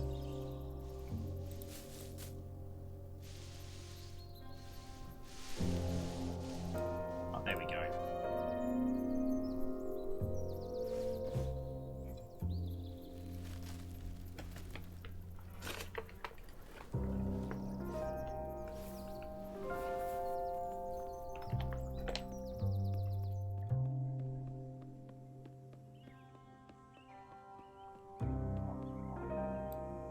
Meanwhile, in Proto-Yorkshire...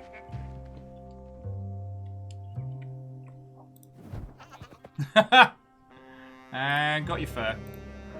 And got your fur. And stole your wool. Sheep's naked.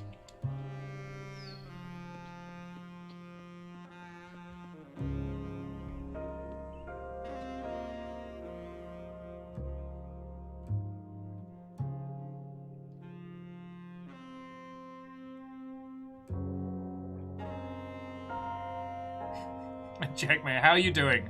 What, oh friend? Oh, check it out. They made a little blanket about me, which I then tore asunder. Apparently not a fan.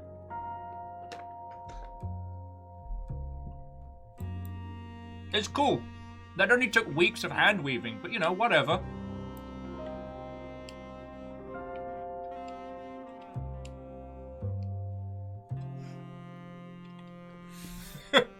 Fluffy with, I think you mean sheer pain. Eh. Boards with, not sure how I feel about this Grim Fandango sequel. I'm just spilling Drango on myself. I'm a class act today, friends. Oh!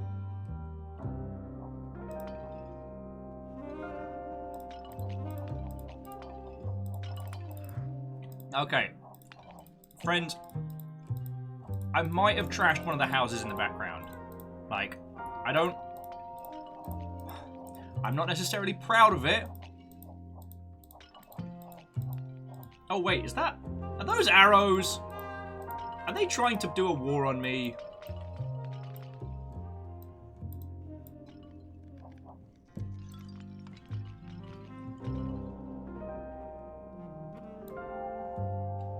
Would anyone care for a canopic jar? No? Apparently I certainly wouldn't. Okay, Jetman J, I know you just got in here. However, there is a very good reason that we're destroying all the pottery created by ancient civilization. I promise. Jetman J. What? Oh, and welcome. How are you doing, friend? What were you playing? What were you up to? Reactor online. Sensors online. Weapons online. All systems nominal. Hold these. But there's 22 of them. I can't hold all of those. Have you seen these? These aren't the arms of lifting. Alright, so on top of bringing your crew in, so Jetman J, feckin' thank you. And then 22 months on top. Feckin' yo. So, let me say my hellos to registered fangirl with Inflames, Krypton, obviously Jetman J, Sea Witch and Smallest Waffle, to all of your lovely selves. What ho! And welcome. Welcome to the smooth jazz of the crime of the beginning of the universe. You know, standard Thursday stuff. Jetman J is currently sweating her ass off, but played some Yakuza Kamui. Lovely. It's not too bad. This game isn't taxing the rig too hard, so I'm not getting too cooked. I got a fan like there. So hopefully the heat eases off where you at.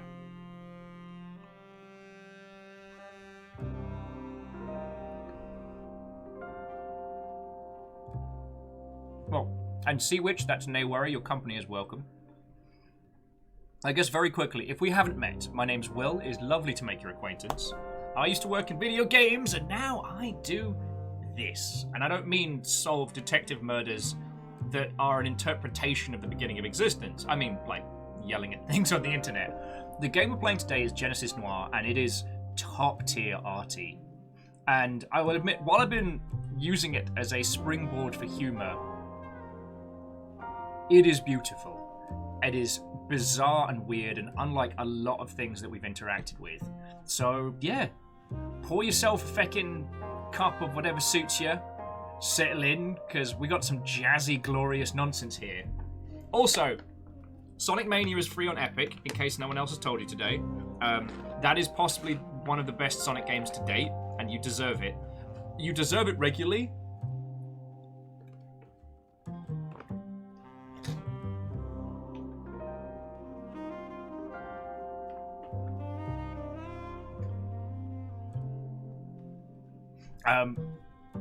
But the fact that it is zero monies is something that you definitely deserve. Oh, and Stooge, I promise you, I'm not downplaying. All that was today was like a ports lockup, so the USB ports just all decided they didn't want to play ball. So yeah, all I had to do was bring the machine down, like proper full, and then bring it back up again, and it was happy as Larry. Okay, Jetman J, go, be cool, grab yourself an ice lolly or something. If you want to stop on by later, we'll be going for a little while. So, yeah.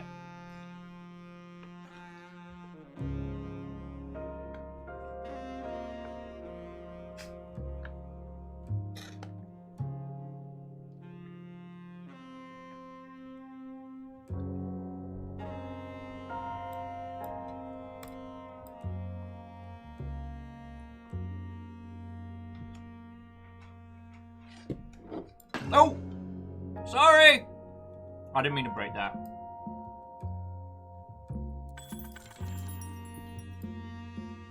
Aw, darn it, the humans have invented currency! Which of you is in charge of stopping that? That wasn't on me this time. I know I got drunk and invented the concept of mathematics, but I didn't invent currency. I tell you, leave humans alone for long enough. Right terrors, the lot of them.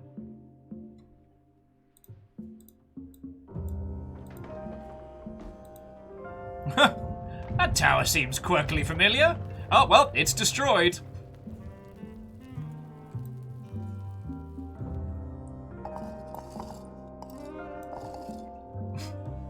A Bacon Avenger. I believe I only get to get the title of Link if I start actually making cash out of all of these.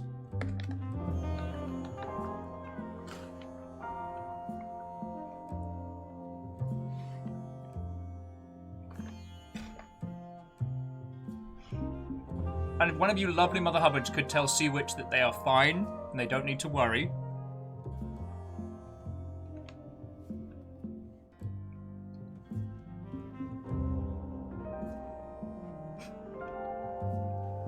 Wait, Ironim, I was going to ask you what this game's about. No, so this game, we are trying to stop the Big Bang from killing Miss Mass. It's a film noir detective story essentially about the beginning of existence.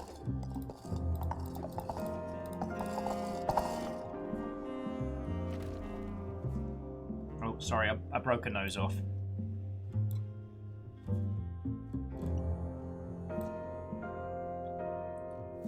Alright, we got some languages going. Oh, this is very nice.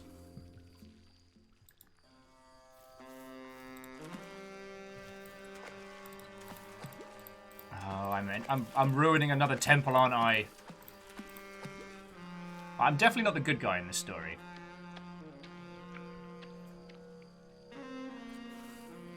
So, there's an interesting thing the game says at the beginning, which is that, you know, we as people can't comprehend the true beginning of existence. Like, it's just scientifically and theologically beyond us. But we can dream. Sorry, not theologically, but it's scientifically beyond us. It's beyond our understanding. But we can dream. This is an interpretation of the beginning of existence. And I guess everything that came after it. Like me tipping this thing over. Ah! Eat it, statue. Fragments of a statue recently toppled. Dun dun dun!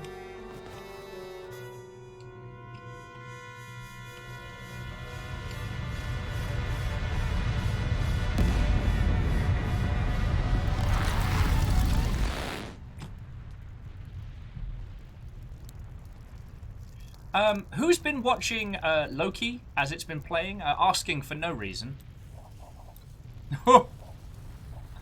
Alright. One and all, welcome to the Pyroclastic Flow. A strange phenomenon which reminds us that nature be scary.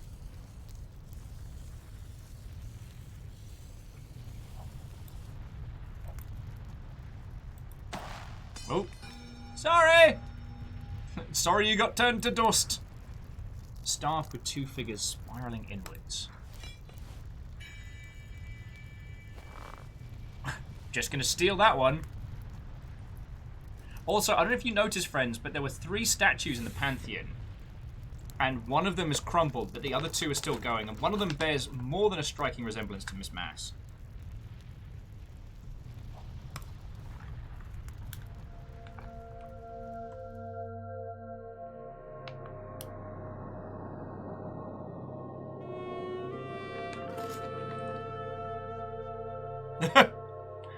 I don't think there is a better phrase, I have to agree with the Ark of Conclave, to sum up how scary and how powerful and terrifying nature can be. There is not a phrase that sums it up better than, "It's a beautiful day, and you are a horrible goose."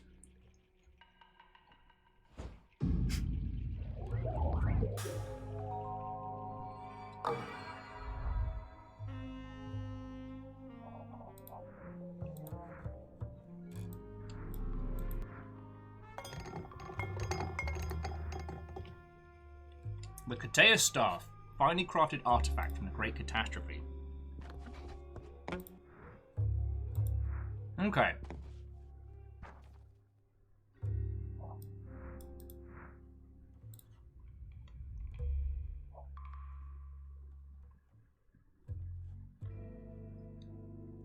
I can't help but notice how the bullet is traveling further.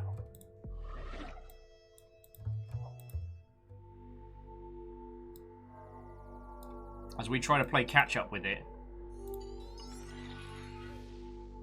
Investigation provides no new clues. But we did get to check the Infinipockets.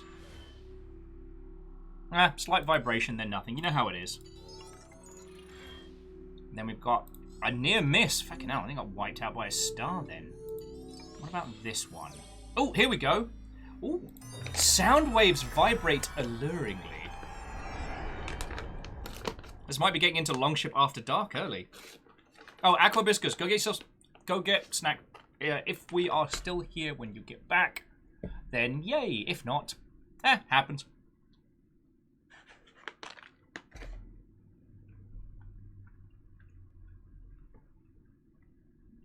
Oh, so interestingly, radio waves from the Big Bang echo across the universe and recorded their vibration. And recorded in their vibration is a moment of collaboration.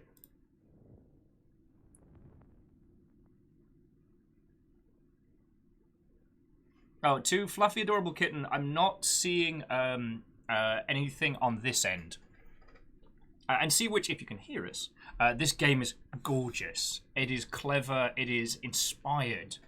And I think the reason why I've settled into a patter of light banter and japes is because we tried dissecting it artistically earlier, and it led us into some really, really heavy, like, meta-level philosophical places, and I don't think we're quite ready for that. Also, the idea of going through this game in its entirety before we start to deconstruct it, I think is a good plan. And, oh no. This better not be Tepigs. Sorry. I apologise for gazing at my phone. No, it is cool, it is not Tepigs. It looks cool as feck, but it is not Tepigs. Alright, electrons and protons, once heated rivals, cooled enough to come together in harmony. Their union created the first elements, and left a song that plays in the background of the cosmos to this day.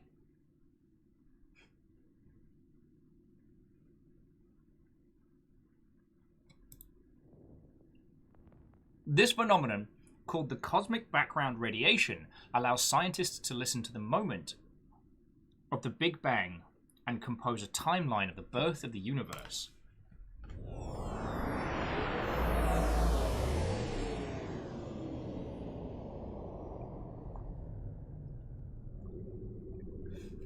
Alright. Welcome to Intergalactic Jazz Club. Nice.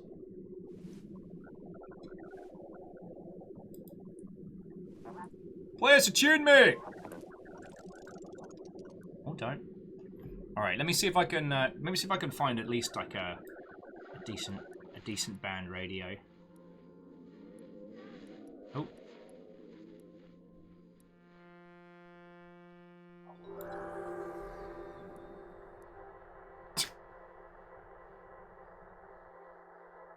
Kessel's like, I don't think he actually knows how to play the saxophone. That makes many of us.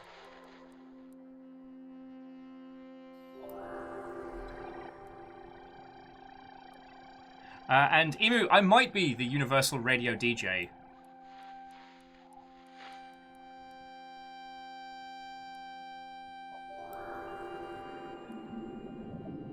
Welcome to Intergalactic Planetary, Intergalactic Jazz.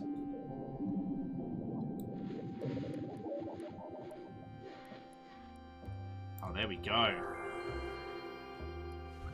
Welcome to the jazz of the universe, my friends. It's always playing.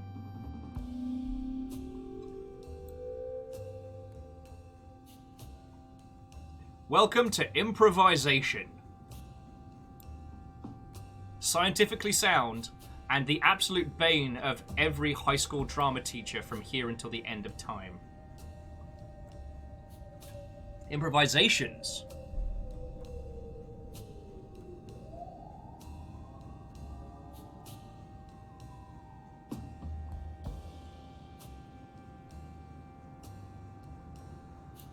And Space is all like, hey, you like jazz?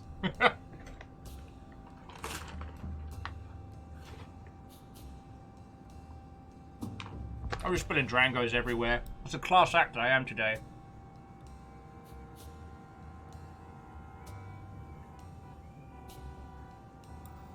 Actually, I meant to ask, friends, have any of you been to the jazz club that's on 125th and Edge of Existence? Because I've not been by there.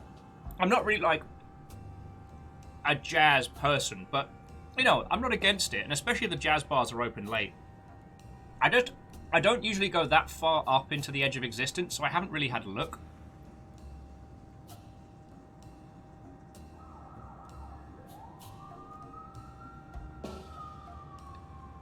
I should probably just look it up on Yelp, you know. I'm making more work for myself than needs be.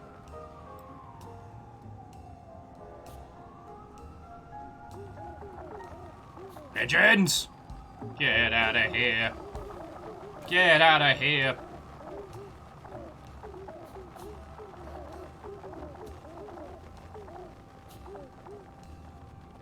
Shouldn't you be off being the visual metaphor in a John Woo movie somewhere?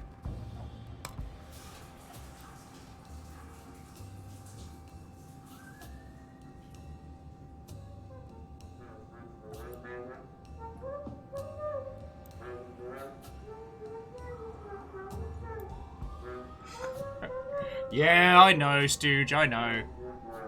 I should know better by this point. Stooge is like, geez, Will, you've only been around since the beginning of time, you're already causing trouble. We were actually selling people time before the concept of time had been invented.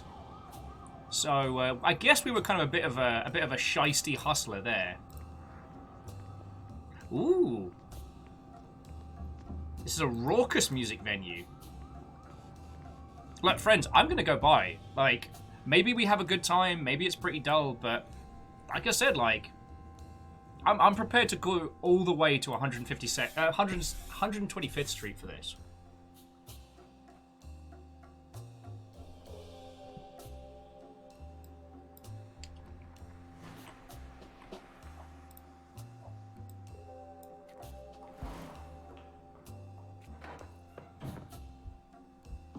Excuse me, can I sit here? Oh. Oh, that's cool. Again, it's one of the things that I don't know if it comes across, but a lot of the moments like this have context maneuvers. So to move the train, I have to hold it down and skim it forward, which is fascinating.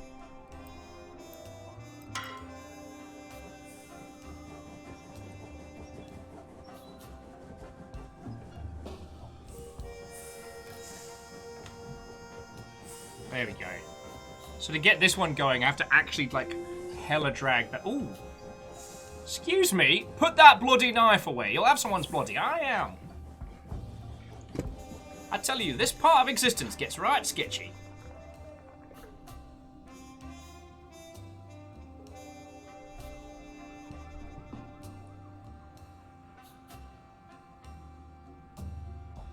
Oh, piss. I got off the train at 116th. Oh, darn it.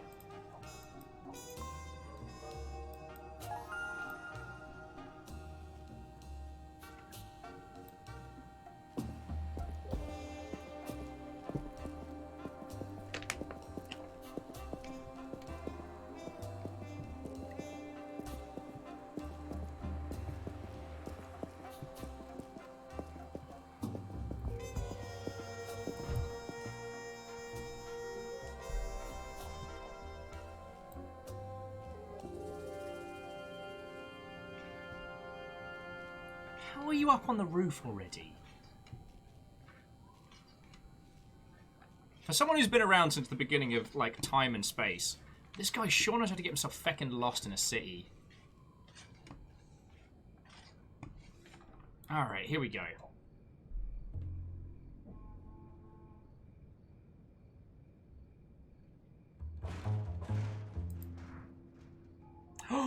Someone's drawn devil horns.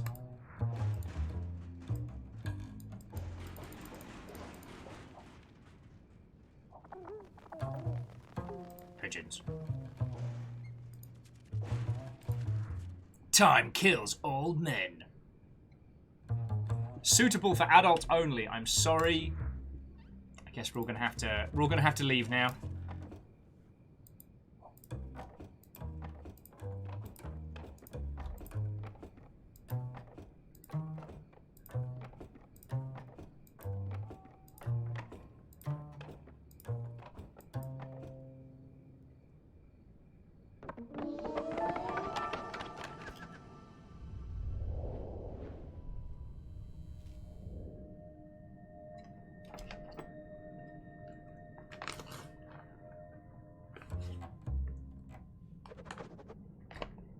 Oh! Jazz battle!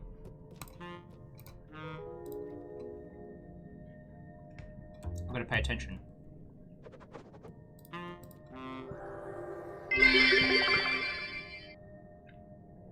Yeah, Crocs. I'm real sorry. I don't make the rules. Damn it. Jazz battle! Sorry. I am all over the place right now. Thank you for the 100 bits, fucking yo.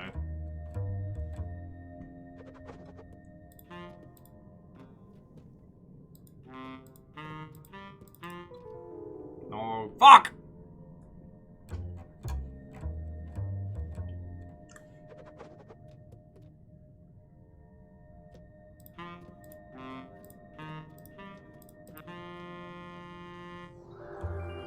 Haha! Jazz fight!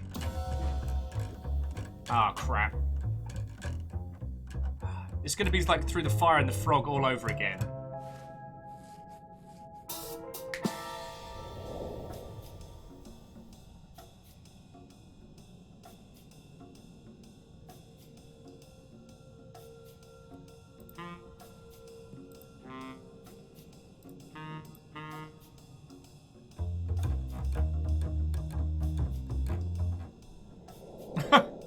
I think I got my ass kicked there.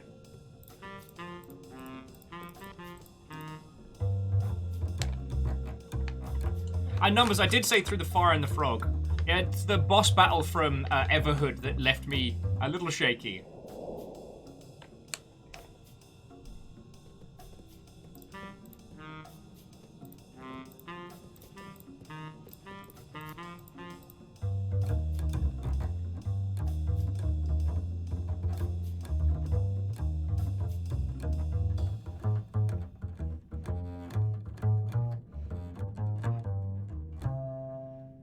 Really losing here.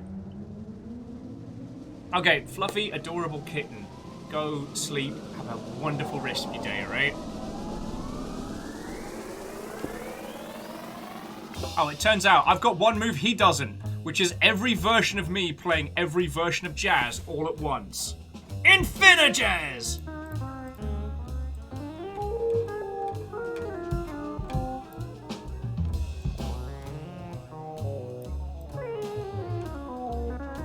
Tapara Jing, Watto, welcome, welcome. Oh, sorry, and Crux, I hope I said a Watto when you came on in. It's Jazz time! Don't know what I'm doing.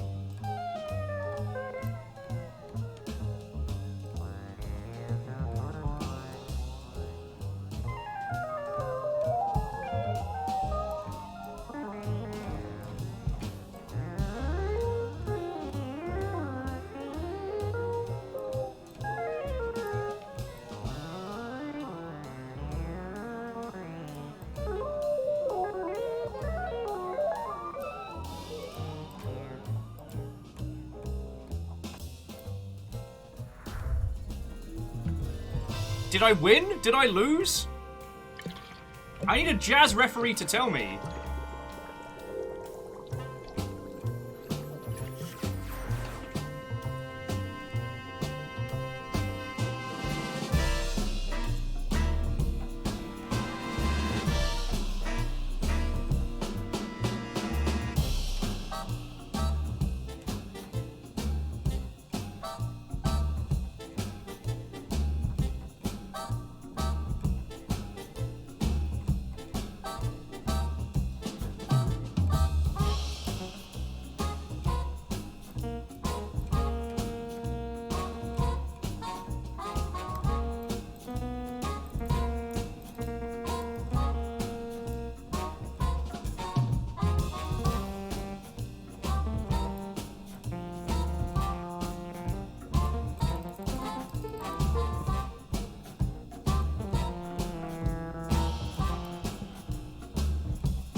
So Pyrogene was saying they played this, played the demo when it came out at the Indie Showcase event, and had to play it when it came out. Yo, I spotted eyes of this on an E3 years back, and since then I've been looking forward to this so much.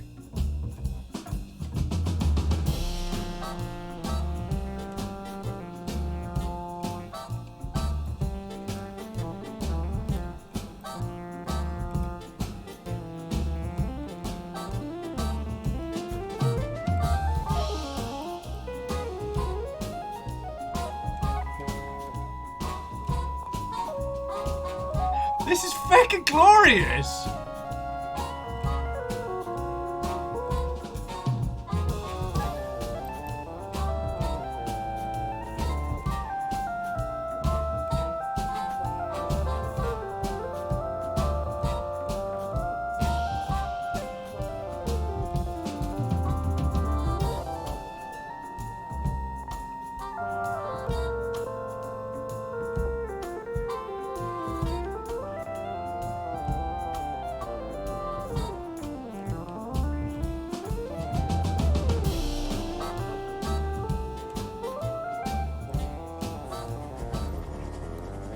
Oh, darn it. I was just trying to have fun. No, that was fucking great. What is with everybody killing Jazz round here?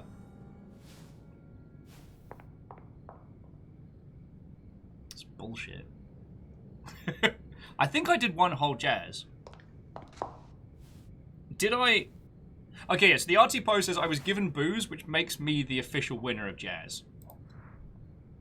An upright bass riddled with bullet holes. Now silent. Sorry, now quiet. Its silence requires contemplation. Don't put it in your coat. Don't put it in your coat. Congratulations, we're a time agnostic kleptomaniac. Purging says that they think that level was the demo they played. Oh, that's glorious. And that did a wonderful job of showing like the kind of collaborative impromptu music, which I'm told is what Jazz is like for the people playing it.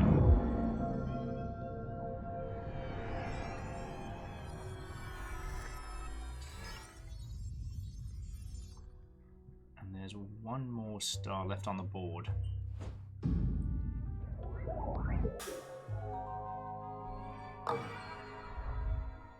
So we've got a lot of spirals, but none of them. They're riddled with bullets, the bass still resonates. We've got a ton of spirals, but none of them charged. Okay. But yeah, so Pyrogene, we've been playing this today, and obviously you don't need me to tell you, but it's fucking glorious. I've kind of settled in like a light, humorous banter because I'm not quite ready to deconstruct what this is doing or saying artistically, because I feel like this is one of those pieces where you need to see it as a whole before you can really start to pull it apart.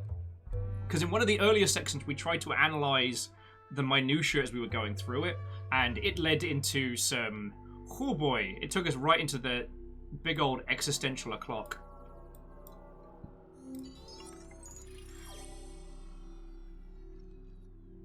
Oh, a golden glint catches the eye on a crisp afternoon.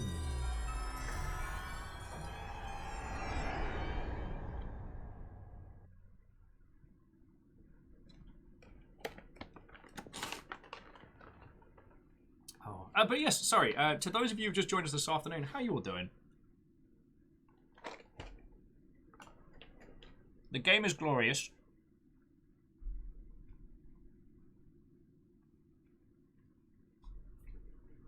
The company has been exceptional. And while it did take me a while to kind of get going today, mostly just due to kind of like leftovers from yesterday, but you know what? It's been a bloody marvellous day. So while you lot are informing me as to your activities, the wind blows as Earth teeters in its orbit around the sun. 23.5 degrees of axial tilt, resulting in a planet that bows in difference to its star, frosting the distant hemisphere with a deep snow and icy streams. But in time, each hemisphere will lean towards the sun. Radiant heat will warm one hemisphere as the other exhales frozen breaths. Without the decay of autumn or the dying off of winter, there would be no hopeful budding in the spring, nor flowering in the summer.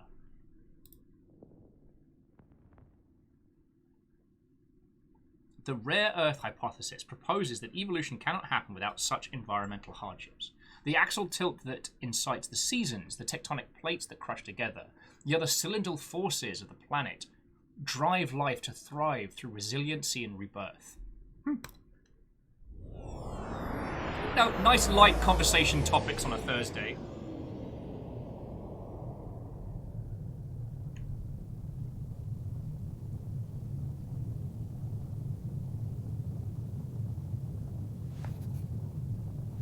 Sun? Moon? Question mark? The moon! Oh no, wait, that's us.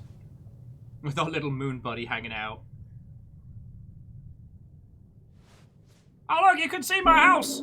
Oh, mate, could you fucking not?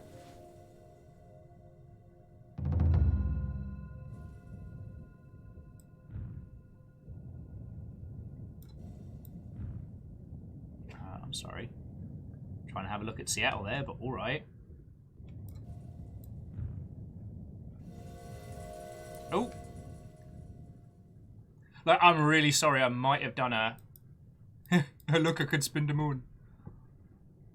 One time the sun go by, and I lick his back, and he don't even notice. The moon. Alright, alright.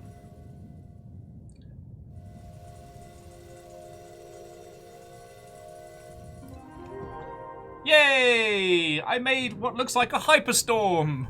That'll probably kill a lot of people.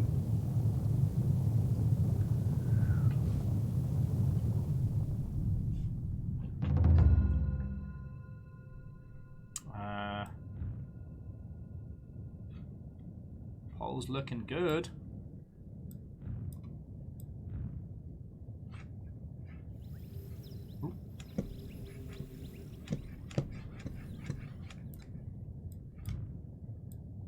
Planet, what are you up to? Those pesky humans.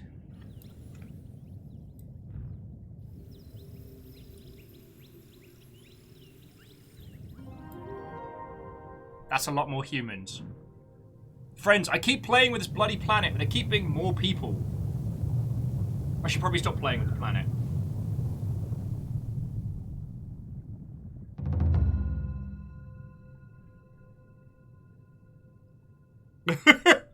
Sorry, Iron Imp's like, put a Hellstar Remner and just lick the planet. Some of Junji Ito's best work, in my opinion, where a scientist looking at new planets gazes out upon one, and it looks back at him.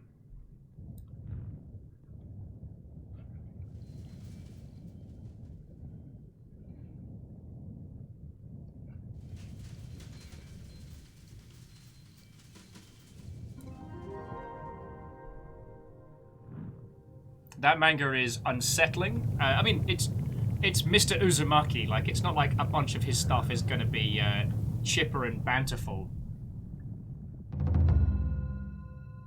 Oh, that's not good. That's an Ice Age. Oh, wow. Australia's fecked. Canada, bad time. Europe, real sorry. So long, North America.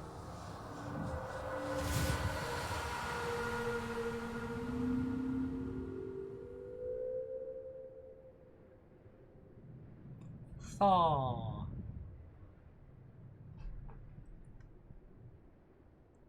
Thor. Though not really as good as its sequel, Thor 2, which had more of his brother Loki in it. It were right good.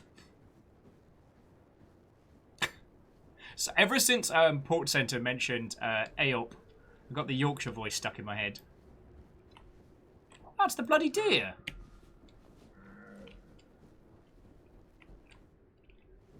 Okay. Yeah, Artsy Poe, I might have made a second Ice Age. I'm really sorry. I didn't mean to. I've got to stop. Yeah, I've got to stop playing with the Earth again.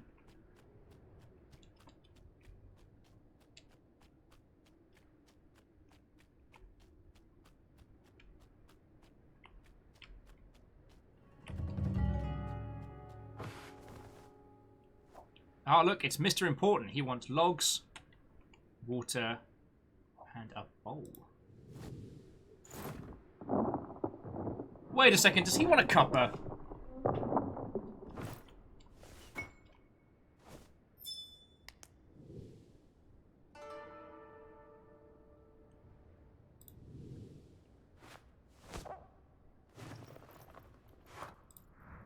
A fragile porcelain cup.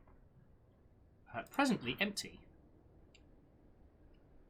Alright, well, let's see what those lads are off to. Oh. Yeah, I really probably shouldn't have poked that feckin' plant. That was a dumb idea.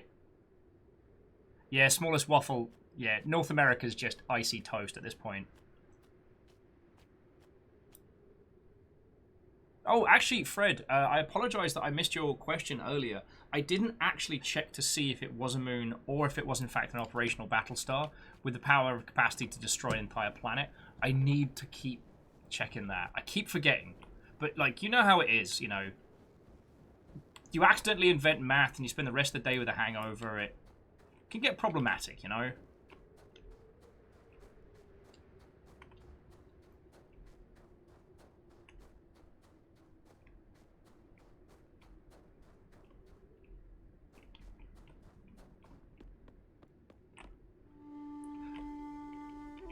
And Fred, you do make a good point, because you're right. The power to destroy a planet is, after all, insignificant to the power and force.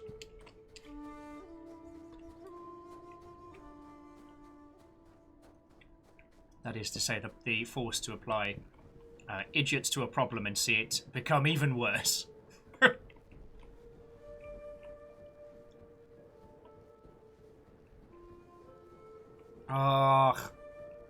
Fred, you're right. I just don't want to.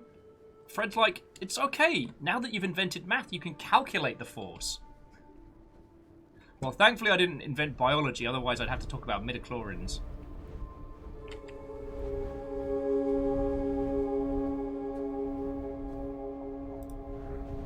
Cards for gambling. Old vices bring back vivid memories of the past.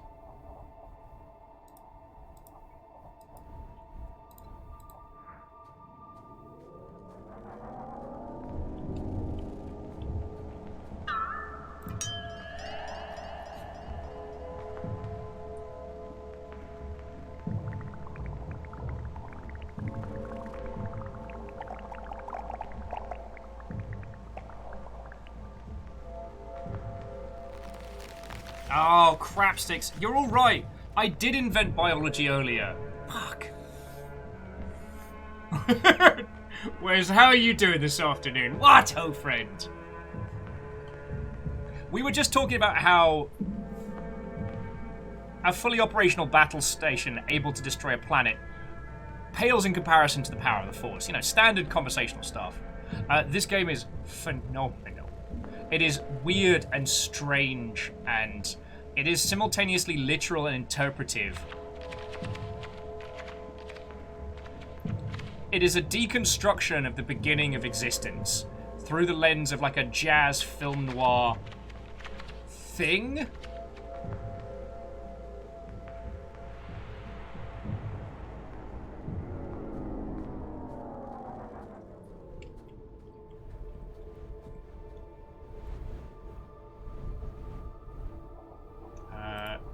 Severed arm. Its owner missing. Gold coins that catch the eye. Not helpful. I think that guy might be right dead.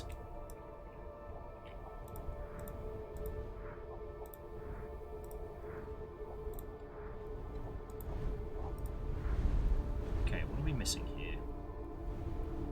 I guess...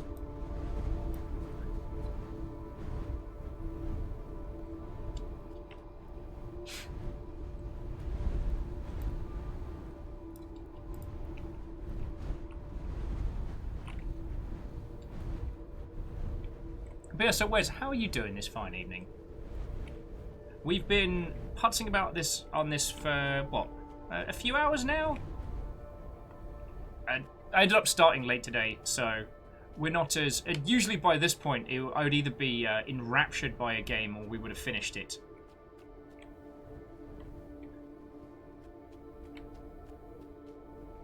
Oh, God. Wes says they're 2 weeks out from Play On Con, so they're pulling hair. Oh, no. That doesn't sound good at all. That sounds bad. Ooh. There's good news, bad news moments. Aha! A pail of water to quench a powerful thirst.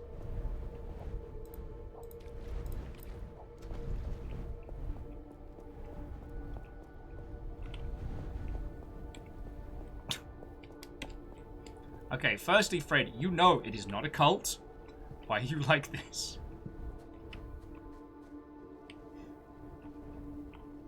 And Powerful Thirst isn't on until tomorrow. So I guess they're jumping the gun a little early.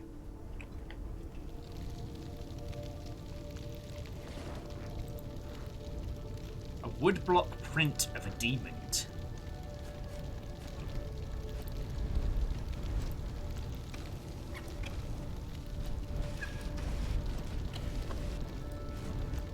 One of these has got to be useful. Oh, an empty bottle of ink.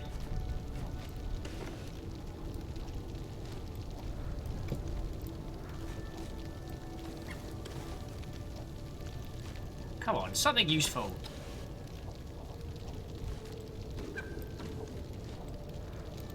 A simple yet charming doll.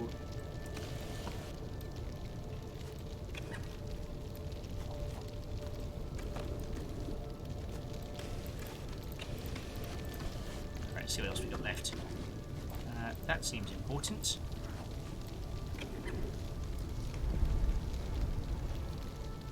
Haha! Apparently we're making tea for this guy now. Ah, tea leaves. With these, the future may be divined. Get you a cup of tea made by someone that sits outside very existence itself. I'm sure it's fine. So we've got the water. Yeah, hang on. So we got the water. We've acquired the tea leaves. I guess we need logs as well. Okay, fair. That's a definite my bad situation. Fred's like, you know what else helps to buy in the future? Numerology. No invented numbers? Points at me. Look, you... Oh, I'm never going to live this down, am I? Look, I got a bit drunk, okay? It happens. I like a drink. Maybe I had too much at the bar and accidentally invented, like, numerics. You know?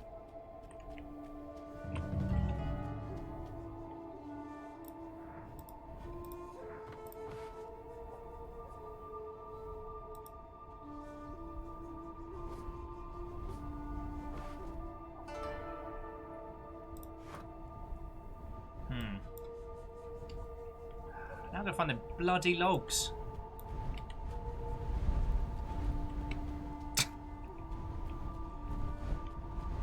Oh, hello. Adam. Firstly, it's still not a cult.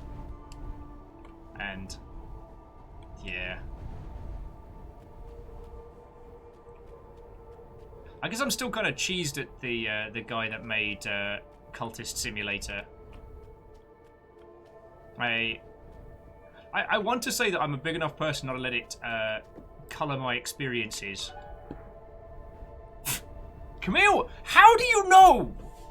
You're like bloody Batman! Camille just pops out being like, it's a cult, but you don't control it. It's not a cult!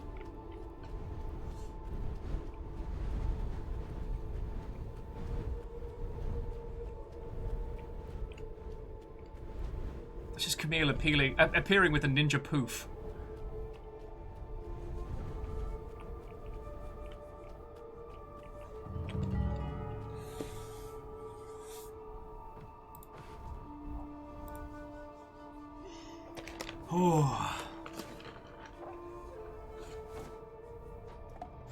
Archie Poe, it's not a cold. Not a cold. Don't make me get the goose. I feckin' will. I feckin' look into this eye. Look into this eye and say again.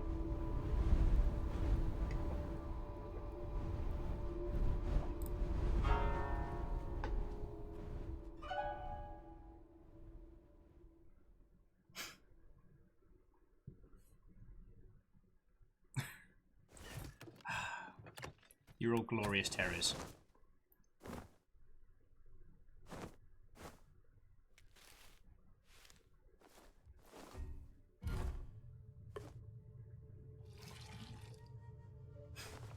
Numbers, no!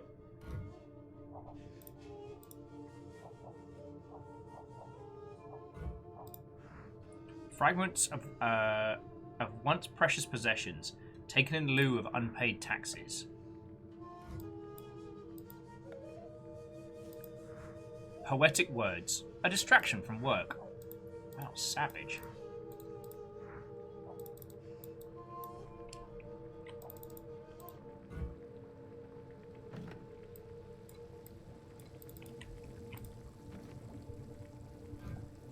Oh, okay, so we're literally waiting for the tea to finish. Numbers, I reserve the right to neither read out that statement nor acknowledge it. Alright, well, would anyone care for a cup of tea? Like, kettle's just boiled, and apparently we're making fancy tea.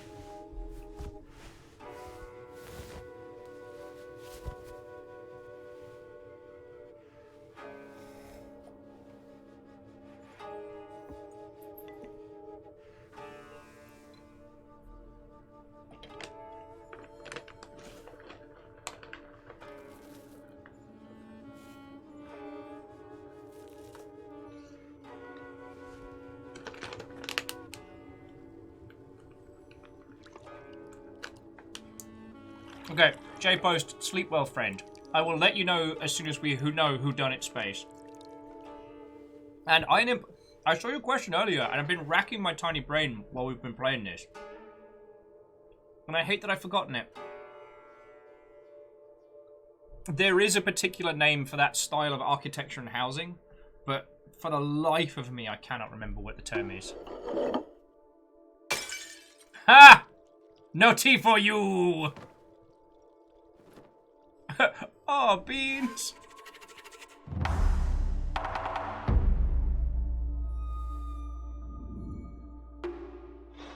Don't spill tea.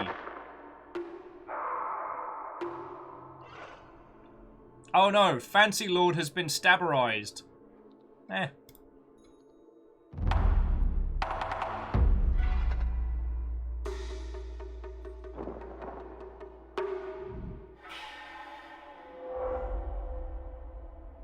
Oh shit! So to them, we are the feckin' god of death.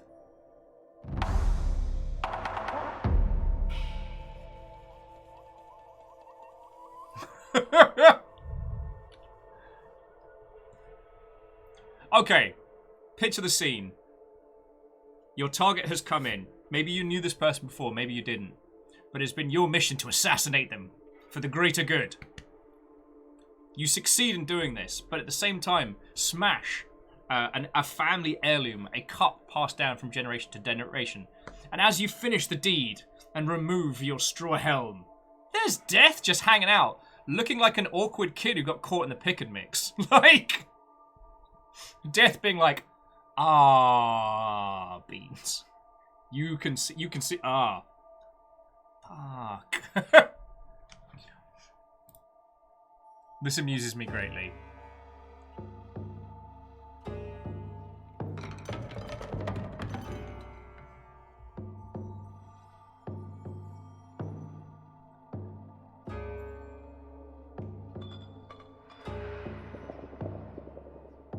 Okay, so he's put the coins in the...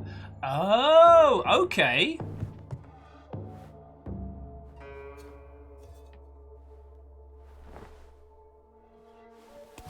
He's going to repair it and give it to Death as a gift.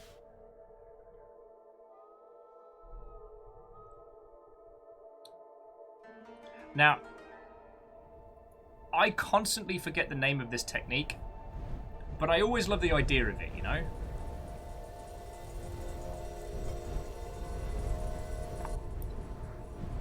A broken offering tray. Spots of blood washed clean by spring rains.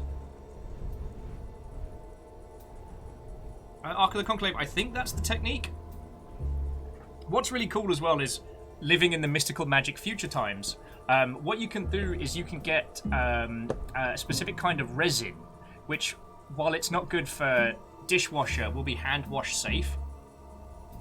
So you don't actually have to melt up proper gold.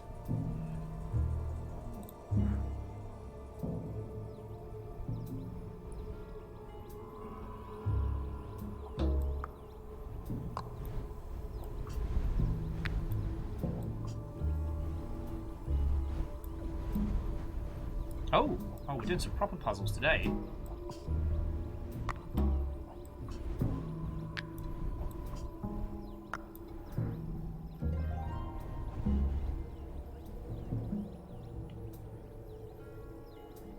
A destroyed children's toy. Summer sun has faded the paint. Kestrel's asking, how high were the devs when they made this? Honestly, all I can imagine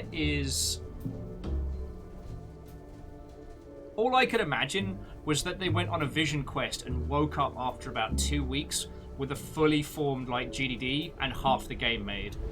And Wasabi Cheetah, how are you doing? What ho? Ah, the little figures of myself. Ah.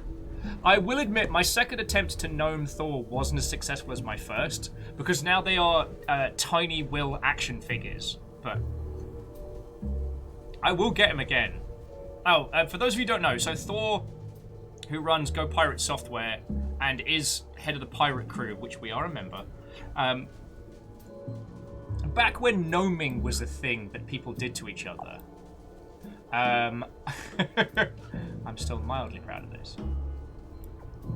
Yes, back when gnoming was a thing that individuals did to one another, Thor was incredibly proud of the fact that he was unknowable. He could not be gnomed. But in all of it, there was one person that successfully gnomed Thor in a manner which he did not see coming, and it was me. I sent him a Christmas jumper with a massive gnome on the front, and I'm still very, very proud of this. Yeah, he who will not be gnomed was gnomed once. So the gnome action figures were an attempt at a secondary one, but he at first described them as garbage dwarves, and then they were Viking blonde action figures. And I'm like, okay, that was clever, but I have machinations, I have plans. Though I'm still hoping he puts together that pirate Gundam. Sorry, Wasabi Cheetah, not to pick on you immediately as you leap in. We're putting together a skull, because apparently Weird Death.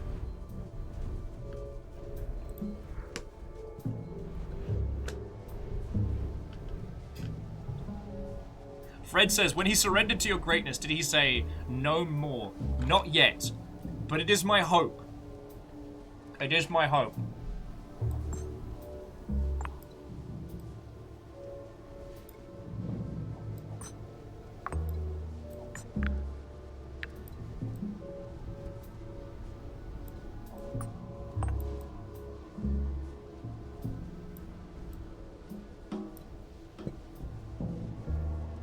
Oh, Aquabiscus, the universe is coming along pretty alright. I might have just scared the absolute hot pee out of an assassin, but I think we're doing okay.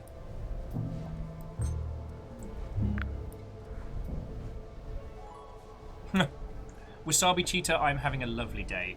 Started a little late just because I was wiped out from yesterday, but I'm doing really well. The game is gorgeous, the company is excellent. Though I've stopped trying to analyze the game whilst we're playing it, because it's for the best.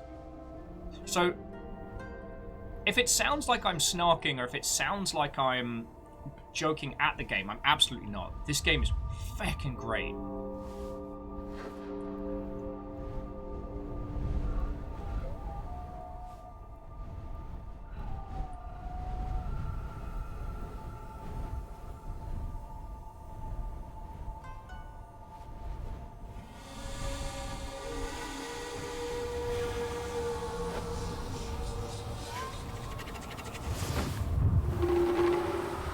Fucking wee!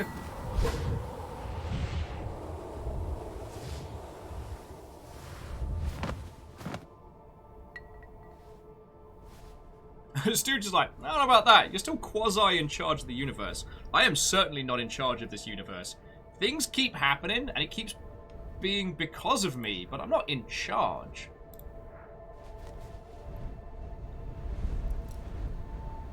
Oh, Wasabi Cheetah, thank you kindly. Now, in terms of, like, Gundams, I'm still going strong. I've got, I think, 20 kits left to put together between now and November. And my latest creation... Hang on, we're going to take a quick break from the universe so I can flex me Gundams.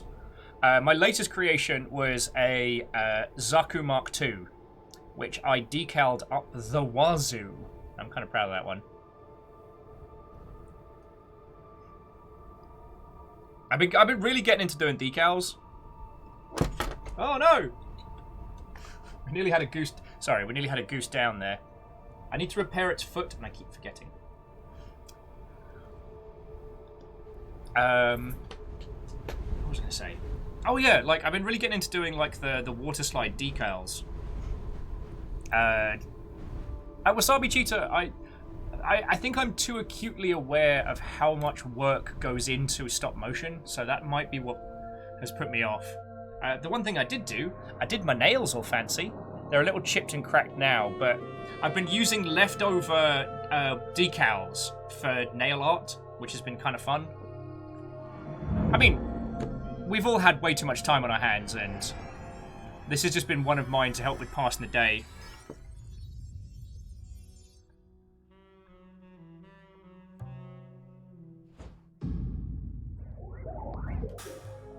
Okay. Oh, thank you. Sorry, Wasabi. One thing's been really cool is, I don't want to say a friend, because I don't know him like I know a lot of you.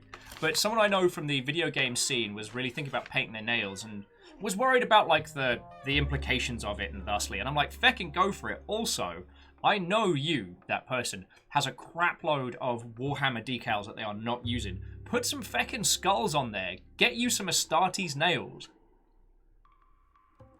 They went for it and it looked feckin' grand.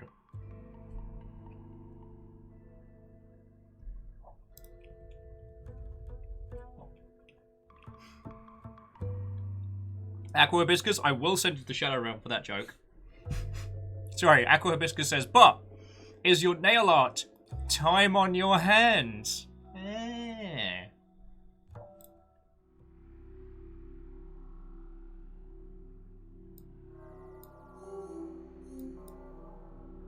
I see Wasabi Cheetah.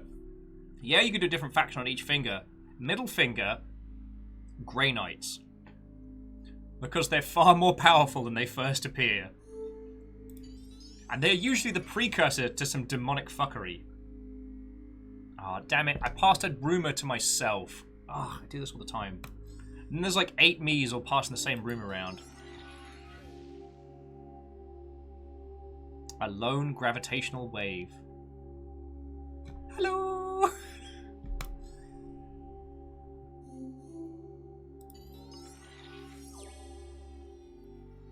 Okay, an asteroid sets a new relationship in motion.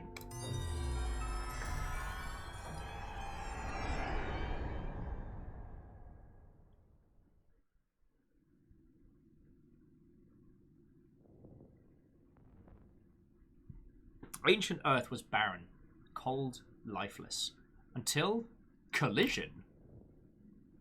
An astronomical body the size of Mars slammed into Earth, showering debris and orbital veil as bodies melded together. This union left Earth forever changed. Now with a moon, a 23-degree axial volt, and pregnant with added mass. I mean, sounds like a lot of friends I know. You know what? I'm going to stop right there. Put Drango in my mouth and not finish that sentence.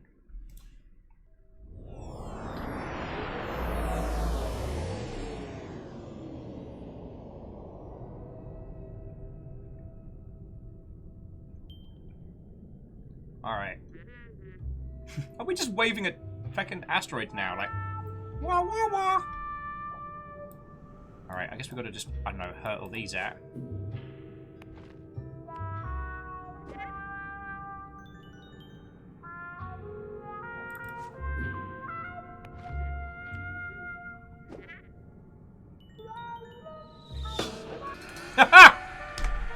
Stupid orbital! You know what? I threw a big ass rock while I was in Earth's gravity. What was I expecting? I hit myself in the arse with a feckin' asteroid. You know what? Death's an idiot.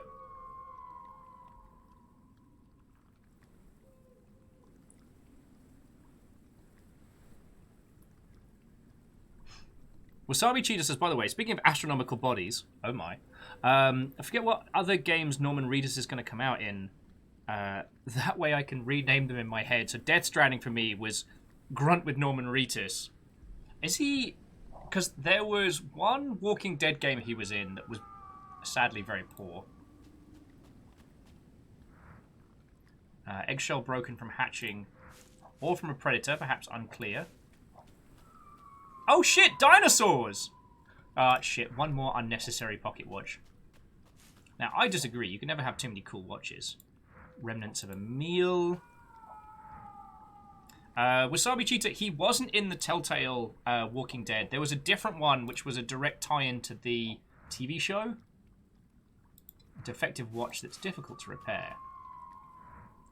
Oh, debris from a late-night dinner at the Hopper. Oh my. With a kiss. And the Hopper and All Hours Diner. Which we tried to get into at the beginning of. It should be called Interstellar Bodies and the Quest for Diner Food. Hey, big girl.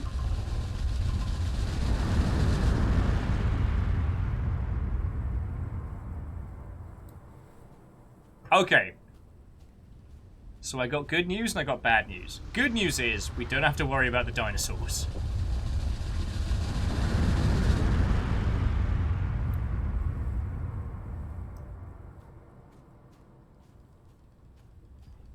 Oh, actually, friends, I will say, because... Oh, there's just asteroid after asteroid. It's very interrupting!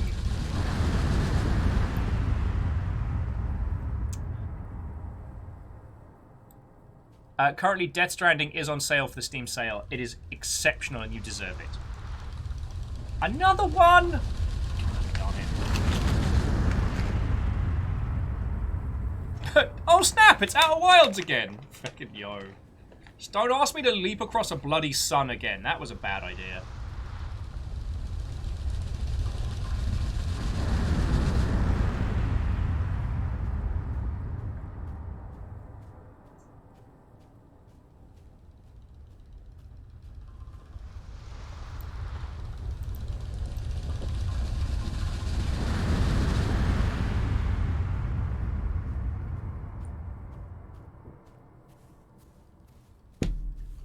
Apparently the universe is out of coffee as well. So Wasabi Cheetah, I think it was the Walking Dead on... Interrupting Asteroid says what? It was the Walking Dead Onslaught, because he wasn't in the Walking Dead Overkill's The Walking Dead.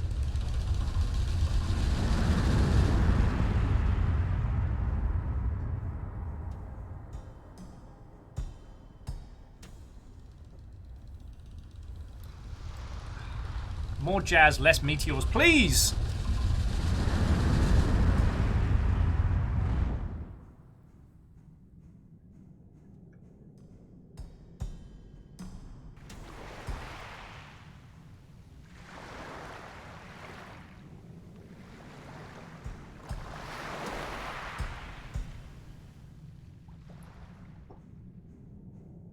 So, it's probably worth not trying to analyze the specifics of who and where we are just yet. The beginning of the game is essentially an interpretation of a scientific thing. And who and what we are has been somewhat unclear.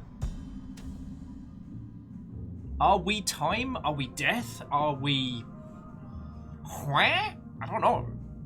Like, we're not even... I'm not entirely sure who the golden boy is. Light makes sense. Because light and mass are kind of the cheeky building blocks of this whole operation.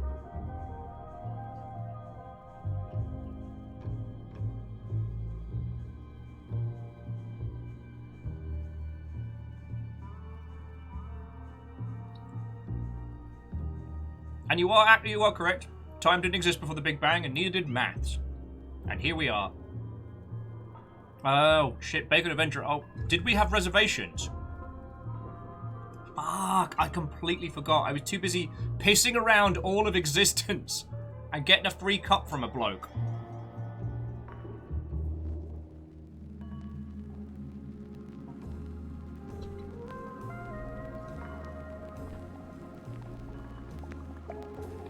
And here we are again.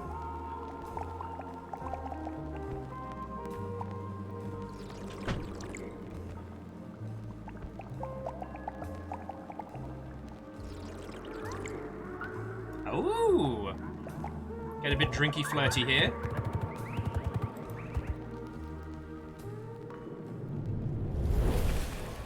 Steven.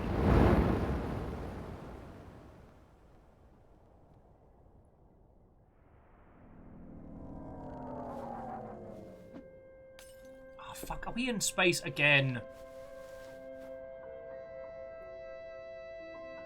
Are we on the surface of the sun? No? Crater, maybe? Oh, we're on the moon. Sup, humans? Oh, God. I took a tiny power nap and the feckin' humans built up.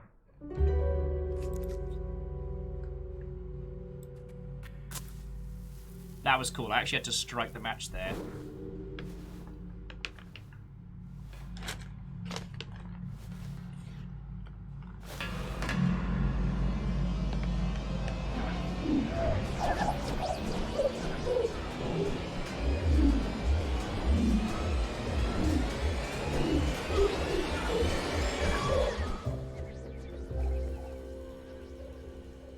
Did we just take a nap in a particle accelerator?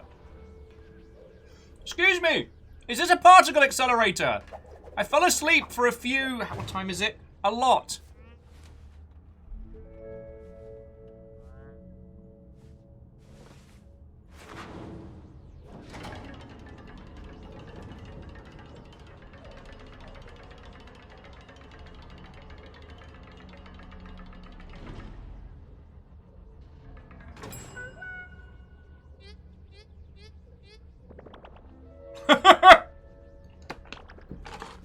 I like the idea that if this character does turn out to be the embodiment of time or death, that they're elusive except to those who can observe it.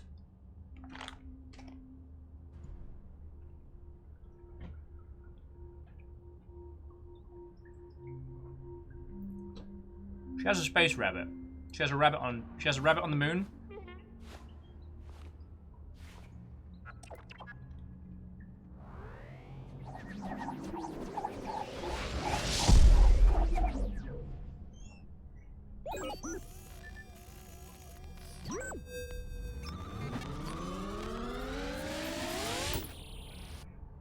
Alright, this one isn't my fault.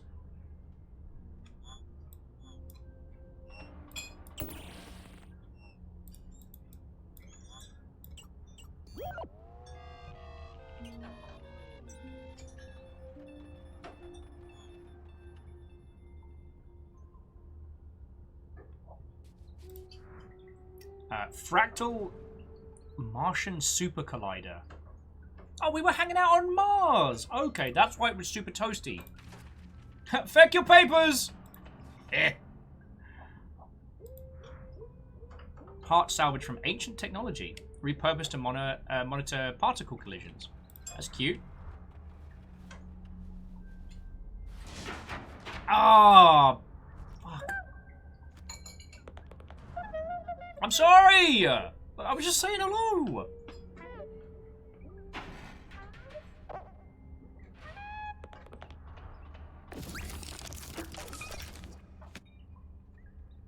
Okay, that works.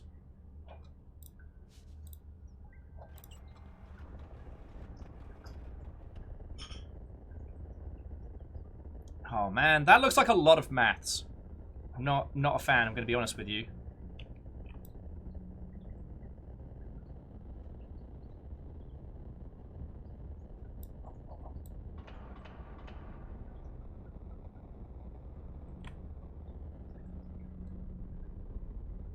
Okay, just because I was at the beginning of the universe doesn't mean I understand it. Maybe we have to get the 2 to...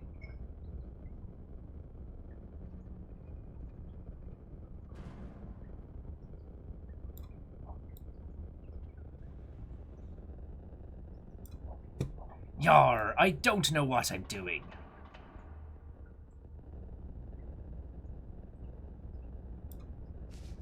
Alright, so what do we need? Multi-particle test. Oh, there we go. Yeah, that seems dead easy. Aha! Science! Yeah, there's a Viking helmet on it, so we've got to be good. I'm just going to push the button. What's the worst that can happen?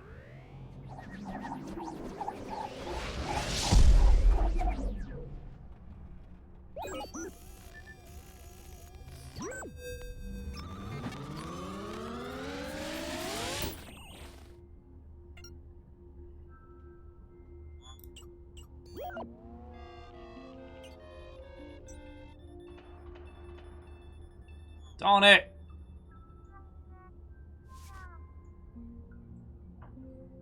Okay, okay. In my defense, I'm only trying to... Actually, I'm not sure what I'm trying to do right now. Ah, last farewells before departure.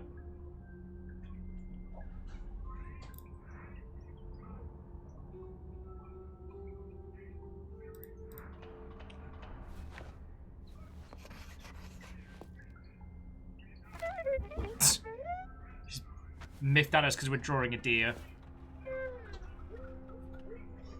Or is it the prequel to the Assassin's Creed series? That would make sense. Alright. We've improved the Vikingometer. Oh god. Alright, so that's what we want to aim for. So we want that to about there. We want that in the midsection.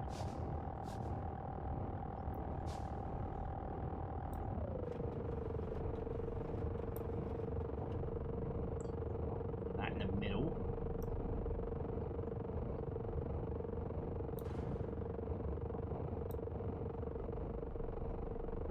See if we can level these out. Haha!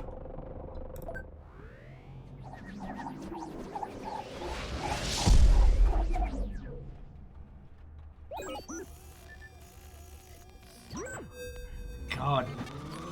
Sometimes, friends, being in front of stuff means you miss some of the obvious things.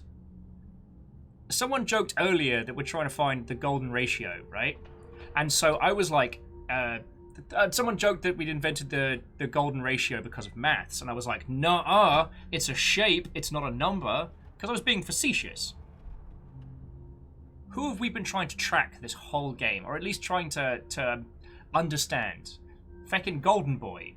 What have we been tracking in every section? The golden ratio. I can't believe I just worked that out. Friends, don't skip sleep. It makes you stupid.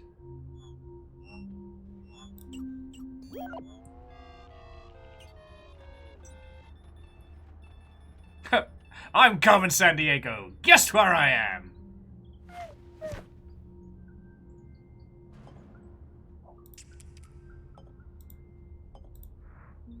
A heat-resistant flask sturdy to Martian chemistry.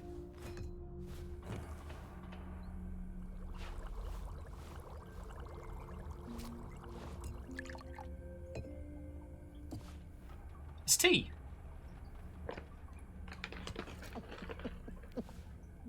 Okay, that was boiling hot and you just necked that, which makes me slightly unsettled, but...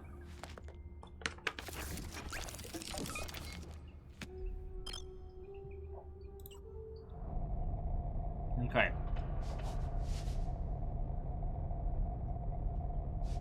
So the cup of tea definitely helped. Alright, the cup rule, though.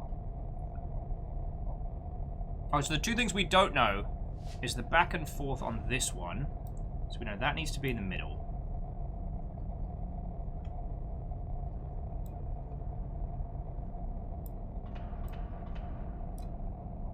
You two equidistant.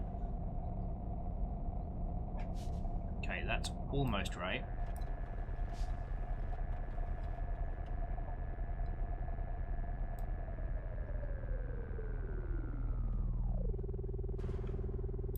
Okay, we might be onto something here.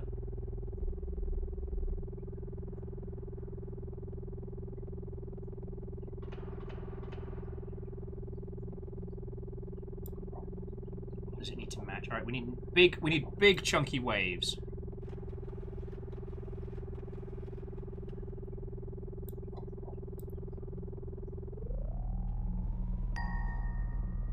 Bingo bango. I'm doing science. Sorry. Rogu Wato, how are you doing this evening?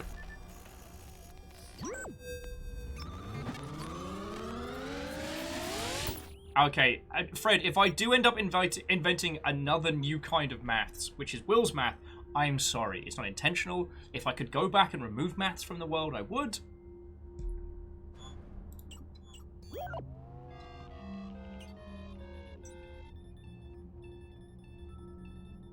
Alright. A lot of plants. Oh, wow. They've slowly been growing kind of like a little greenhouse around the collider. That's real cute.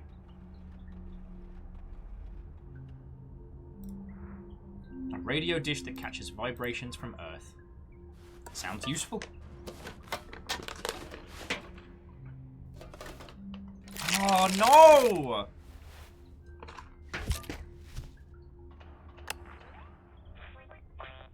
Fred, I don't want to invent a new kind of measurement system.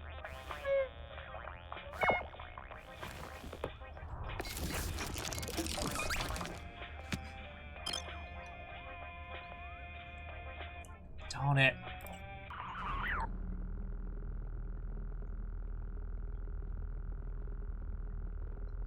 Okay, so we're going for DNA.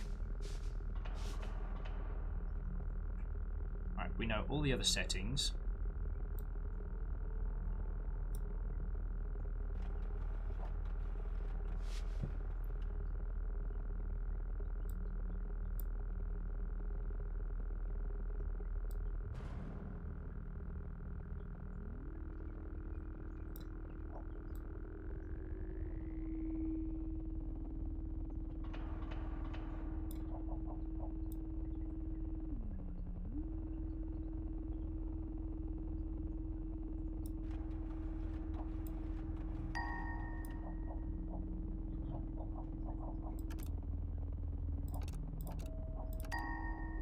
Oh, I found it.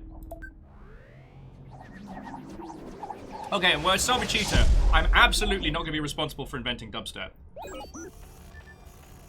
Alright, Lost Flowers, if you'd like, I can talk to the very fabric of space and time, and I can see if we can do like a base 6 pairing mathematics. That might work.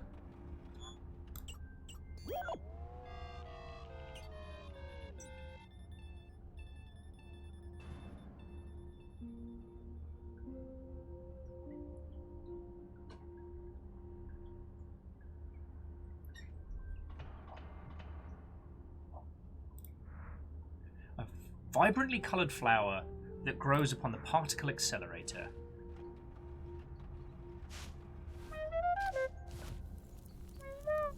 Well, Fred, I'm not going to do it on purpose. I might light my coat on fire on by accident, but not on purpose. Why?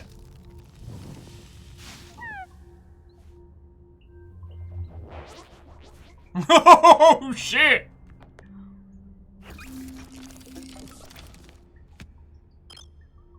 I just invented space opium. But you didn't see that coming.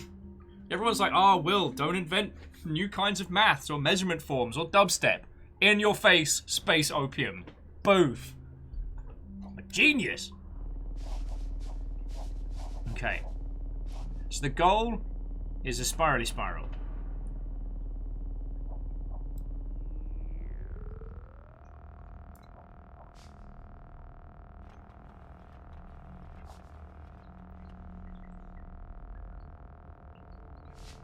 Okay, so it's definitely that note.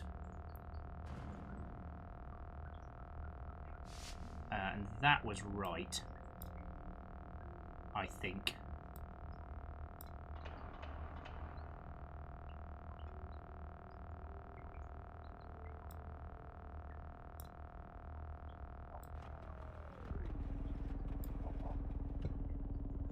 Okay.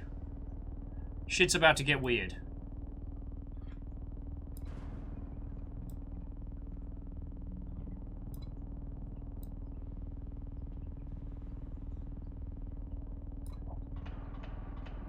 Weirder.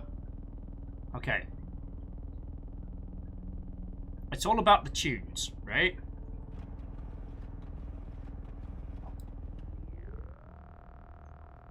Oh, okay, I'm starting to see the spirals now.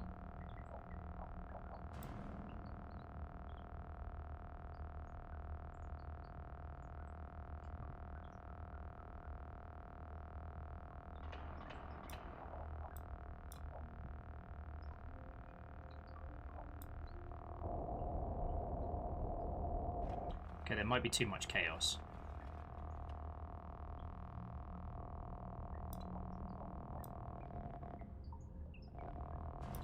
I don't know what I'm doing! Okay, okay.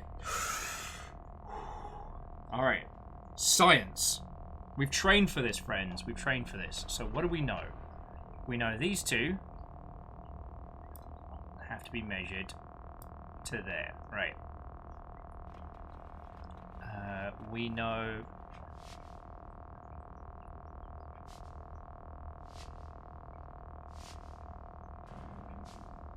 that has to be in the center. Okay. That's still viable. And between Wibbly Wave and this, it needs to be there. We know that.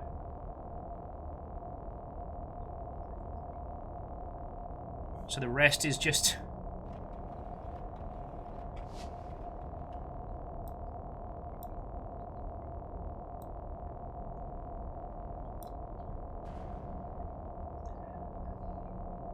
okay.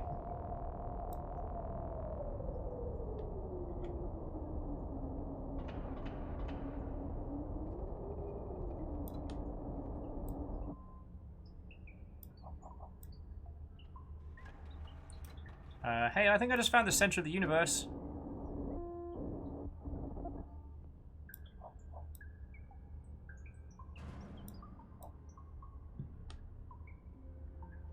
Yeah, I don't know how to tell you this, friends. I think I just found the universe.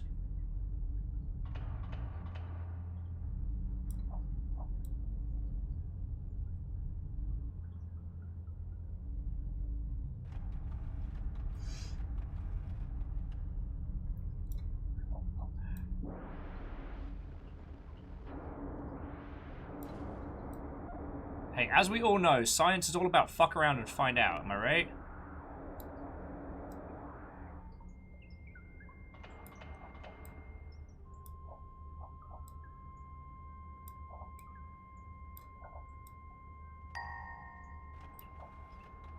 No, that can't be it.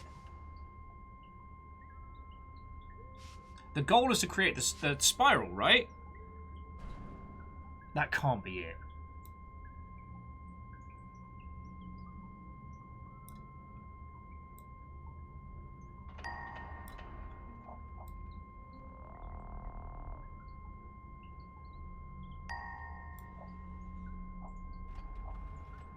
It says do the thing, but I could have sworn that I managed to get it into an almost spiral-like shape. Oh. Both.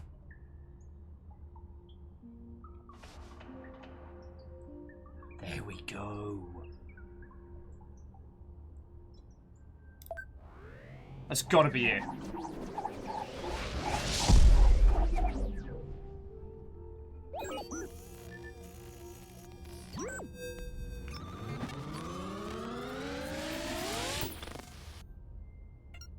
There it is. There it is! Ha-ha! Science! All we had to do was get fucked up on space opium.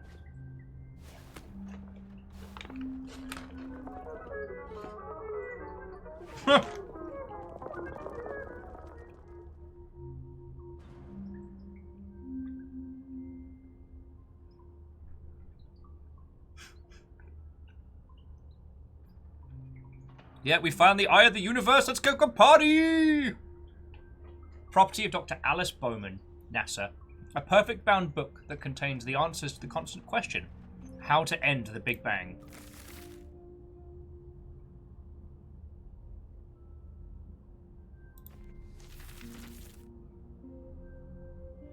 Oh shit, they got like a little bio on us and everything. Oh, piss. I've got to stop getting involved with existence because they keep writing my notes.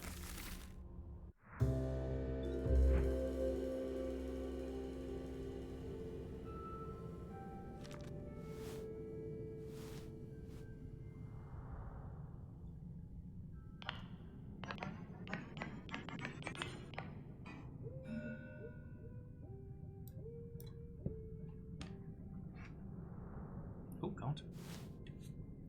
Break it down now.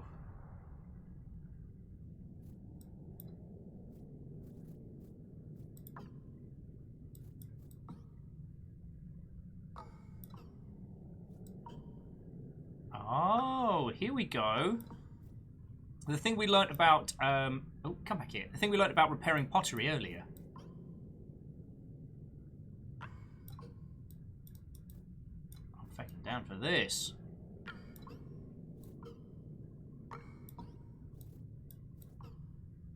Who knew, like, repairing the universe would be so feckin' easy? Honestly, I don't know what most people are whinging about. It's easy to put this stuff back together.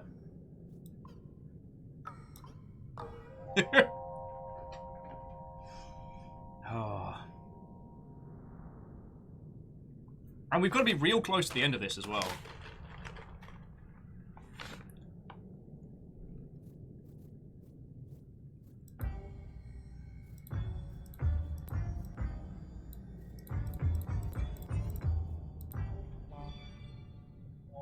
Glowing jazz time.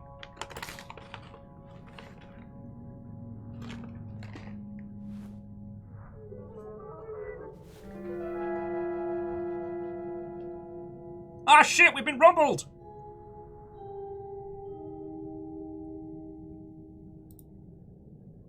Hang on, what's that now? Oh!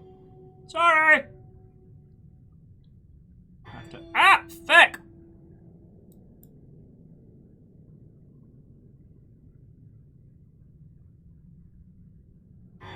Oh, come on! Oh, sorry.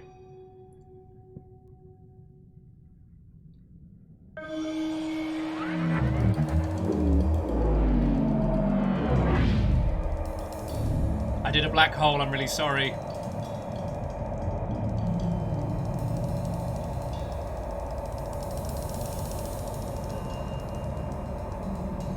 Oh, Mars is fucked.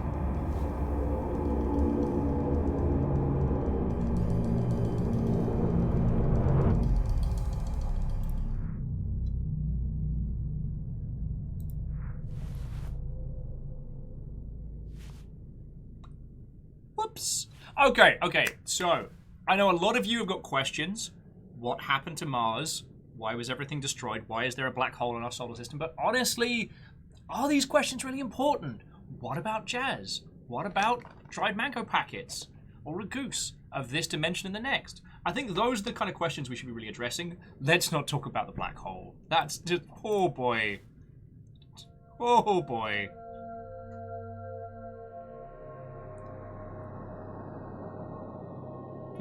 We're so much here with, Mom!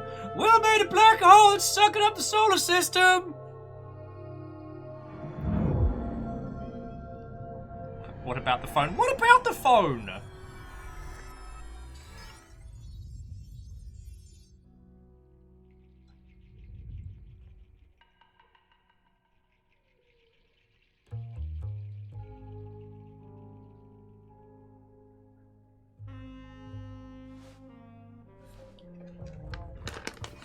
looks like. Okay, you know what to do now.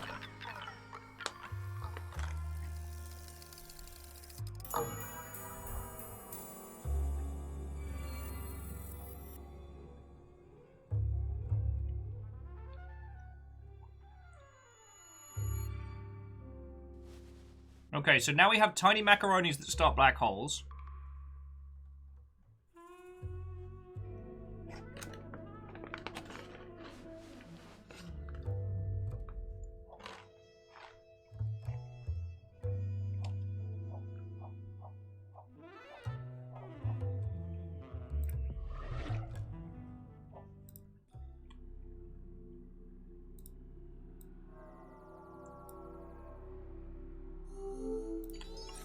Alright, final one.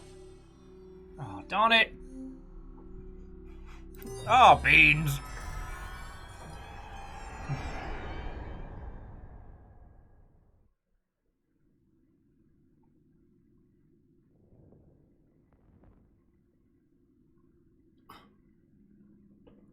I can never pronounce this one, but I talk about this one a lot. Okay, the cottage of scale, and forgive them the bastardized pronunciation, but otherwise we'll be here all day, describes the 3 stages of a civilization's development. A Type 1 civilization utilizes all the energy on its home planet, not yet capable of considering other worlds to draw from. A Type 2 civilization. Oh, sorry. Its power is minuscule compared to the Type 2 civilization, which looks beyond itself to bask in all the radiant heat emanated from the star it orbits. That's a arty description, but alright. Lastly, the godlike Type 3 civilization can harness the entire energy output of its home galaxy by tossing matter into a supermassive black hole at its galactic core. To reach one's full potential, a bit of sacrifice is required, it seems. Apparently, the entirety of Mars, and the cool person that made it happen.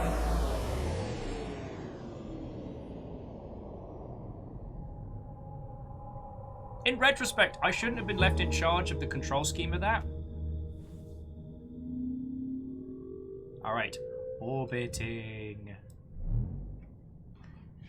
Alright, let's get this party spinning up. Oh shit! Dyson sphere. Oh, well.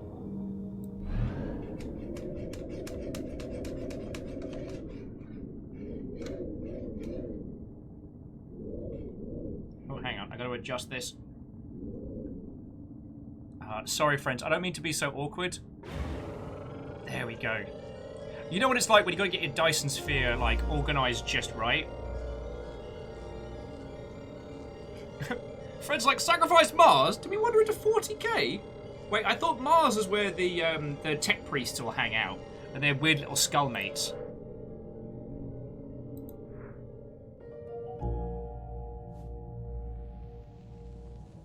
You know, the floaty skull mates. Okay, when did we harness all the power of the sun on a piss-up? No offense, but at this point, this guy is kind of reminding me of that person who every song on the radio is about them. Wow, that sure is a Dyson sphere which collects inordinate amounts of power from the sun. Reminds me of that one time we went dancing! Bacon Avenger, I just opened a black hole because of reasons. Do you think we scientifically care about the stability of aforementioned black hole?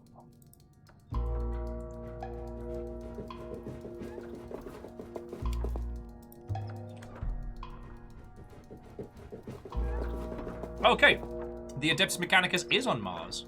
There we go.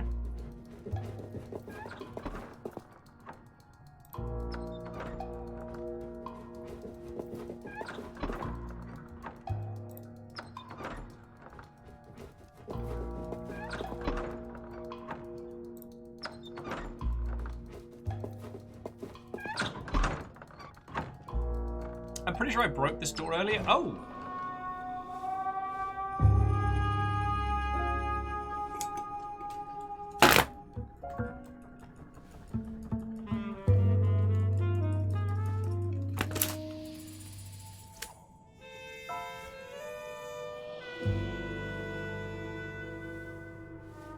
That sure is all the mass that exists in our universe. Oh boy!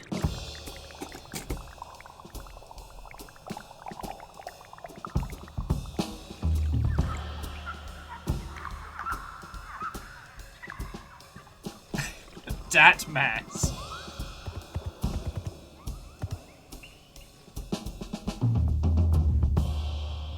Oh, that's cute. Aquabiscus says that we gave Mass one of the flowers from the Mars Collider. Ah, it's the only one of its kind now since we opened a black hole. Oh, fuck.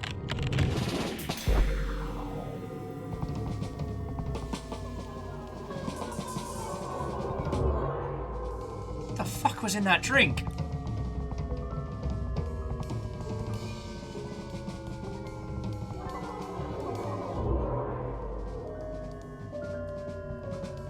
I'm severely not okay with this form of flirtation.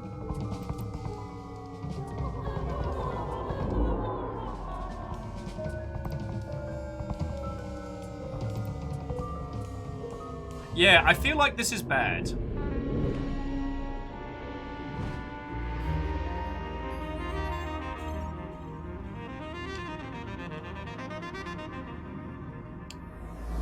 Fucking Fearless, did you...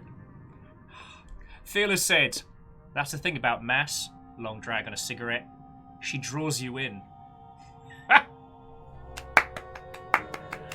I don't know how you managed to pull that, I don't know where you pulled that from in your knowledge, but that was exceptional.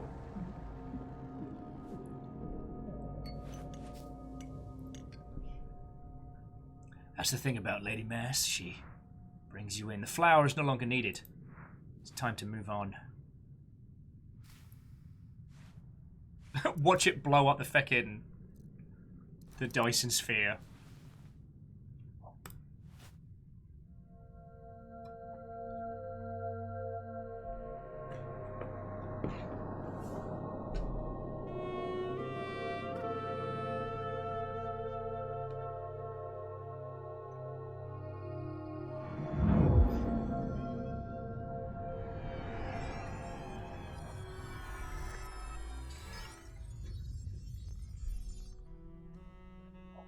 Okay. So it's like, I'm trying to think how... Oh.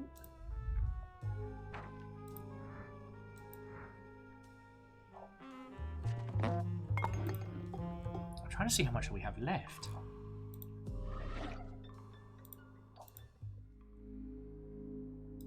Because the bullet's getting awfully close.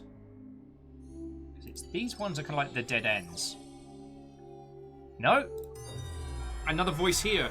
So I guess we've got 2 or 3 more of these? It's very hard to judge how far in we are.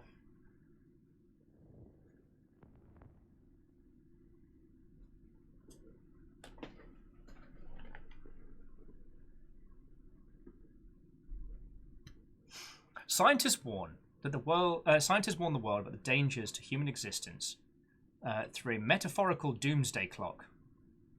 The later the hour the clock tolls, the greater the threat to civilization. Efforts to create international unity do little to turn back the clock. Conceived with no hour as earlier than 9, the darkness of midnight has always been a looming inevitability. Oh, a cheerful end. As the doomsday clock approaches the end, some of those on Earth begin to look towards the heavens.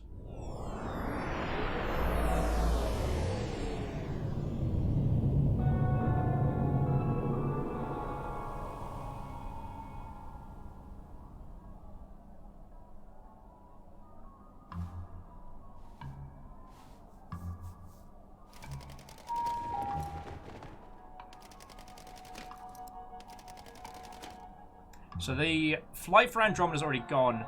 I might be able to get us tickets to Sirius? Possibly? Departure times.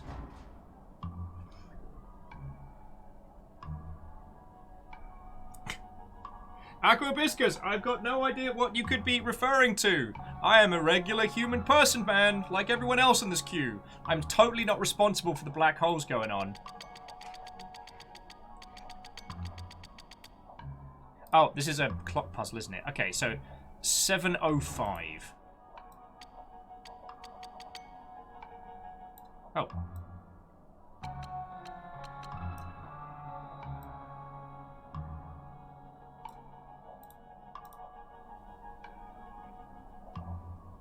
Wait, no, it says 7:05. Oh, wait, wrong way round. Newt, newt. Right? No, what am I doing?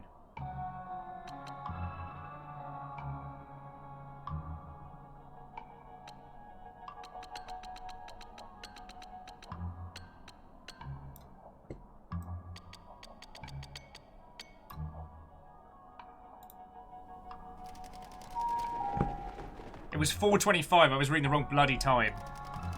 Yes, now.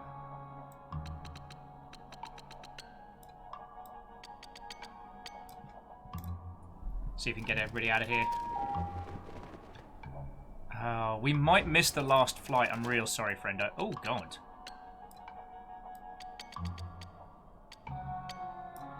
Well, that's getting unsettling.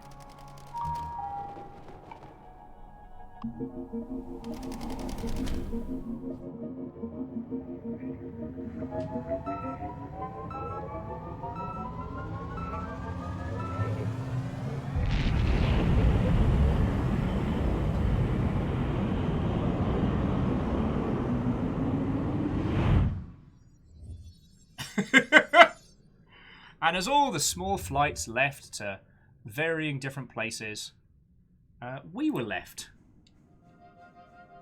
Let's see where these numpties are off to.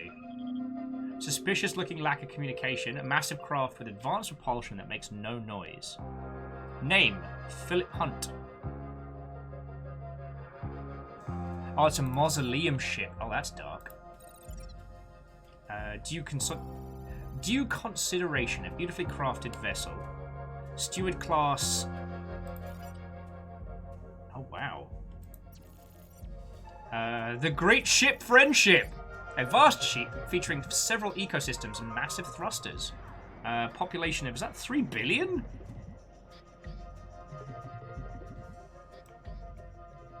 Yo.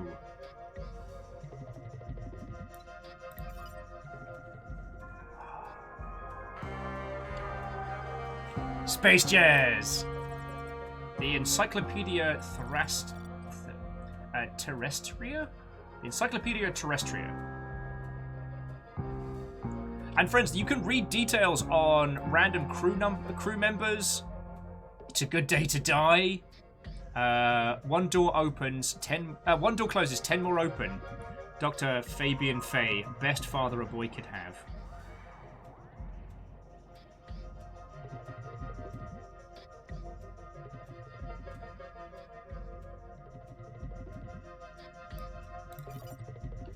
Fucking yo.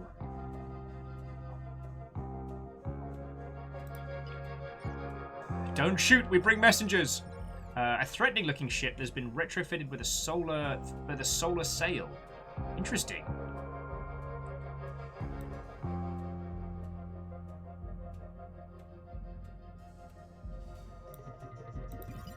That one seems to be all full of messages that say like, "Hey boy, hey."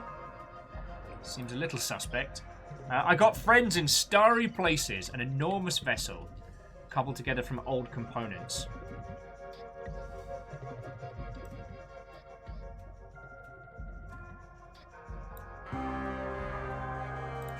Oh, wow.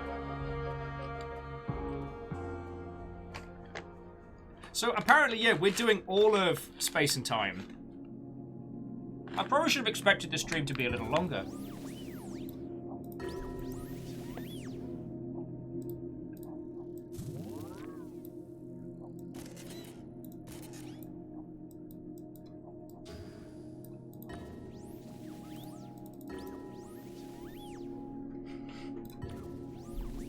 Like, I have nothing clever or snappy to add at this point.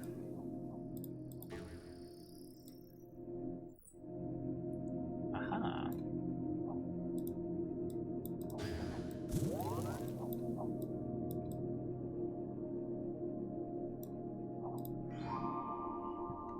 A golden record. Beautifully made. Inspires further listening. The Sounds of Earth. You what, mate? I'll get you, Terry! Sheila! Come back, Sheila! She didn't mean nothing! I'll have 2 points and a packet of crisps.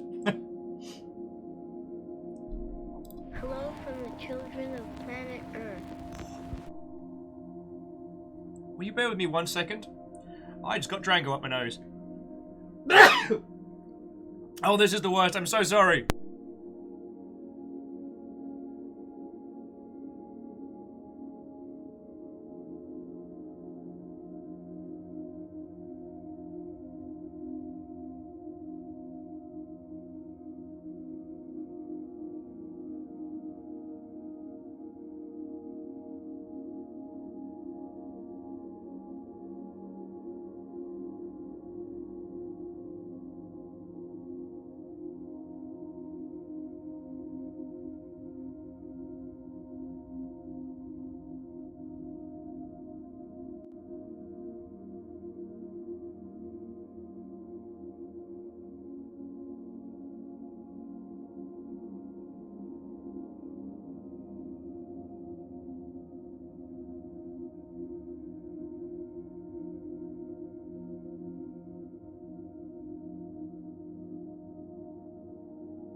I'm so sorry about that, friends. I don't know what happened. I was just kind of like chewing away happily on dried mango, and then suddenly there was a chunk of it stuck in my nose. Chân thành gửi tới các bạn lời chào thân hữu. Though I do need to point out that sadly, sadly, Aqua Hibiscus, this record is unlikely to contain Toxic by Britney Spears. Possibly one of the great feats of human achievement. 各位都好吧，我们都很想念你们，有空请到这儿来玩。Siyanibingelela maqhawe, sinifisela inkonzo ende. अस्सलाम वालेकुम, हम ज़मीन के रहने Ark of the Conclave, I'm sorry. तरफ से आपको खुश आमदीद कहते हैं। धरती के वासियों की ओर से नमस्कार. Hartelijke groeten aan iedereen. Sayın Türkçe bilen arkadaşlarımız, sabah şeriflerinize hayırlı olsun.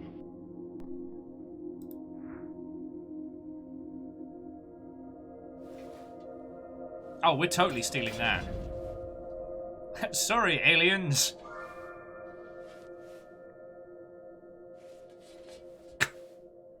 Maybe just jacked their feckin' record.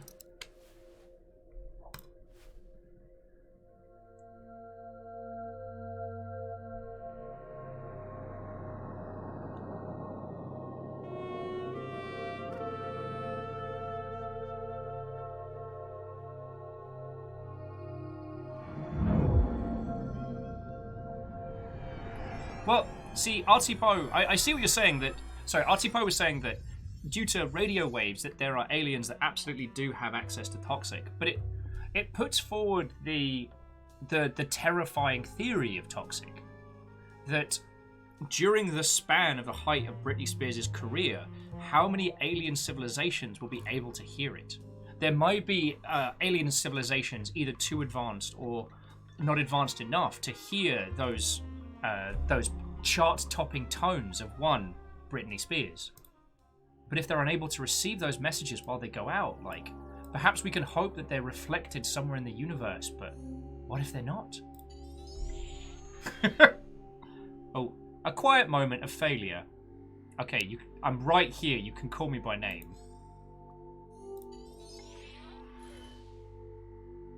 Expected disappointment. And here we go, the end of the Big Bang. There's no going back.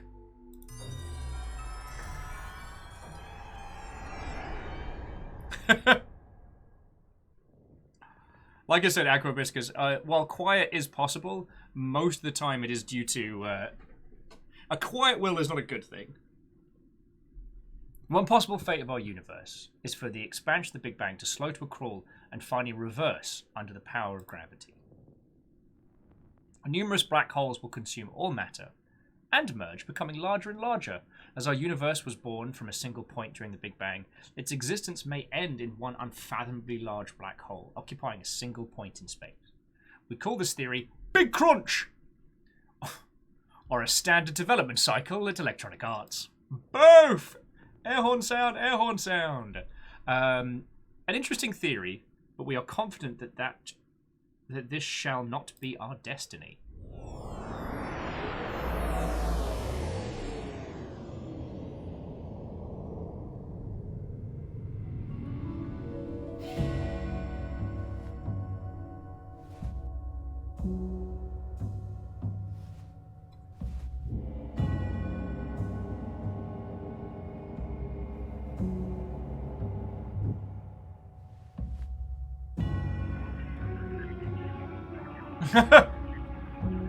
Ah, good old bumper ships.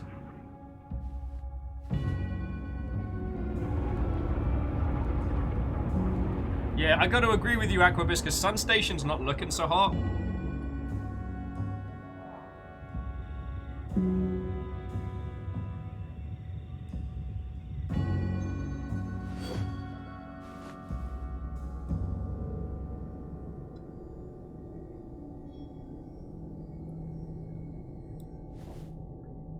Golden ratio that spirals in towards a smaller and smaller point. I think I'm the one that's got to do the bad.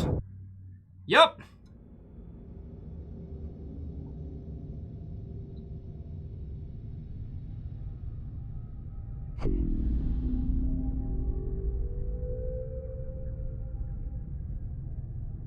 Singularity.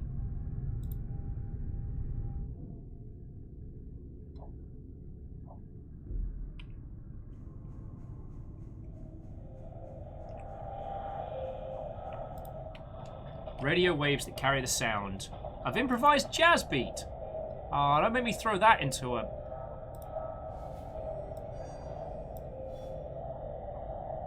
Alright, Jazz is going last. Jazz, you have been a treasure.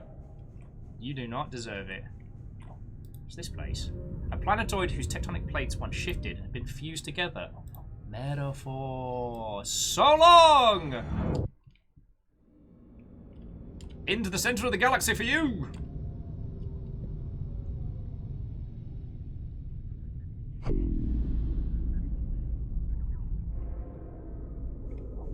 Right, hopefully I don't have to chuckle the little humans in. Spaceships filled with passengers.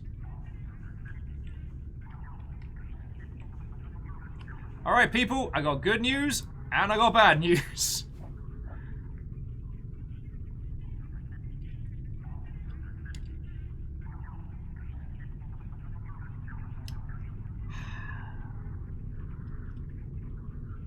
Cue flushing sound.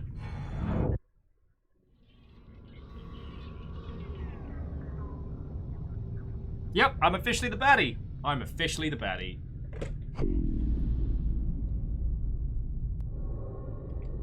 Okay, sorry, Aquabiscus is like, you know what? Humans deserve to go before Jazz.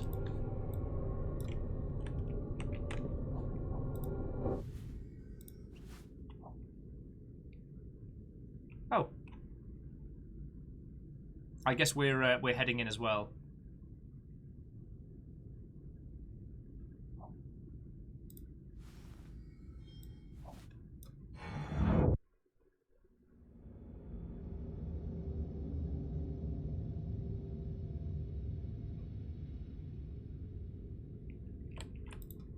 Friends, I don't know what is happening here.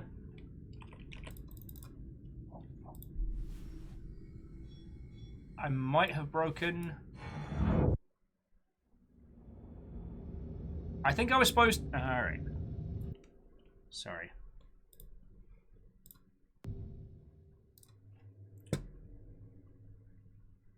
Yeah.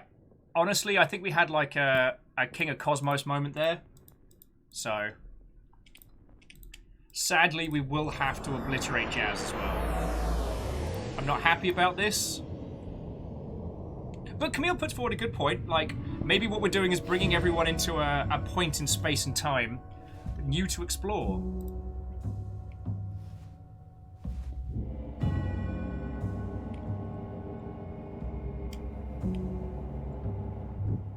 mean, that big chonker's gotta go.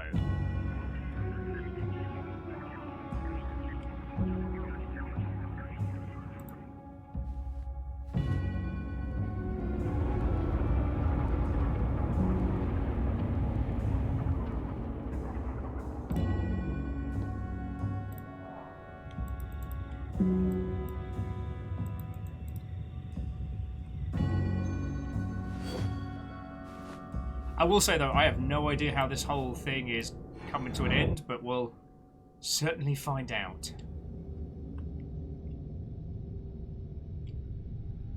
Okay, yeah, so there's only 3 things we got to hoover up in the galaxy. Like, the superpower... Let's not walk into the black holes. The superpower, sadly, jazz, which does not make me happy. And then the remnants of humanity, so standard stuff.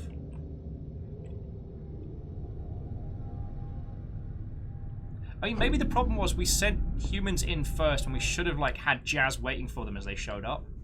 You know what I mean?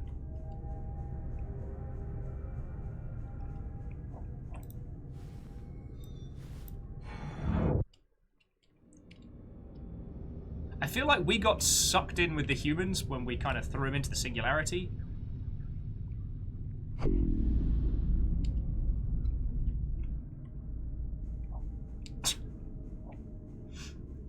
Sorry, Vanderbeest with... Sorry, are you close to those around you? Well, prepare to get a lot closer. It's time for the singularity! Right. Sorry.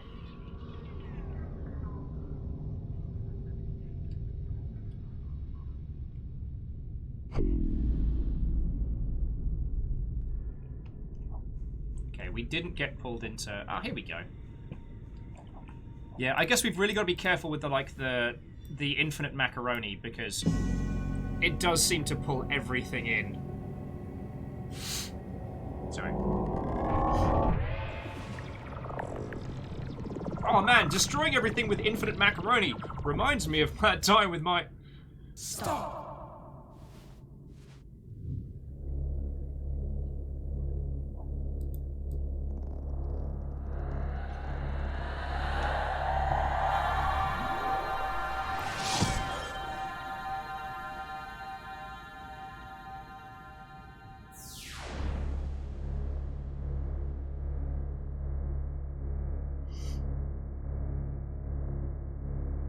Stop, old friend. Larry?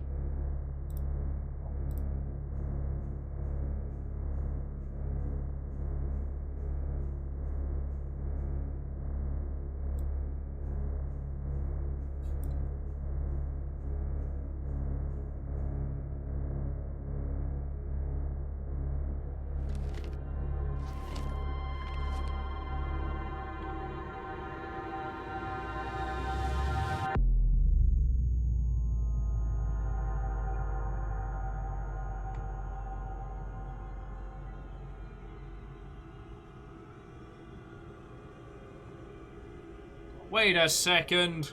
People!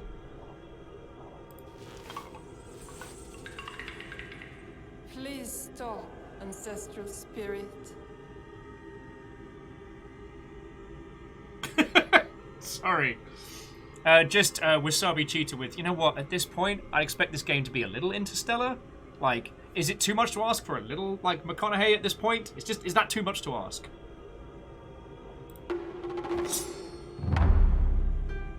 Stop now, eternal demon. Sir, I have tiny macaroni that opens black holes. I admire your samurai spirit, but your ninja way, I'm gonna be honest with you, it's not gonna cut it. But Jazzman makes an important point. Time. Beat, brother. He does make a good point.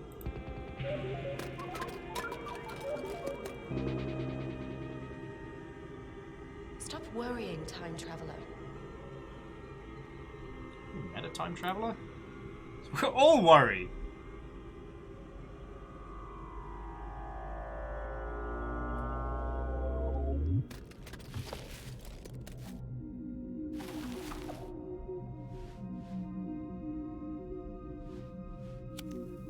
Dude, no way you're turning down Martian opium cigars.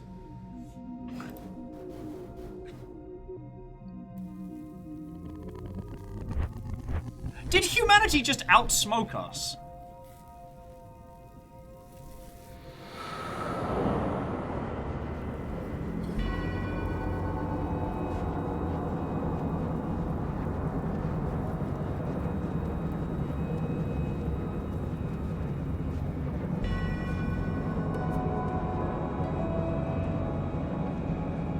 You have a choice.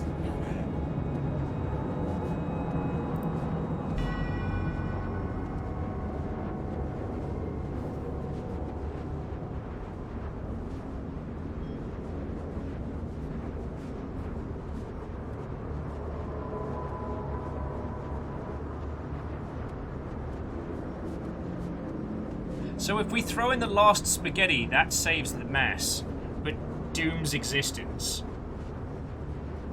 But if we don't, then existence continues, but...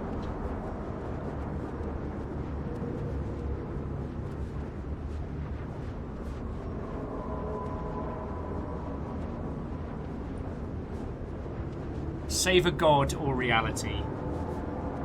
The god was very alluring. Nah. We good. It was the friends we met along the way, right?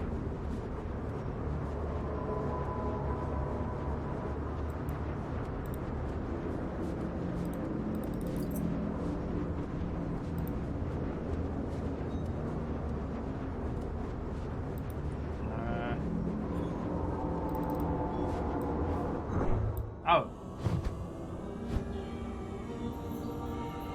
I didn't have another choice! Oh!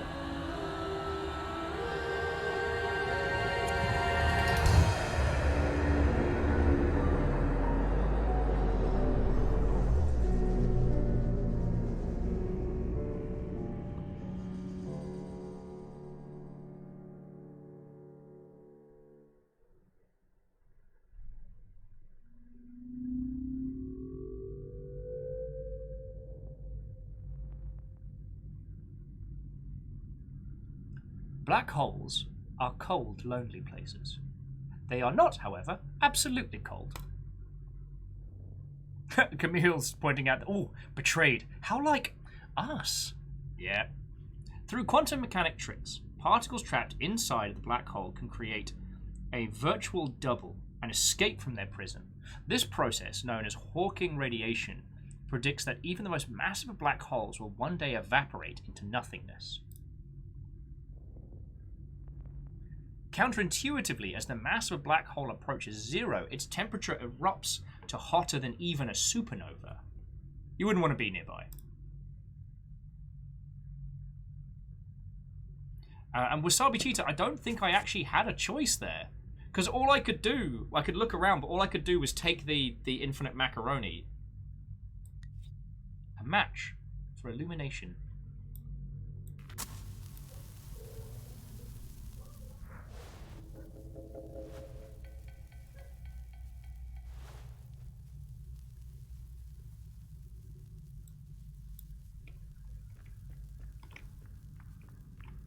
S-O...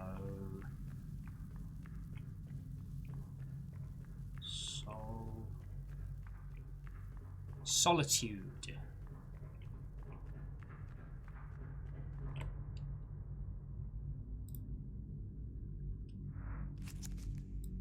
At least I got my jazz humans.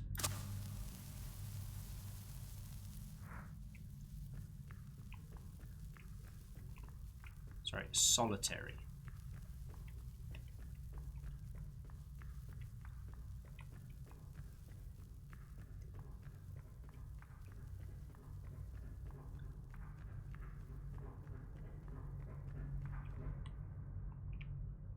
But, I mean, at least from what was available, I couldn't seem to do anything with the other spiral in our palm.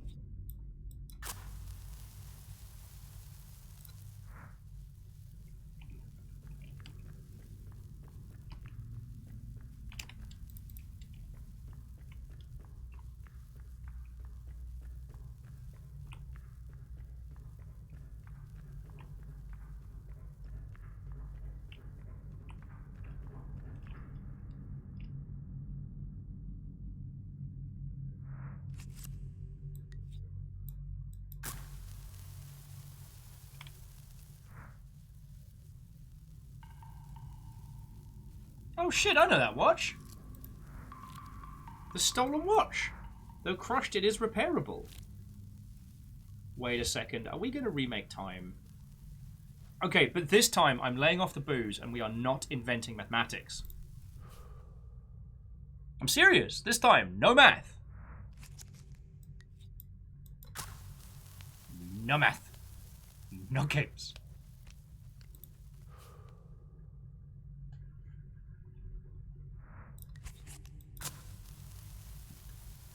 The speed at which we're going through these matches is haunting.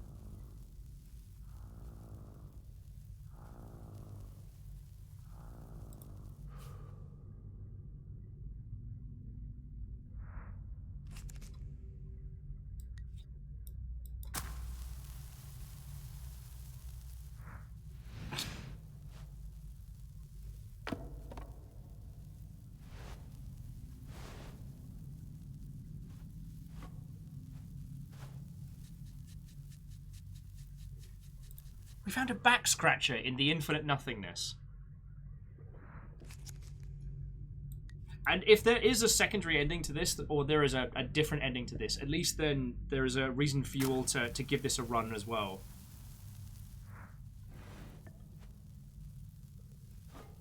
Oh, these are all the things from the peoples we helped out. The tea set and the tea.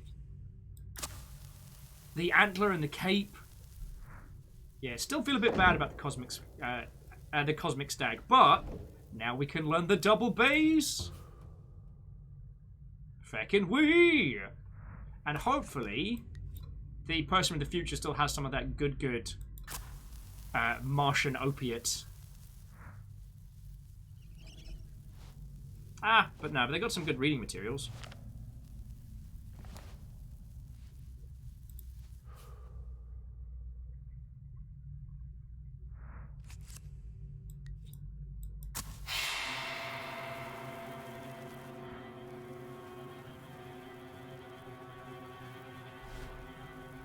The last match in existence.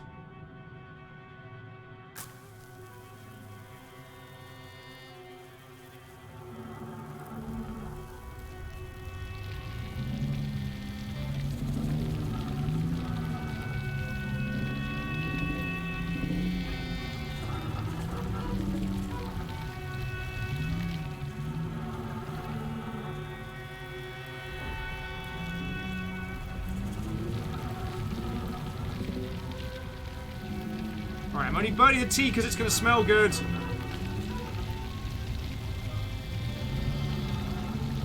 No, don't burn the book! I need that!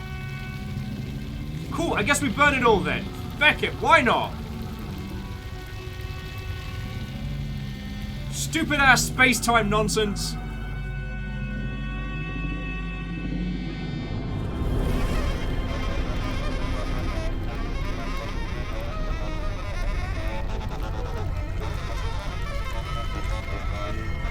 Door's on fire!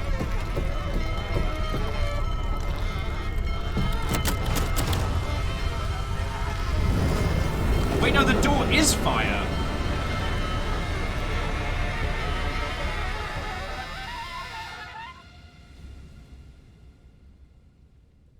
Dragon Talion, how are you doing?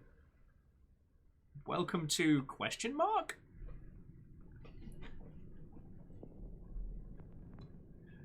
When the last star burns out, and all that remains in the universe are black holes, the Big Bang may still roar with the cacophony of life.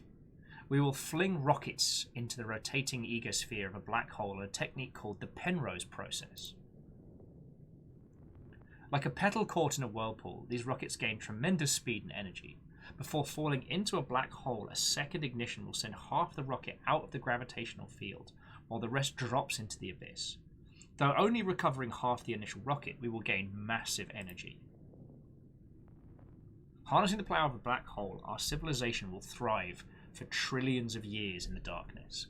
What we might choose to do during this eternity, well, only time will tell.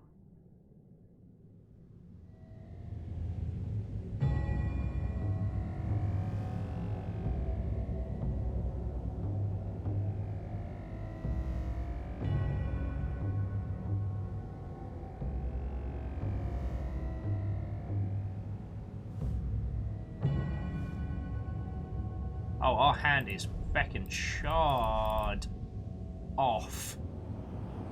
Feckin' wee! I can almost hear humanity screaming, "Eat my butt!"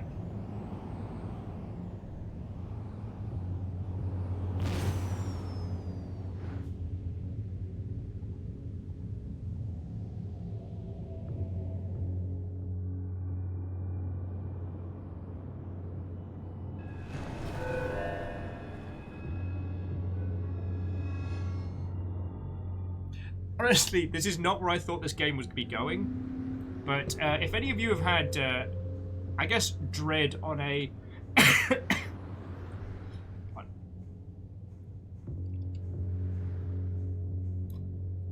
Sin... Is it... Oh no, that's Singularity, backwards. Yeah, Aquabiscus got to love the old slingshot round a black hole maneuver. Oh, God. Sorry! God, I'm really sorry about that. Sorry. Don't mind me, just passing through.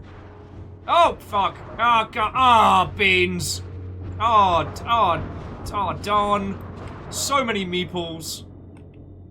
Wait a second. Did they make me as a space station? Oh, well, I should say us. An inaccurate statue. Which apparently we're not a fan of. Oh, accurate statue now. Oh, because we're missing an arm.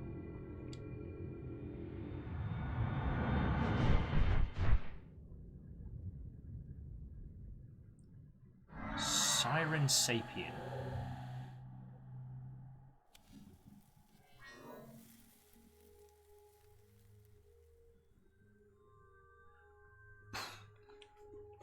Hello, old friend. I'm so glad I have gin. You look well, considering. No shit. Oh no, don't be grumpy. You're mad.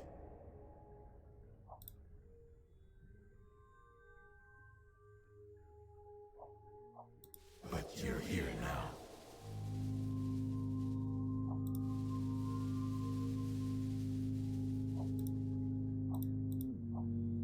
Yes, we are.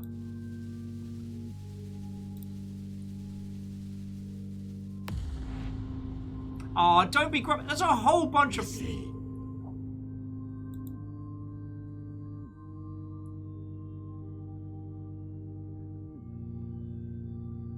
Artsy Bo, you're right, we did get tossed into a black hole because of them, but we were gonna do it first.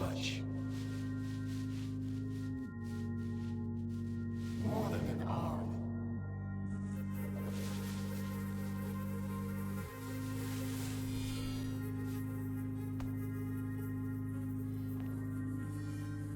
You look at me.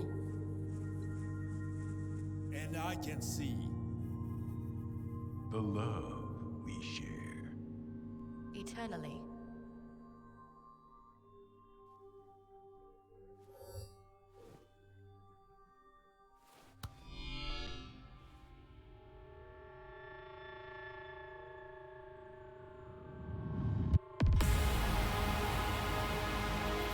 Fucking wee!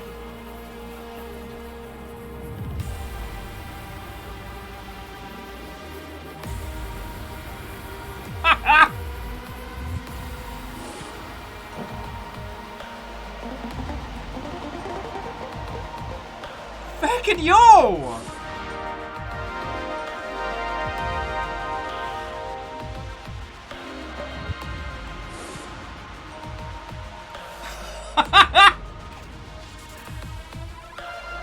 Alright, hands up if you guessed we were coming here, because I certainly did not.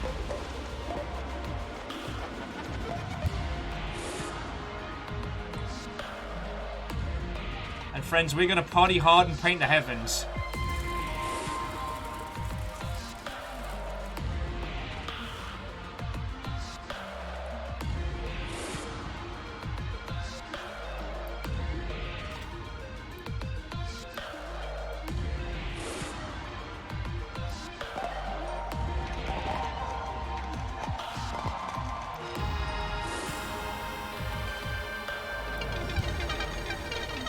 Let's throw some maples on it!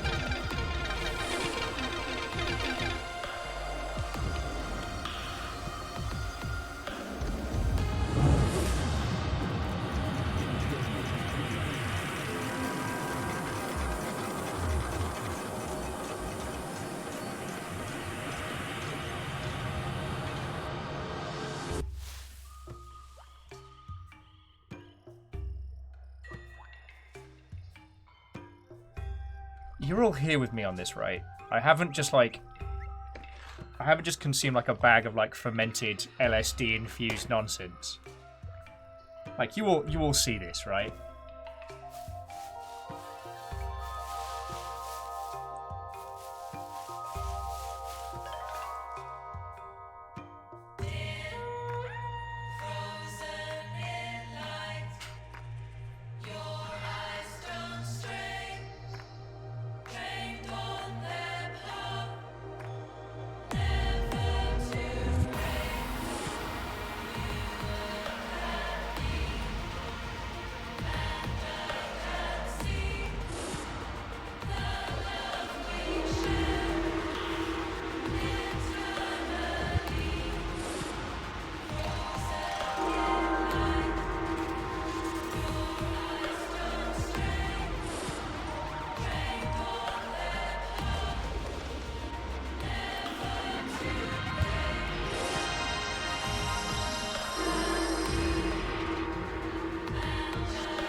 If you want to know what's happening, I can't tell you.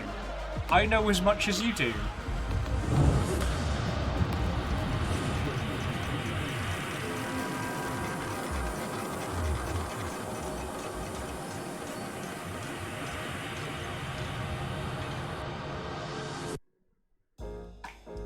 Jazz friend! How the actual fuck have you been?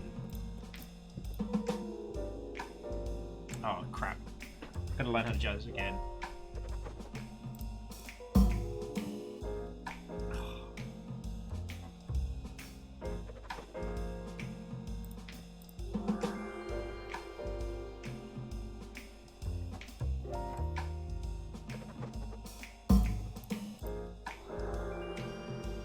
I actually have to pay attention now.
Holy fuck.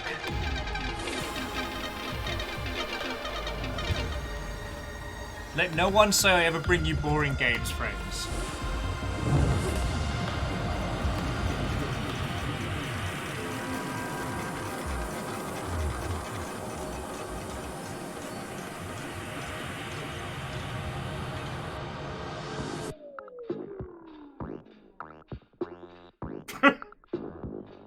Caffeine, I was going to ask you the same question. I'm not even drinking whiskey.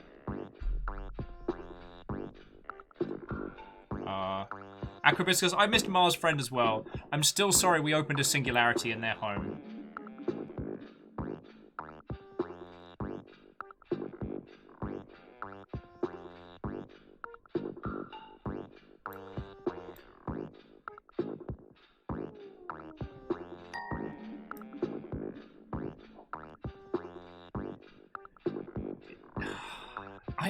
I have no words.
When you think about how stark this game has been with colour, black, white, gold, and nothing else.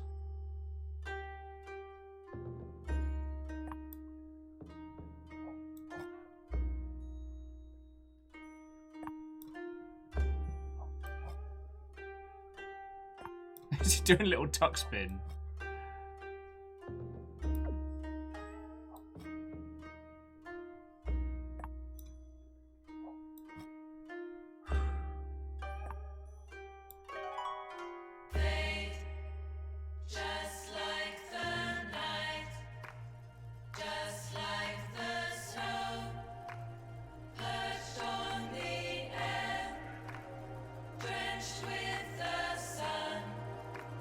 Stars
Whew.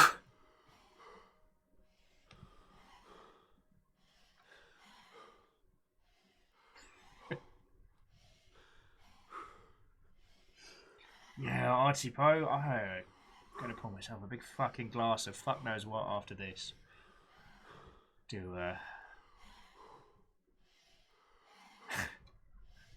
I was about to say something very, very terrible there, and I stopped myself. Oh boy.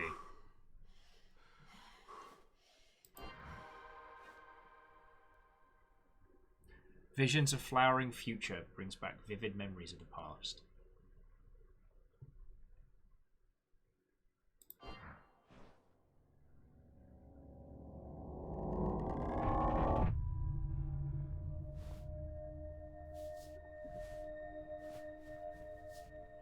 Fred, it's like reading a comic written on acid paper.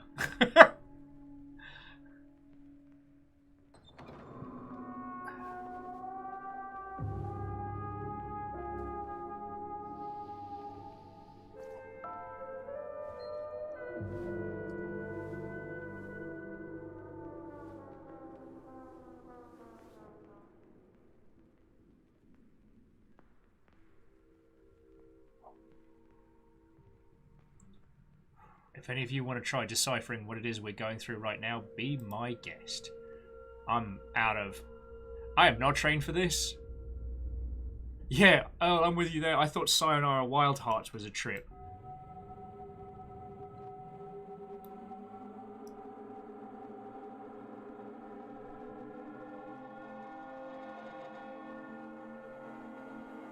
And here we feckin' are.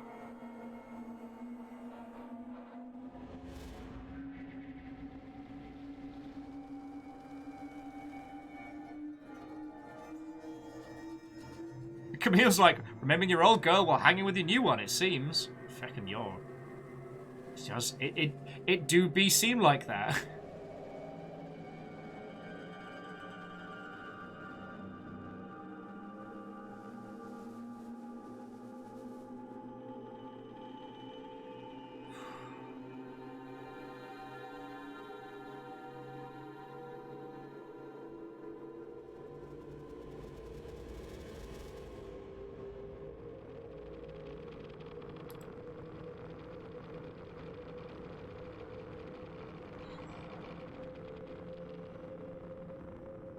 Matthew McConaughey ain't got shit on us.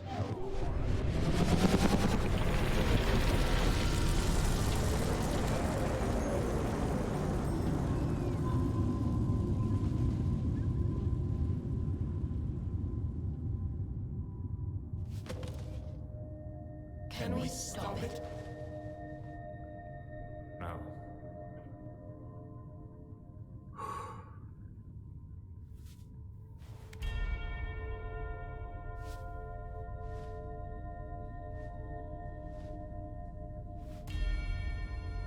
They're looking at us.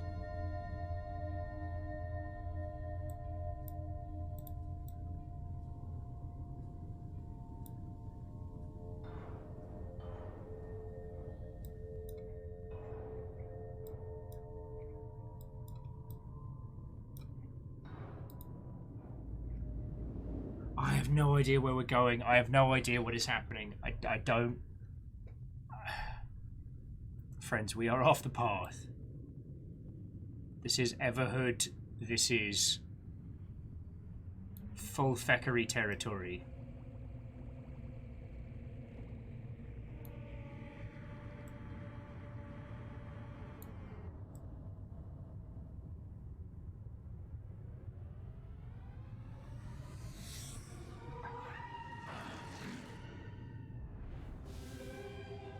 Feckin' we. Those of you that did do substances in the opening, I'm very sorry. Those of you that forgot to do substances in the opening, I'm also very sorry.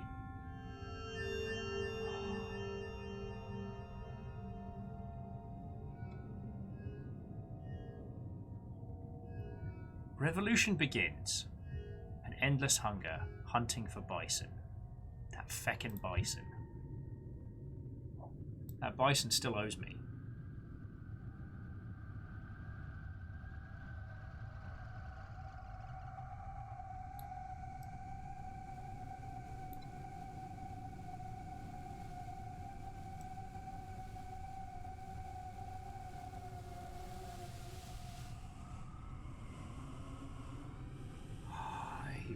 Feckin' wet.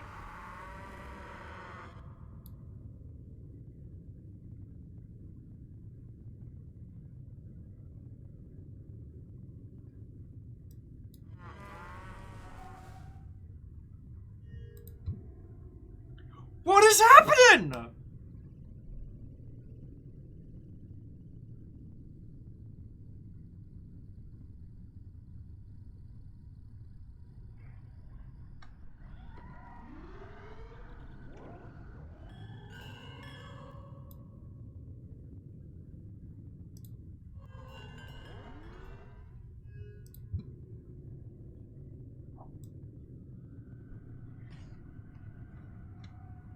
Oh, God.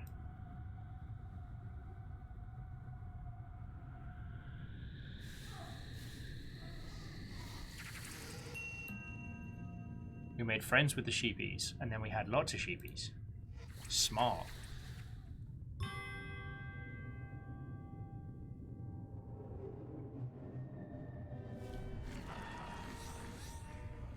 Are we supposed to be the sacred deer? Was that us? Are we?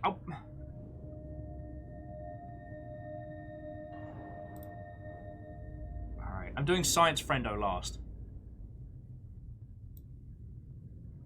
So we're picking new paths. It does seem to present us with choice.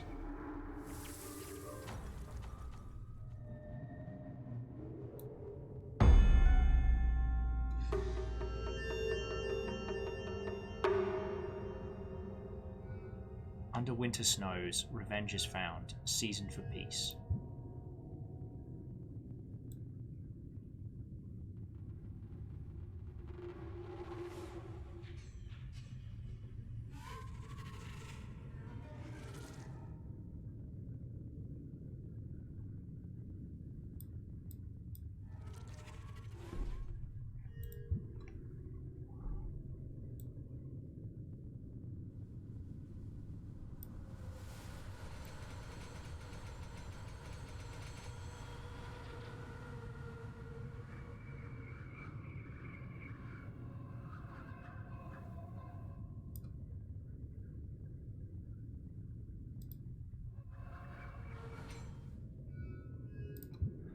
Oh boy. I'm sorry to be so monosyllabic, dear friends, but feck me.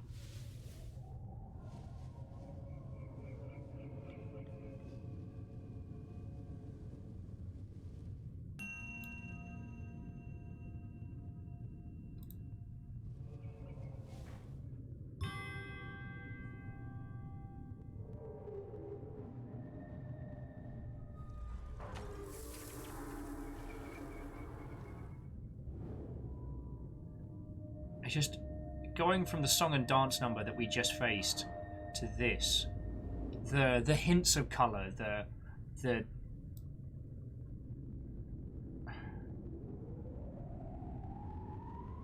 hints of colour, but the absence of music. And I guess this is everyone's story before we met them. So this guy was a live musician, he was big man on stage, fell in with some rough sorts. Beaten and thrown on his ass. And yeah, ended up in debt to some bad people.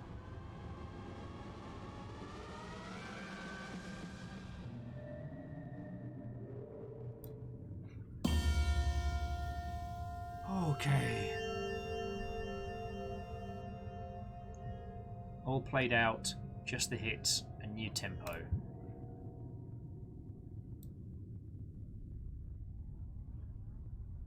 Each one was a different set of parts. So there was bad guy shows up to claim the money. Hang on, what were those?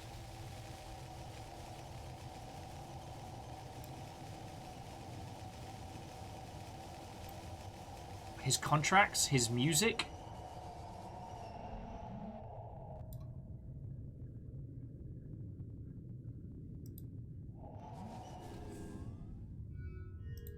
Just the hits. It seems the middle path is the right one, which, I mean, welcome Buddhism 101, right? So, bad guy shows up. Harper Jar.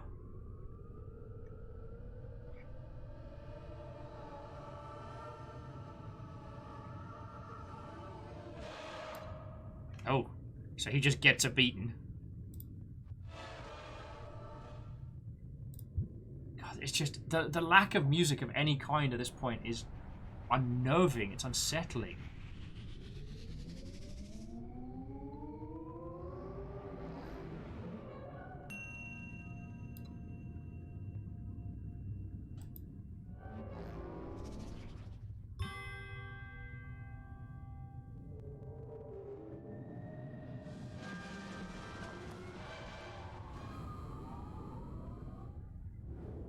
Fucking hell.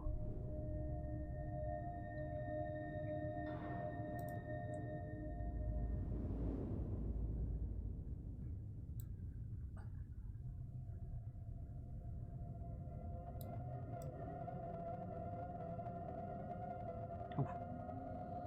So there's them setting off from Earth to Mars. The construction of the Mars lab, the construction of the collider, and their research into the golden ratio, and then they met us. Oh boy. All-consuming inquiry, reality large problems, an impromptu experiment.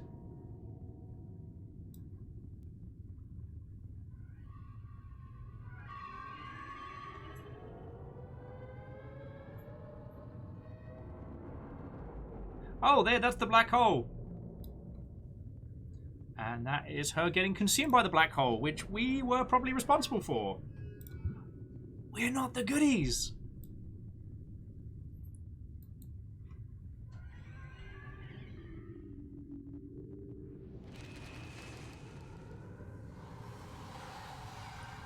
Oh crap, this is her creating a black hole in the lab. That's very bad.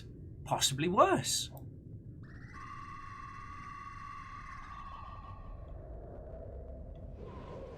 Impromptu experiment.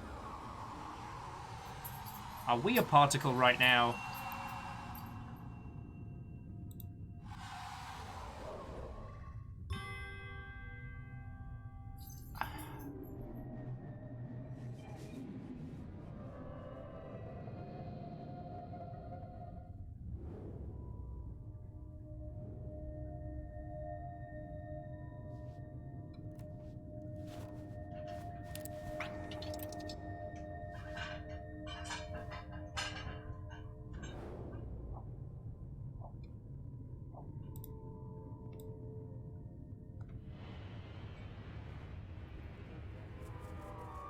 Oh! We've got time travel powers!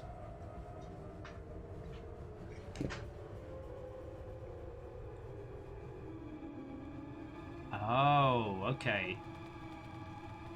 So here's Golden Boy losing his temper.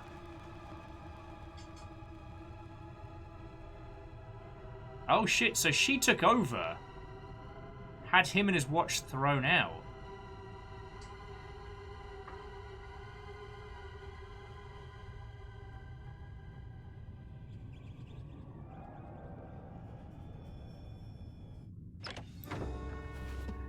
I don't think Miss Mass is the good person in this. I think they're the baddie.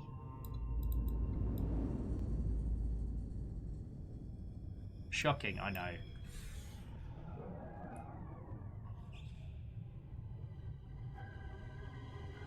Stole the watch from us. No?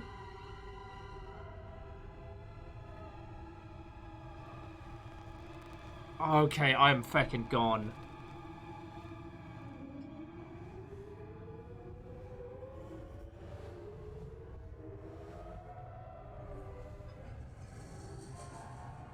I feel like I just huffed a ground-up jazz album and dark matter at the same time, and I don't understand.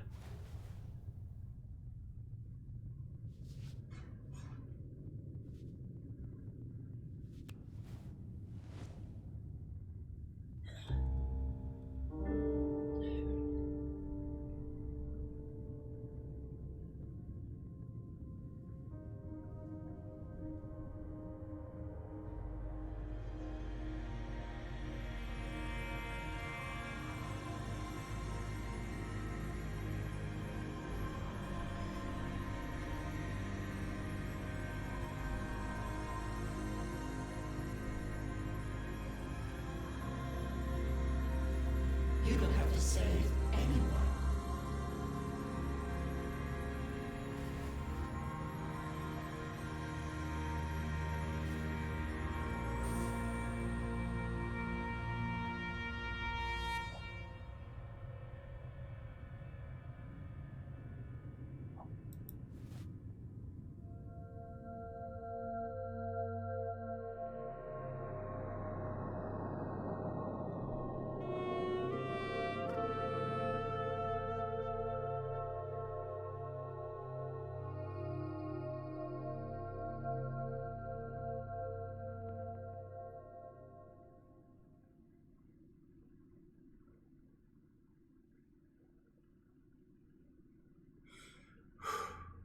Do you know what? Do you know what that needs? A dose of theoretical physics just to garnish on top of that. Bubble theory states that there is a multiverse beyond our universe, a highly energized highly energized territory called the inflation field. There are infinite numbers of universes an infinite number of universes expand out of nothingness. Each one of these universes is unique, from the cosmological constant to the mass of fundamental particles. As of yet, there is no way of understanding these strange worlds, but imagination embodies the dark unknown in myth.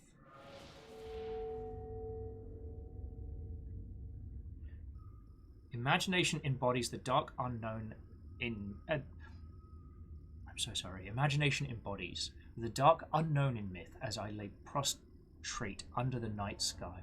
Flashes of color illuminate my mind as the mushroom reaches my rumbling stomach and I sit straight as an arrow. Ho-ho! Those of you that had "This is all a feckin' trip" on your bingo cards, please pat yourself on the back. And remember, you can't think your way out of a trip. The many stars shine down on me, and in them I see ancestors naked and gaunt. They dance in front of a great fire. They become ash. They become stag and bison. They bubble into rolling water and mist like demons. The sublime grandeur of the sky overwhelms, but the ancestral spirit's presence calms me, and out of its unknowable haze a world emerges wrapped in familiar forms. Out of this unknowable haze a world emerges wrapped in familiar forms. Meditation purges the mind of grief, of anxiety and indecision, and in their place I find an empty cup in my hand. I too am empty. I too am empty now. The water boils and I watch. Each bubble glistens brightly for a moment, then it is gone. Memories flit through my mind, and then they are gone. Steam spouts from the kettle as it sings eternally. My serenity sips, and thoughts of death return. I breathe intently once more, as the eternal demon is reborn, and my mind transforms the wisps of perenatural smoke into bodies and steel and stone. My mind transforms the wisps of perenatural smoke into bodies and steel and concrete. Rhythms and harmonies become cheering audiences, drunk and lusty. My instrument pulls the crowd out of the night and makes them real. It pulls musicians to me, brothers, dames, has-beens and somebodies. I get drunk on whiskey. I bubble and dance with the crowd, circles intersect for a few moments, and strangers inspire songs in me to rule the airwaves. I experiment with the melody, but the notes collide unpleasantly. The song eludes me, but the beat brother fills my heart with a rhythmic experience that reshapes the world and makes this form eternal. My experience reshapes the world and makes this form eternal. Particles become waves before my eyes as the lab machines buzz quietly. I throw particles at each other and they shatter in a constellation of fragments. I analyze the results and discover unending expansion. I hypothesize its origins, an inflation field. I visualize this multiverse as a fractal of intersecting bubbles, and my mind reels. The disparate. Yeah, we'll go with that. The particles collide into one unified form, radiant and dangerous, before becoming lost in the field. The data draws me in like a siren song. In my days, a time traveler embraces me. I am comforted and comprehend the multiverse. I give it a name. Our imagination embodies the dark unknown in myth. Out of this unknowable haze, the world emerges wrapped in familiar form. Our mind transforms the wisps of paranatural smoke into bodies of steel and concrete. Our experience reshapes the world and makes this form eternal. We give it a name. We call it the Constant.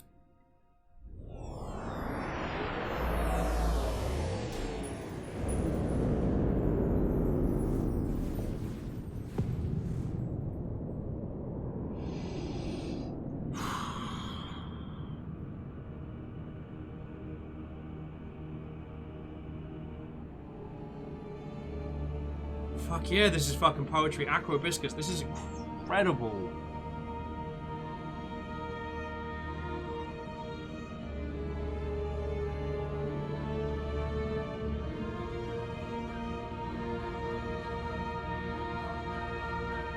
Because what is the one constant but time?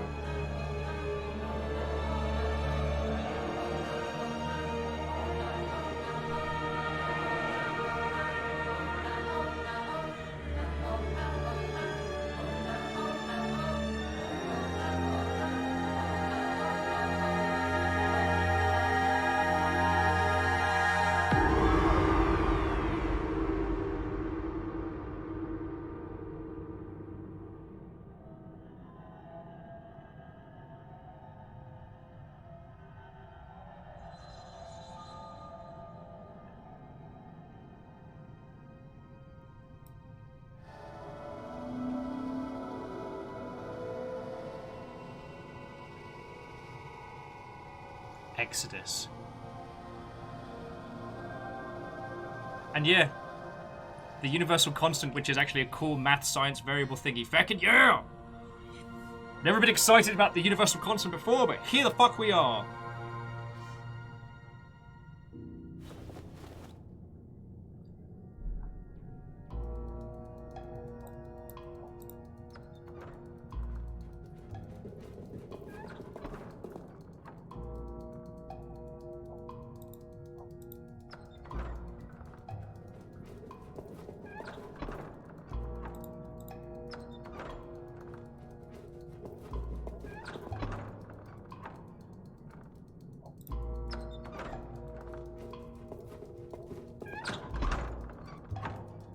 Agonanarchy, I'm not going to date the anti-life equation. No.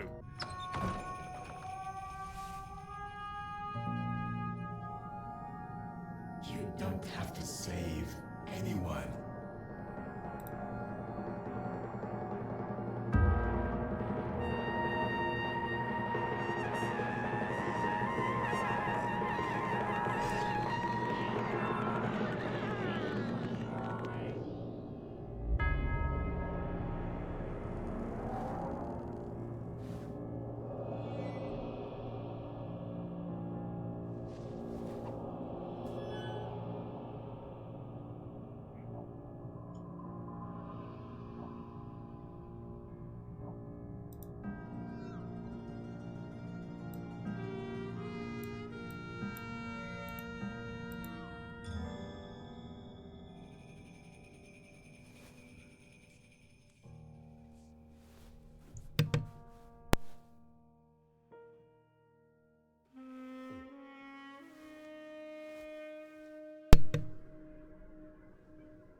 What the fuck?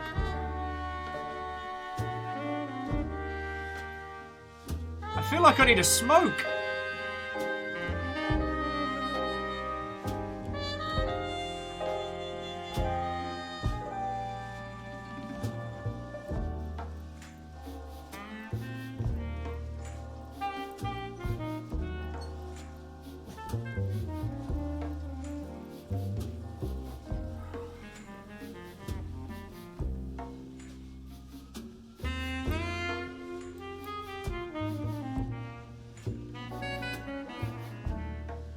So the guy she was chucking out at the very beginning was the golden ratio? God, fucking hell.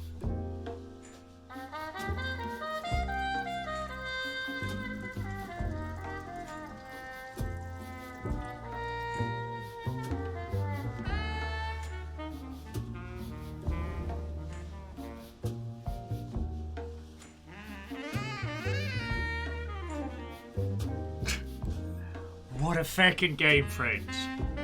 What a fucking game. What if we just go get pancakes instead?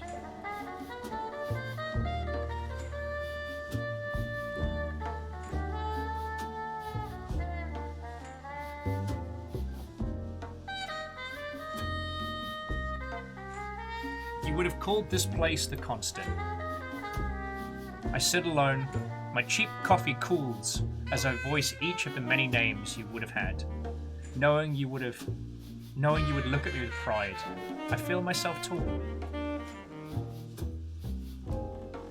My body, the steel of this counter, the concrete of the pavement, it all dissolves back into wisps of paranatural smoke as you fade from memory. I have no plan. I take another sip. Would you like some French toast? Imagination embodies the dark unknown in myth, and that is all you are.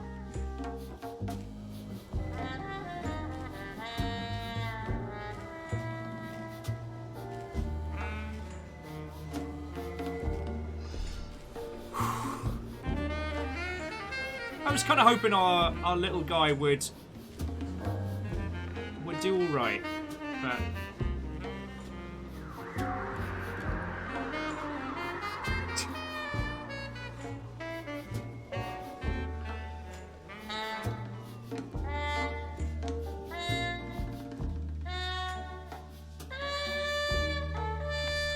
Oh, fucking hell!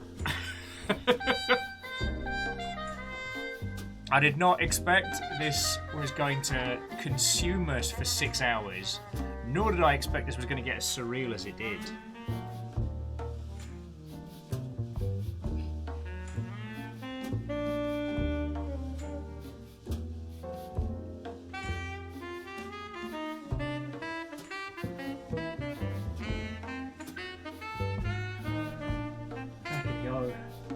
Just finished, and I feel like we did 2 tabs and a fifth of vodka. Like, fuck me. Sorry, forgive my language. I think we had a relationship with all of humanity. Like, the embodiment of every human that has ever been compressed into one entity. And they were really nice. Fiona just gave me the look.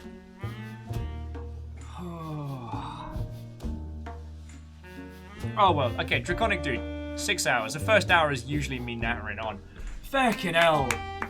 Standing bloody ovation for this game. I'm not actually going to stand, because then you'd just be looking at my t-shirt.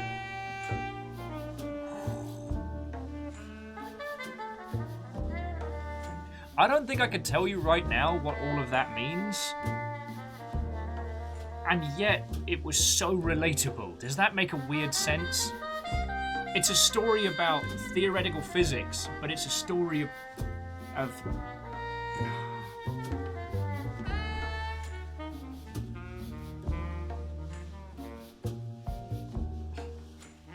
it's a story of people, pure and simple. It's a story draped around existence and the very nature of the reality we live in. But it's still about a guy who's still pining for a girl.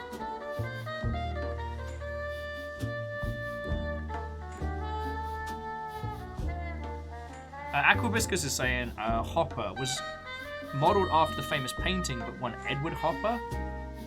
Nighthawks by Edward Hopper. You'll have to explain that one to me, sorry.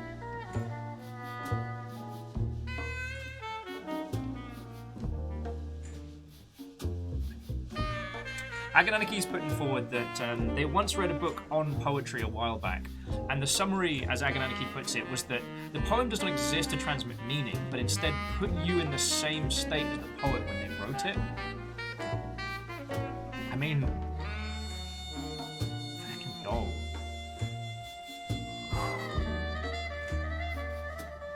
Oh, okay. Sorry, no. So Sagathan, I did understand the Nighthawks, but I didn't realise the painting was Edward Hopper and it's called Hoppers. Okay. I don't know, that one must have just... There was a lot happening.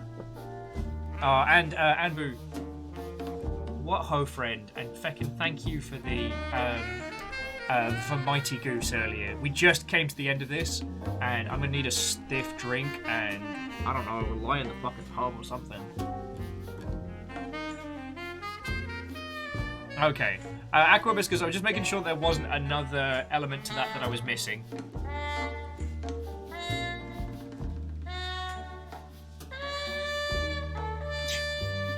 Yeah, Camille, that's a great way of putting it. It's a story of the universe and humanity, and yet it's the story of one guy and his relationships. Told in everything from song to poem to visually comic. Oh yeah, and through some of the elements that seem very comic-esque, especially when we were whisking in, I was the one moving us through there. Like, the speed and angle at which we flew through those little vignettes was on us. The manner in which you interact in this environment was incredibly smooth. And... oh, Toby Fox, I think, helped back this. Cool.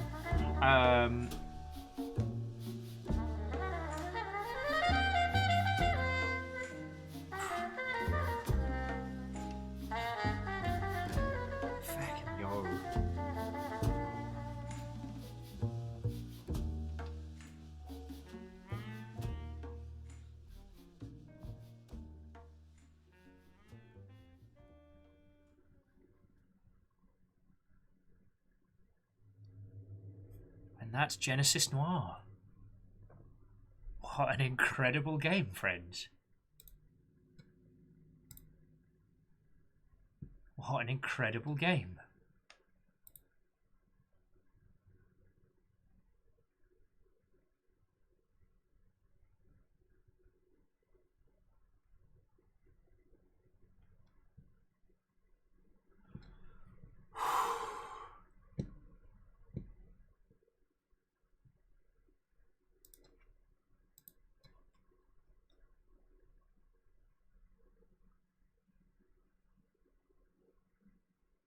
What does one even say after that? Yeah, Pyrojing, that ending was a whole heap of something.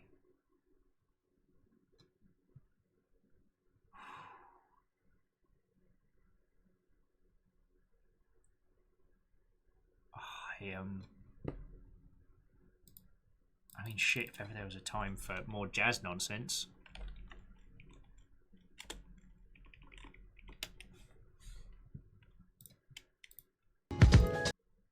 Okay, don't blow everyone's ears out. Fuck me. Sorry, forgive my cursing. That was incredible. Yeah, Aqua Hibiscus, where are all the think pieces on this one? Why hasn't this been deconstructed like 8 Ways from Sunday? Blade Nora. Now, when did this drop? Because this dropped this year, didn't it? Yeah. March of this year. Yeah, Kandarian, we just finished up.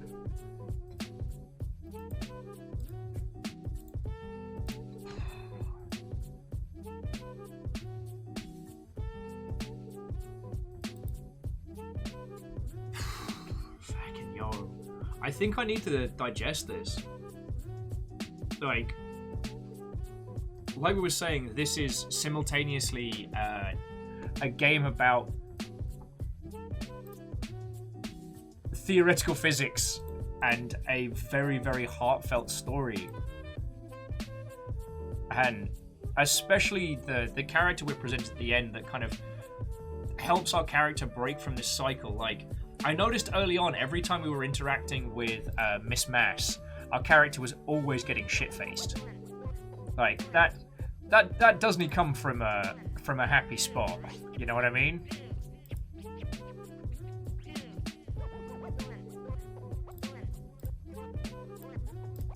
Like, fucking yo.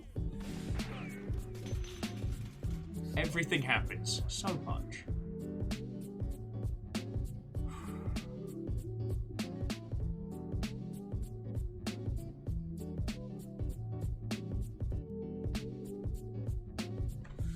Okay, friendos, I don't have clever or strong thoughts to add in. I think I'm going to roll credits in just a moment, and there are a bunch of cool people I can pass you to. Fecking up, Deus is playing an airport for aliens run by dogs. Alright, so stick around, because you might get to see more River. Fucking hell. Fucking hell. How is something so surreal so poignant? How is something so vast in its topics and nonsense? How is it so...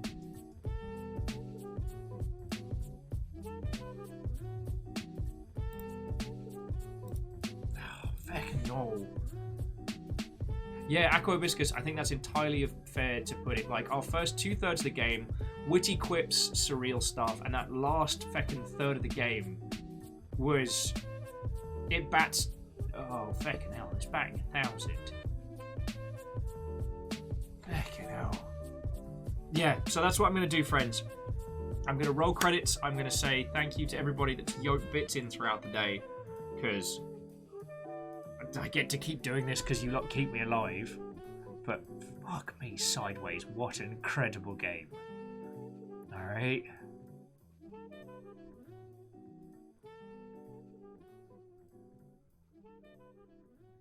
Sorry, some closing thoughts from peeps. Artipo was saying the strength of abstraction is to be powerful while still being heavily up for interpretation, and they hit the nail on the head. Absolutely.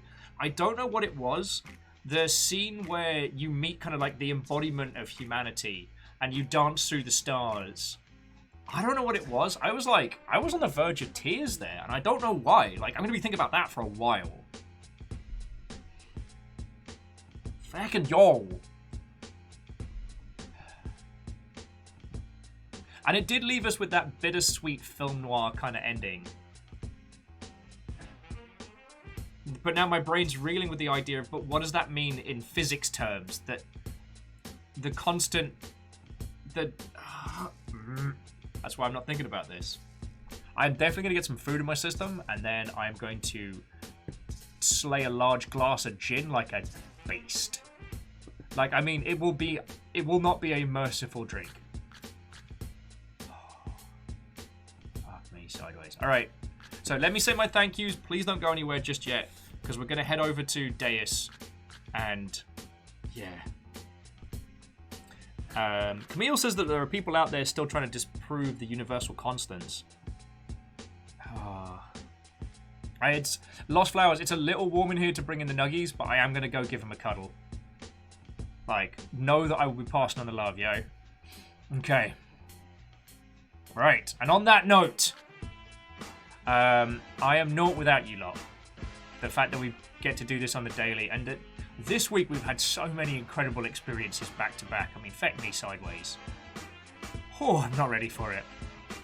The fact that I get to keep doing this, the fact that this keeps happening is because you lot hang out and yoke bits in my face, so thank you. Today I'd like to say a specific thank you to Shooty McGunbang Dev, who is also the Jarl, to Favor6, Sadlin, the Stammering Gamer, Crux and J-Post, Wolfcrad, Some Numbers, Anonymous, the Spooky Ghost Anonymous Cheerers, every single one of them, Bacon Avenger Vanderbeast and Jack the Foxbutt. Your moderator today wasn't just Tarlicus, but also Lizzie T. Powell, Rhymes with Moose, and Caffeine, almost forgot, to Shooty Gunbang Dev, Trouble Magnet, Assassin Wolf, and the other one, who I'm not saying because it's rude. Thank you for the follow, and hope we get to hang out. And to Wolfcrad, the Crystallion, Shooty McGungban, and Jetman J, thank you for subs aplenty, or being the targets of those of House Carl. Now to Snuggly, Fiona, ET3 Stooge, and Iron Imp, thank you all for hosts because it fucking helps. And to Lady Lecter, Jetman J, and Leo Wiggins, VO actor par extraordinaire, thank you for raiding in. Like, it's a massive compliment to trust somebody with your peoples, and I beckon appreciate that. Purging saying the game gives them big Cloud Atlas vibes. Feckin' yo. We can talk about this on Discord. Like I said, I'm gonna pass you over to Deus, because this is another game that I just need to digest, you know? Are you listening to me? Like, there's no there's no reactions to this because fuck me. But yeah, do stick around because Deus is lovely and he is playing an Airport for Aliens currently run by dogs, which is a glorious game that you deserve. Pet infinite dogs. Have as much money as you want. Deal with a long distance relationship. It's phenomenal. Oh yeah, and Bacon Avenger, thank you for procking the Discord. If you want to come chat to us after about this, I will, when I'm not staring at a ceiling in the bathtub, I'll be more than happy to chat with you. But right, yeah. Now I'm passing you over to Deus. Oh. What a game. What a game! Anyway, so friendos, tomorrow's the Blackout Club. I think it's just me and Kyle, but I don't know. Stay tuned, I guess. And Saturday is completely changed, so we're just going to build Gundams and hang out. Friendos, just thank you for being here for this feckin' journey. And not every game can be a banger like today, or like Tuesdays. So having two in the same week is something special, but yeah. Jet, do you know that I just want to say thank you, right? Just particularly hate thank you. really kids, Alright. and women with attitudes. Feckin' yo. Feckin' yo! Let's go hang out with Deus. Alright. I'll see you tomorrow, friends.